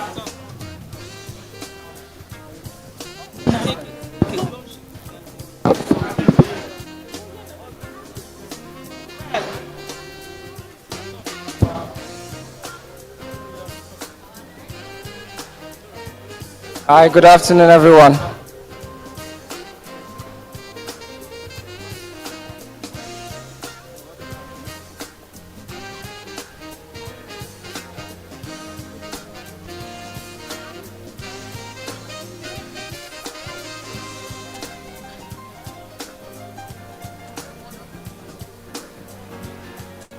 Okay, good afternoon, everyone. I'm speaking on behalf of the Taxpayer Services. Our stand is right here, and we're here to help you more or less rectify any issues that you might have.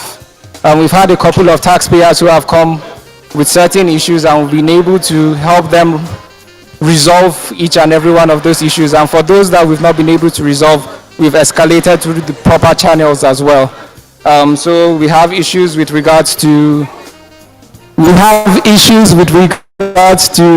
TIN validations for some of them that were registered with old TINs on our portals. We've been able to migrate them onto TaxProMax. We have other issues as well for taxpayers who are not necessarily able to log in as well. We've been able to resolve such issues here on our desk. Thank you. Thank you very much. The Taxpayer Services Desk, any issue relating to taxpayers are normally tackled by them. Your team migration, team validation, every other thing you need to know. It's a go-to place. The first point for your issues, the Taxpayer Services Department. Now the TaxProMax, you don't seem busy. Please tell us what you do and how you resolve the issues. The complaints have been brought so far and what you're doing. Thank you. Thank you, sir. TaxProMax has focal officers in all tax offices. So when you get to a tax office with your complaint, you can complain to the Taxpayer Services, the head of the Taxpayer Services, and then give them your complaints. If it is beyond the tax controller, it will be escalated for further review. So whenever you get to a tax office, you either talk to the focal officer or the head of the Taxpayer Services or the tax controller or head of audit, as the case may be. Thank you. Thank you very much. The TaxProMax team, all issues concerning TaxProMax, please.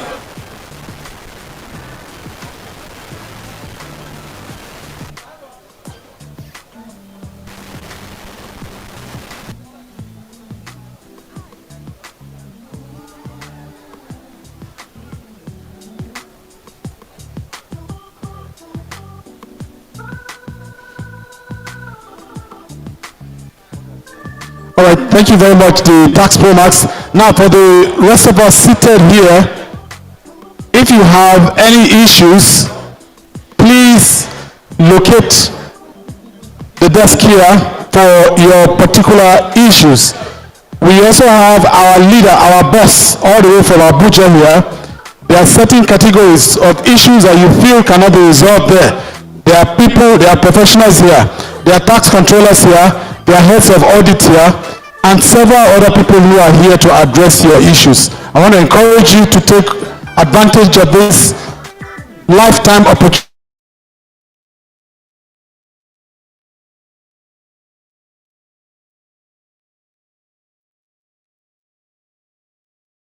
A lot of them are free, nothing they're doing.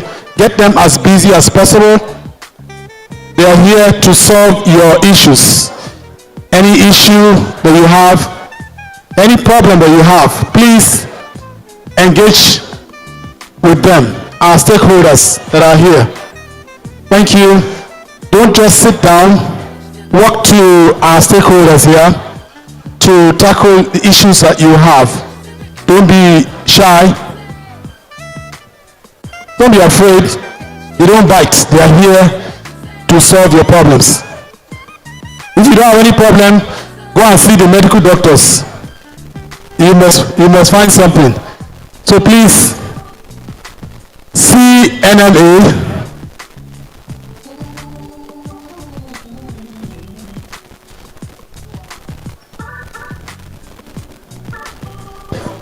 The representative of the NMA, your people were busy earlier. Please tell them something. Thank you.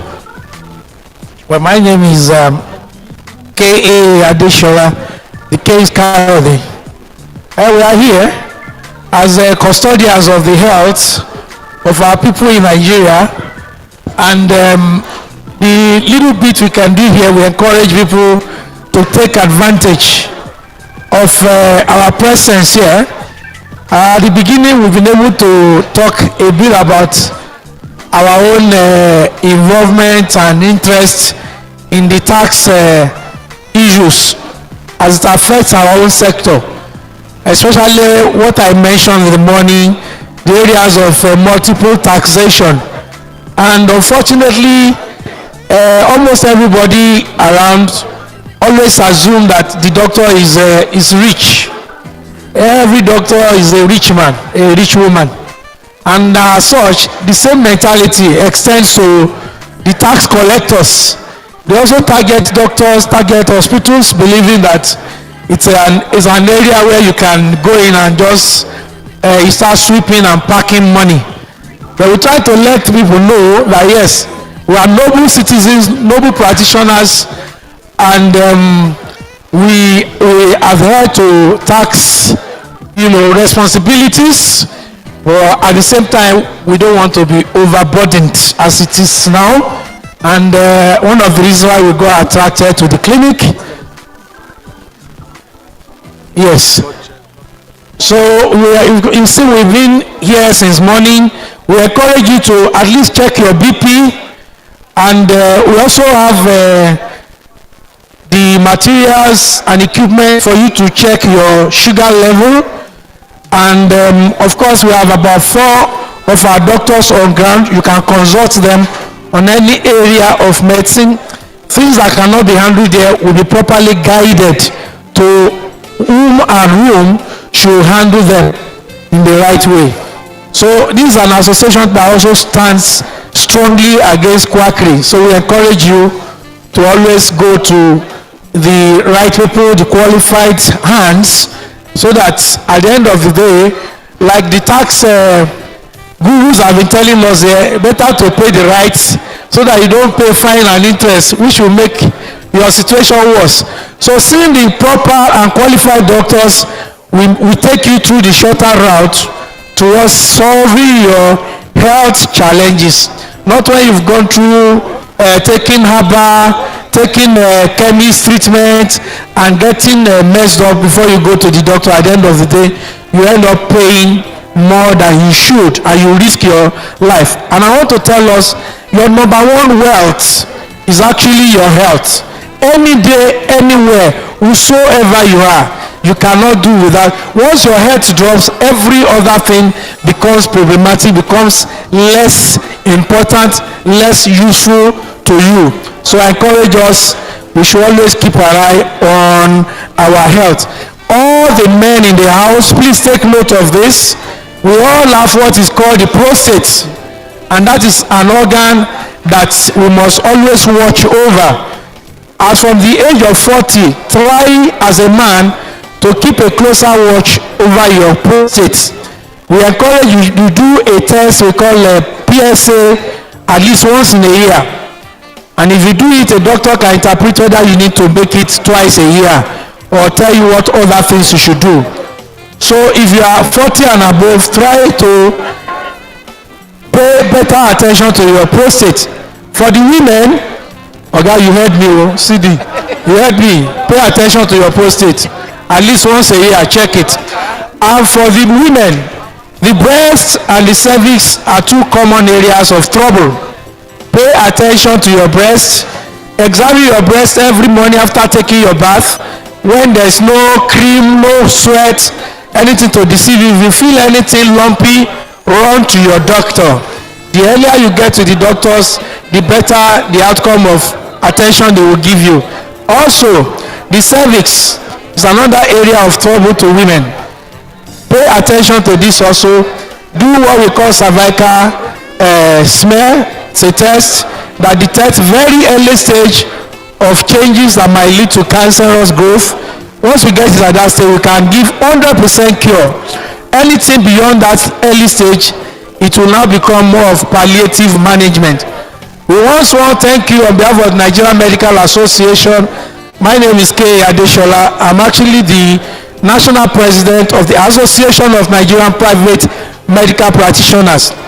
And I'm also a member of the National Executive Council of NMA. And here today I'm representing the NMA President, who is presently involved in negotiations because NMA declared a dispute with the government over payment and other things in the recent weeks. And so there are some high-level meetings going on in Abuja that made him not to be able to make this meeting. Thank you very much. You are welcome to our desk once more. Thank you very much, the representative of the NMA. Sir, you spoke like a politician. I know that your second calling is politics, not just a doctor. Doctor, you are also a politician. Sir, are you also checking HIV,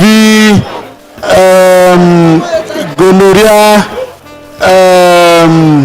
genotype, what's those other things? Are you checking blood group, all those things? Are you checking all of them? The blood group and all that? No, I'm asking. Okay.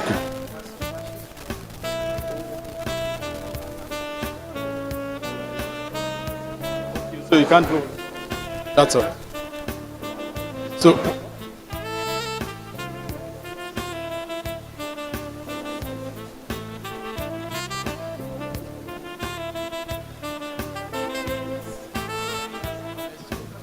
okay, please check your sugar level very quickly. Sugar, please check it out. The NMA. Engage these people as much as possible. I assure you, this is a lifetime opportunity. Consultation is free, tax free. This doctor is a politician. Thank you, sir. Every consultation here is free of charge. You're not paying anything. We are here to assist you. Yeah, I see a long queue for the NMA. Please do well to visit the other desk also. We have the taxpayer service desk over there for every issue relating to tax. Please see them.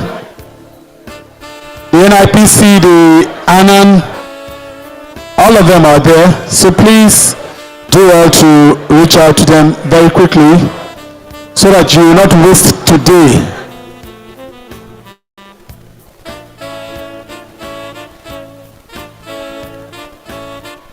We have brought people from far and near here.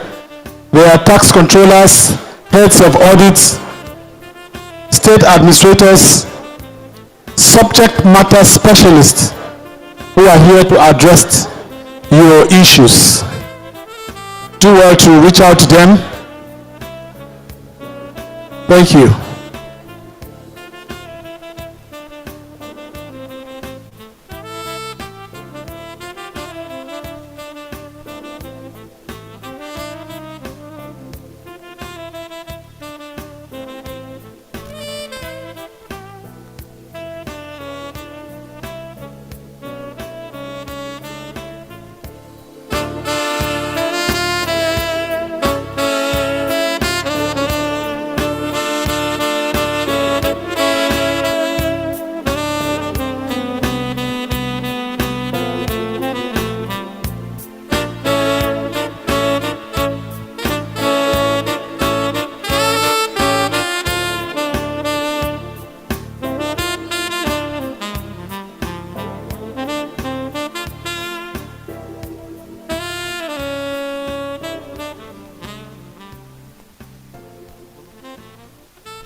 Hello?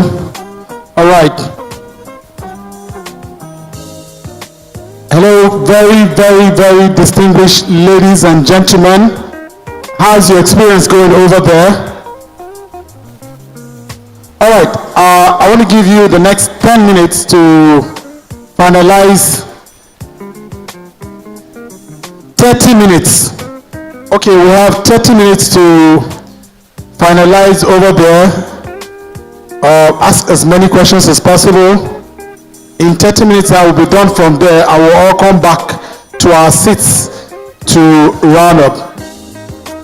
So take advantage of the remaining 30 minutes. Make use of the opportunity given to you as much as possible as we come back here to our seats to round up what we started since morning. Once more, take advantage of the desk provided there. Consult them as much as possible. I told you earlier, it's free of charge. You're not paying anything for consulting with these people. We'll round up in 30 minutes time. We'll all come back to our seats as we prepare to round up. Thank you, and thank you very much. We'll also be taking some of your experiences during your interactions with them, your experiences. So we're going to ask you questions at random.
All right. Okay, can we have any of our taxpayers who wants to share his experience from what you had over there? Were your issues addressed? Let's get feedback from you. Were your problems solved?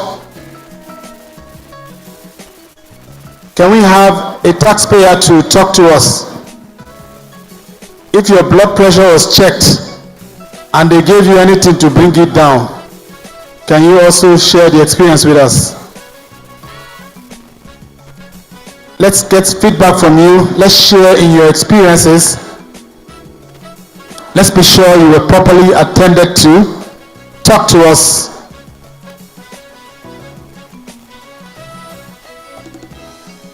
Let's get your feedback. Do you have a feedback? Okay.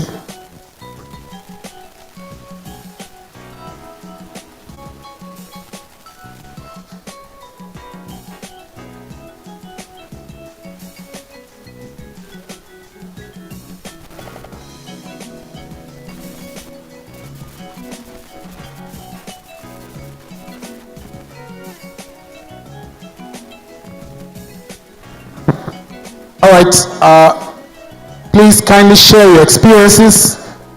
Let's get feedback from you. Feedback.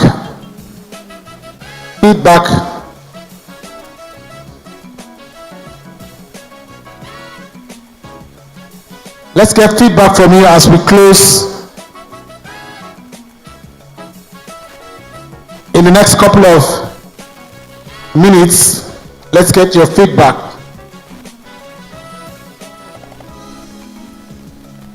Feel free to share your feedback. Were your issues addressed? There were several questions that were thrown out here. Were those questions answered?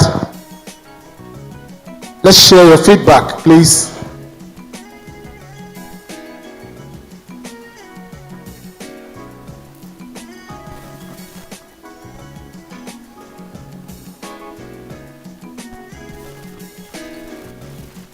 All right, if you decide to respond, I'll see your hands up and we'll get to you very quickly. So let's remember to give us feedback. We need to hear from you. Let's be sure that your issues have been addressed. Thank you.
All right, the very distinguished ladies and gentlemen, once more, we told you that we are prepared for you. We came here prepared. So we have selected a few of our stakeholders, our tax professionals, our tax controllers and heads of audit to also talk to you and to make sure, even for issues that you forgot, we will respond to it now as it is. To do the first one, we have the tax controller Oniko. She will also do a self-introduction and give you some briefs. You're welcome, ma'am. Thank you so much, sir. Good afternoon, our distinguished taxpayers. My name is Henrietta Elijah. I'm Tax Controller, Onikon Emerging Tax Office. It's a privilege having you here with us today. I believe you've had a good time and you've learned one or two things. As a means of feedback mechanism, we'd like to know how you have fared here, how you have benefited from the program, and should you have one or two questions, we want to get that again from you. Meanwhile, remember we have our help desk in FRS, and any issues you bring to our help desk is usually resolved speedily, real-time, online. FRS is open to you all the time to resolve your issues. We are here to serve you, and we are staying behind till you leave. So we want to hear again from you for in case you have any challenge that has not been resolved. And permit me to go a little to the new tax regime that we are going to be implementing from January 2026. I want to believe that you are blessed with the new tax regime. I'd like to know if any one of us can give us the 4 tax bills. Sorry, they are acts now. They've been signed into law, so there are no more bills. Is there any one of us that can easily go ahead to say something about any of the bills? Or is there any other person that does not know anything about the bills? Hello? We have gifts, so if you know about the bills, let's see your hand up. Not FRS staff, taxpayers. If you know the 4 bills, let me see your hand up. You mean you don't know the acts, the 4 acts that have been signed into law? Okay. Get your questions ready.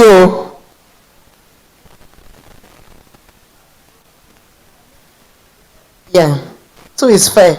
That's 2 over. All right, so there's the national. My name is Funke Anthony from Coswell Structures. One is National Revenue Service Act, that is replacing Establishment Act, that is replacing the FIRS Act. And this second one I can remember is Joint Revenue Board Act, which is harmonizing the taxes across all government. Thank you so much. She deserves a round of applause, please. The women are winning, the men, you are challenged. Somebody else should give us the remaining 2, please. And maybe you could go further to say whatever you know about the acts. And if you have any question, feedback from this program we've just had, please give it to us. You can also raise up your hand and we'll speak about it.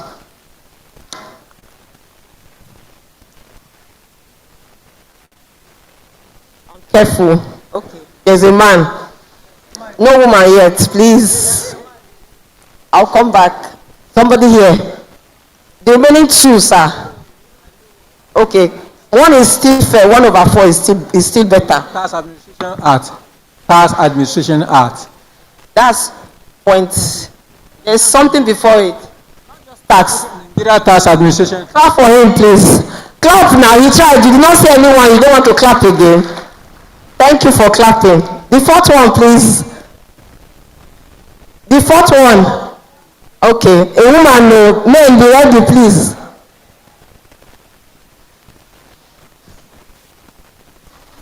Good afternoon, everyone. My name is Abimbola, an event producer. I said I am an event producer, event planner, producer, and manager.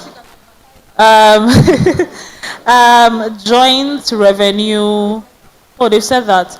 Tax administration and revenue something bill and revenue bill. Then the other one is okay, they've mentioned the NRS too. Oh God. Yeah, that's 2. Okay, how about e-invoicing? Even though you are emerging taxpayers, you know we are going into invoicing now, right? Who can tell us something about e-invoicing? We're rounding up. Okay, so we are done with this session. Thank you. Thank you very much, the tax controller. Onika, please put your hands together for her. She did great there. Thank you very much. I also learned a lot from her session. Thank you. Thank you. Good afternoon, ladies and gentlemen. My name is Hamidu Haruna. I'm tax controller at Ikeja 1. I want to appreciate all of you, and I hope you have had a very good day today with us. And like it has been said, our doors are open. We are ready anytime you have any issues. We are ready to attend to the issues. But let me ask just one question from the participants. Is there anybody who can tell me the code, the service code that was introduced by FRS, where you can do your registration, where you can access our tax offices? Is there anybody from the participant? I mean, not FRS staff. I mean, I'm talking about our customers. Self-service code that you can access to get to know our tax offices and to do self-registration. Thank you. Yeah. Star 896 hash. Star 829. Star 829, not star 8. Star 829 hash. With star 829, is there anybody who can try now? Star 829. Star 829 hash. Anybody can try. Please try. Let me see. What is the feedback? What do you see?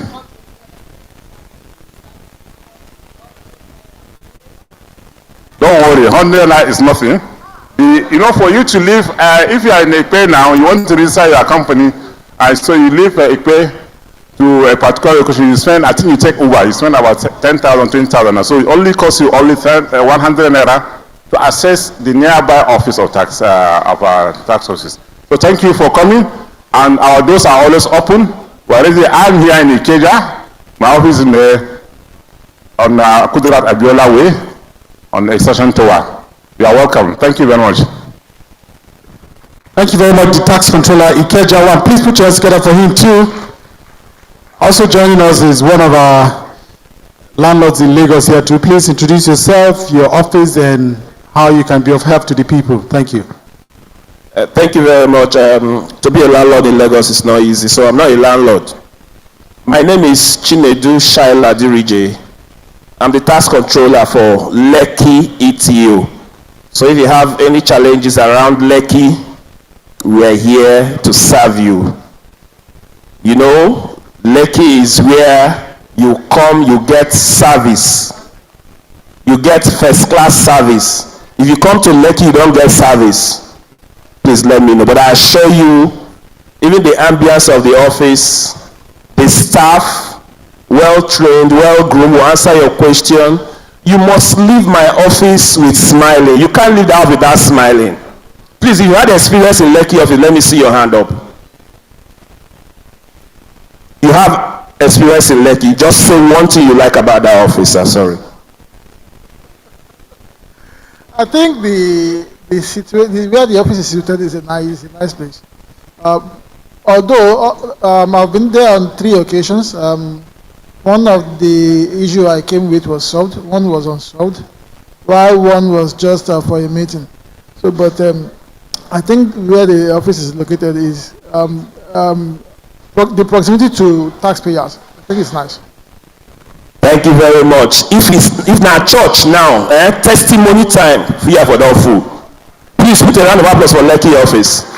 So once more, like I said, we're at your service. We're here to answer your question. We're here to do anything for you that will make you feel comfortable, make you happy paying your taxes. In Lekki office, we are always open for you. Thank you very much.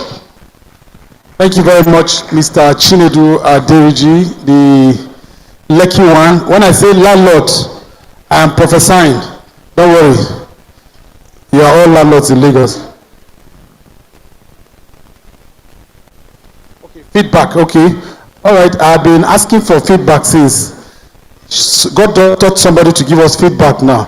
So please, let's hear from you as God has ministered to you to give us feedback. Okay, so I earlier shared that I am from the event industry, right? And I'm excited to be here because I am looking forward to having us have event conferences where we would have tax officials come and talk to us in the event industry about taxes more. I think one of the things that I desire in life is that you are not just running a business because you have a passion. If you are running a business with a purpose in mind, it's just normal for you to be ethical and run it properly. Hence, I would really like that we have these bodies that can be, like these regulatory bodies come on board. I was privileged to work to some stands earlier, and I'm excited because another thing I do is I teach in event schools. So I'm able to also infuse it into what I teach, that if you have, for example, if you have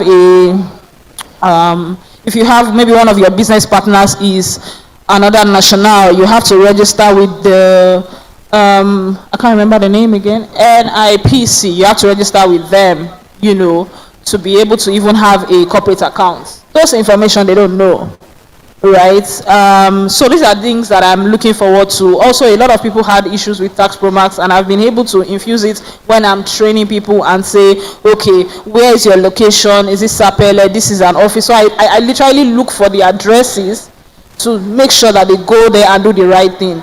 Many of them wait for when they need tax clearances to do the needful, and it's sad that money is really not everything. What are you doing for your society at the end of the day? So that's where I'm coming from, and I'm excited to be here and learning. So if you see me around you, please, I'm coming with an intention to be able to help my own event industry better. Thank you. Thank you very much. Feedback, and the final thing is that, and God did it for her. Thank you. That's what they do doing testimonies. You wanted to say something, sir? Okay, just in 1 minute. Let me just respond to what you said. So, as people are coming to talk, depending on where you're having your conferences, there is nothing wrong entering a tax office and said, okay, sorry, we're having events here. Can you come and take 5, 10, 15 minutes, 20 minutes, as the case may be, to talk? So, if you're having events around the Ikeja, we have about 3 offices, depending on the one that is closer to you. Walk into the office, talk to the tax controller. If he or she cannot come, they'll send somebody to you. If it's around Lekki, depending on the area, if it's Ajah, we have Ajah office. If it's Lekki, if it's Victoria Island, whatever area, we have tax office scattered on those areas. Just tell the head of the office that you want somebody to come and speak in your event. They'll be more than willing to come. Not just them coming, they will come with even registration documents and other things to help your people, and they will educate you on tax purposes. So please take the advantage, go around, talk to people, know the contact of the office, and it's as good as, we're always willing to help you do the right thing. Yes, I'll give you my contact immediately. Thank you very much, the tax controller, the ever reliable tax controller, the action tax controller. All right.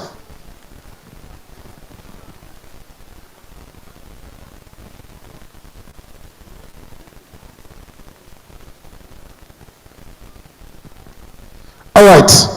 As the saying goes, whatever begins has an end. The journey that we started earlier this morning is coming close to an end. And to do justice to the closing ceremony and the vote of thanks, I have the privilege of inviting up here one of our landlords. When I mention landlord, I know what I'm saying. I have a vision. One of our landlords here, one of our hosts in Lagos here, he is Dr. Oyebanji. To please come forward, please put your hands together as he comes forward to give us the closing remark. You're welcome, sir. Good evening, everybody. Like he said, my name is Olufemi Oyebanji. I'm the Director, Emerging Taxpayers Department, Lagos. For all your concerns in Lagos, concerning emerging tax offices in Lagos, you can reach out to me. If you cannot get the TC, I do get a lot of calls on daily basis. And they can attest, if some of them are here, that we have been attending to their challenges. We want to thank you sincerely for coming around, for participating actively in today's activity, and we want to specifically thank our invitees, the organizations that have invited, the ICANN Institute, the ANA, the CITN, our panelists, those that have left and those that are still around. We sincerely appreciate you. You have all done well. The interactive session has been so productive, so educative. If there are still concerns, so many questions, we are unable to attend to it here. We are going to place our email on the board there, in addition to the help desk we have set up in all our offices in Lagos and all over the Federation. If there are still challenges we are unable to attend to here, we'll be glad to listen to you and attend to your concerns. Anytime you call on us, our doors are open. We want to thank you for your patience, for your understanding, and we want to plead with you. Our slogan is simplifying tax and maximizing revenue. We are all together in this project, and everybody should play his own civic responsibility. So on that note, we say thank you, and probably okay, I have been authorized to bring the program to an end, and on that note, we'll say we are closing, and we wish you safe journey back to your various destinations, and to meet you again. In addition to the median edition in Lagos here, we'll take this around the country, and like my CD said in the morning too, there will be an online contact where you don't necessarily need to be physically present in any occasion, and we can be interacting with you on daily basis, on weekly basis, 24/7, and you can be rest assured that FRS is there to serve you better. Thank you very much. God bless Nigeria. God bless FRS. God bless each and every one of us, and safe journey back to your various destinations. Thank you. Thank you, my director, Dr. Oyebanji. Thank you for that closing. Very quickly, please, let's just crave your indulgence for just about 2 minutes. Can I have, we're going to take pictures, and everybody here will be captured in the pictures. But first of all, let me have the tax controllers and the heads of audit that are here to please, yes, the agencies will also join, but let's first of all, yes, okay, all the agencies, the professional bodies that are here with your flyers, please, let's all come forward here for group pictures. Please, very quickly, the agencies here, while we're waiting for them, can we have our tax controllers to please come forward here very quickly? The tax controllers and heads of audit, we identify with you, recognize you, we know what you're doing, we appreciate what you're doing. Please come forward to the stage here very quickly. While we're waiting for our stakeholders, the heads of agencies and representatives, please come to the podium here. Watch as you're going up, the thing is a little bit slippery.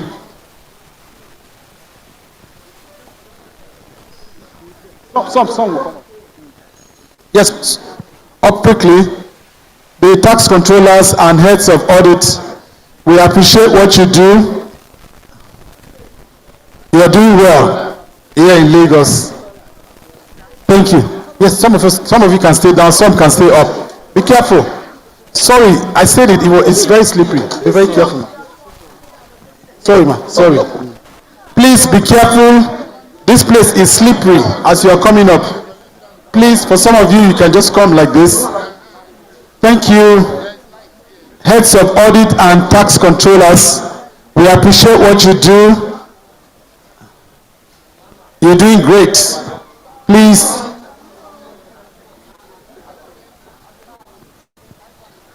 Heads of agencies, please get ready as you come for yours. All right.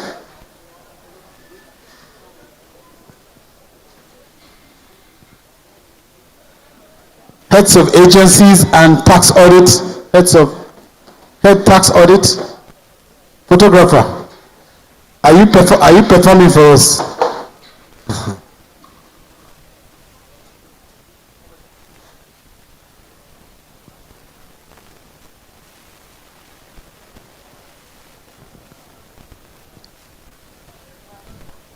All right, our heads of agencies, our stakeholders, please, we appreciate what you've done.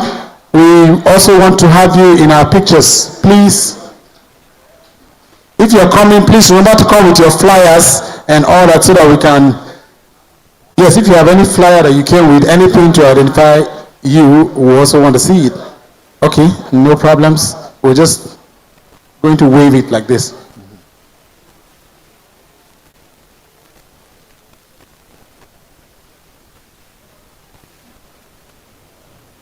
Your tax controllers and heads of audit have said they'll be waiting behind. They want to make sure that you are well attended to, so they will be around until you leave. Okay, our stakeholders, to please come forward. Our stakeholders. No. Our stakeholders, some of you can go up stage. No. Some of you can go up stage, please, so that we can have enough space to accommodate you. Some of you, please go up stage.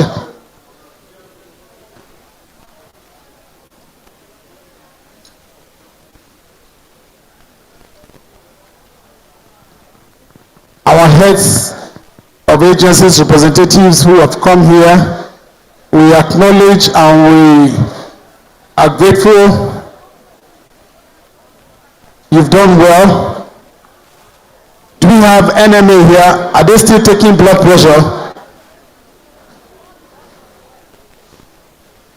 NMA, are we here? The organizing committee, please remain behind too. The organizing committee, is Madam Angela here? Okay. Organizing committee, please, you will be taking after this.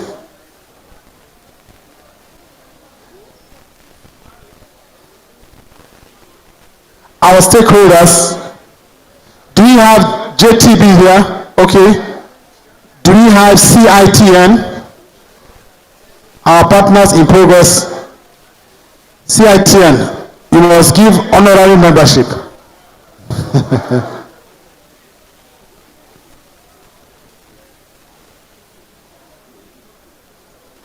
Photographer, you are wasting government time now. Please, let's do this now.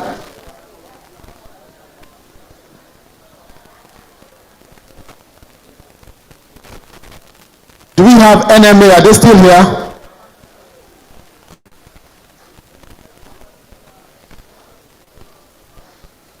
Okay.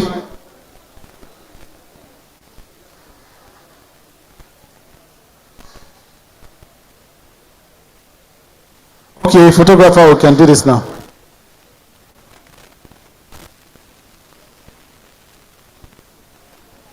The local organizing committee, please wait behind. You are not leaving until our guests leave here. Our stakeholders.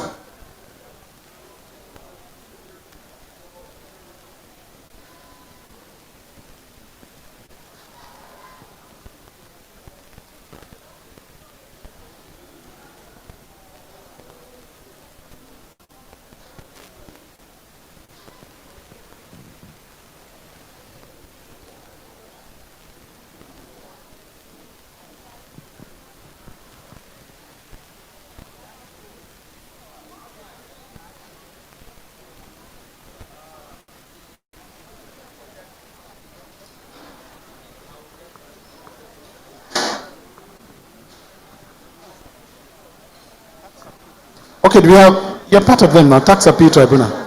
Okay, do we have tax appeal tribunal? Tax appeal tribunal. Now, local organizing committee. The local organizing committee.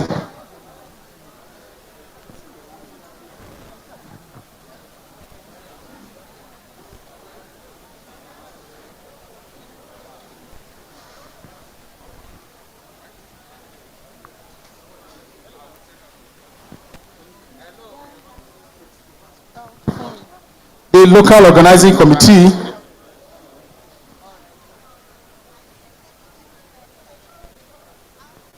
Hello, Dr. Mazu.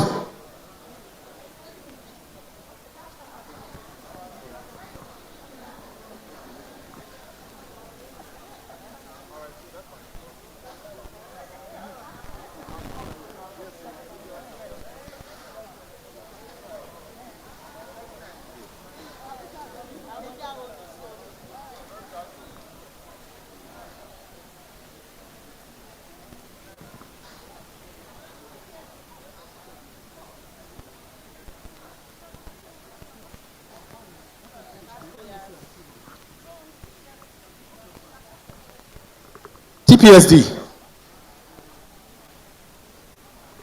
TPSD Tax Pro Max. Okay.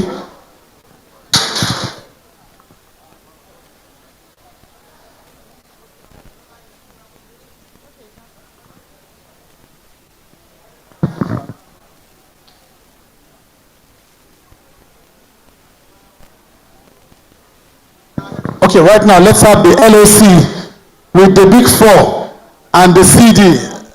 Yes, the big 4 minus 1. Allergy, please. Okay, let them snap with CD first. LOC, wait, don't even come near, just wait small.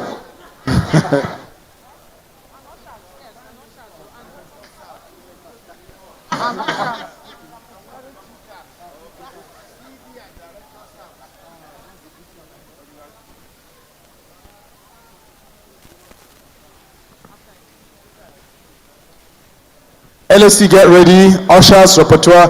The big 4, please still remain.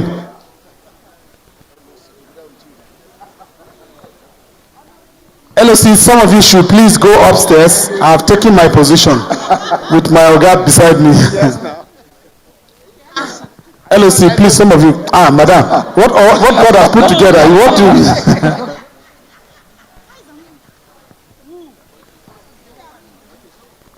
to? LOC, please, quickly. The ushers to also get ready. Ushers, we recognize you too.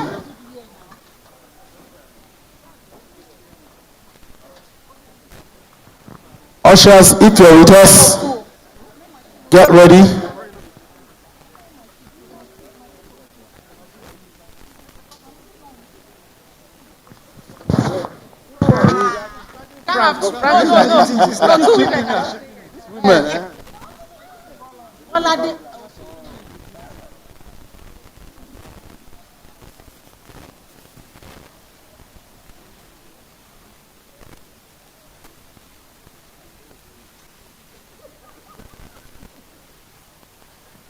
All right, can we have our ushers? Ushers, okay, they are still coming on. Ushers want to identify with you, sir. Ushers, quickly.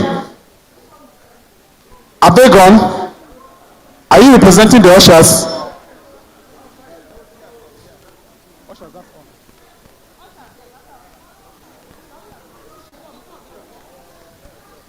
Ushers, have you retired? Okay. You are stressing my Oga.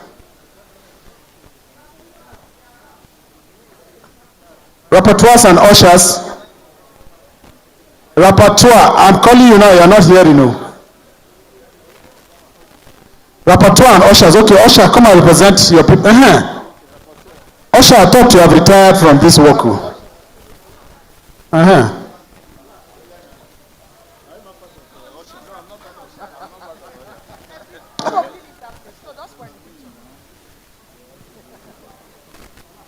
If you are LOC, please don't come near here.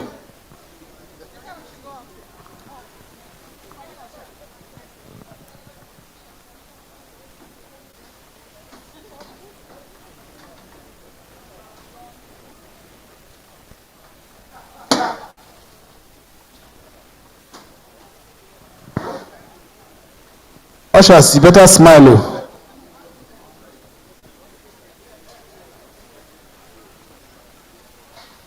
Ushers, are you this plate here? I didn't see you people.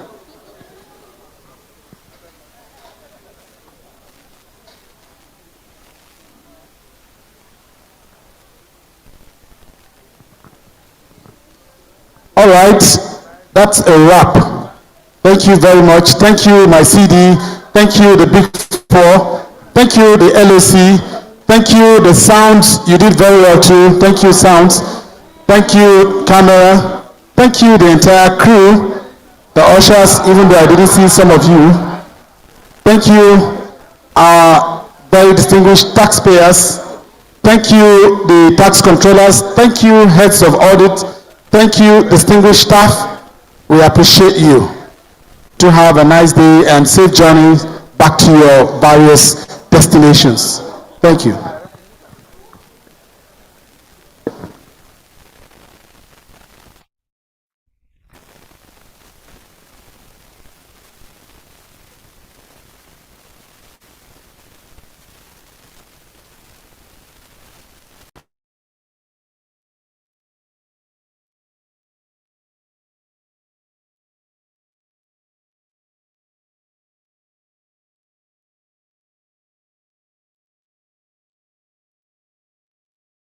house who have not taken pictures, sir, my CD, sir, my leader, the taxpayers say they have been marginalized. So if we still have taxpayers in the house, if we have taxpayers who are still here, please come, let me see you. They want to snap too. Taxpayers, if you're here, this is your time. See this here. Taxpayers, it's either you come out now or forever remain silent. Okay, no, they are coming. Taxpayers who are still remaining. Very good, they are still here. Taxpayers, you better come out now or forever remain silent. Okay. Taxpayers, thank you. We wouldn't have done this without you. We appreciate your presence. Taxpayers and the big four, the directors in the service, the directors in the group, rather. If you are still a taxpayer and you want to identify with us here, please come forward. Taxpayer, quickly.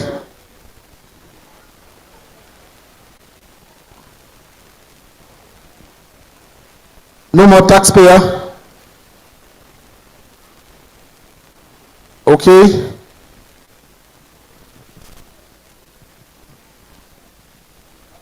Thank you very much, especially my CD.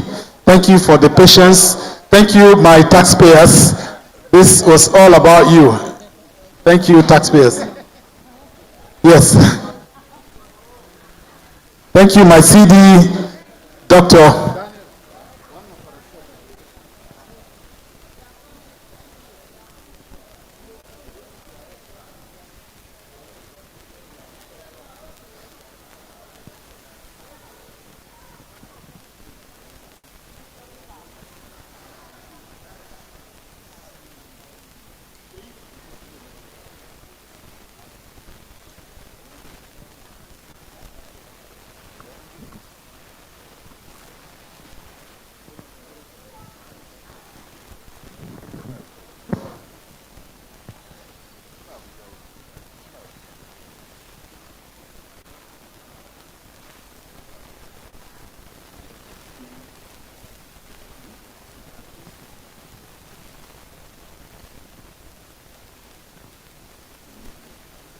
Thank you very much once more. Thank you, our leader. Thank you, our CD, Dr. Kabir Abba. Thank you, and thank you very much indeed.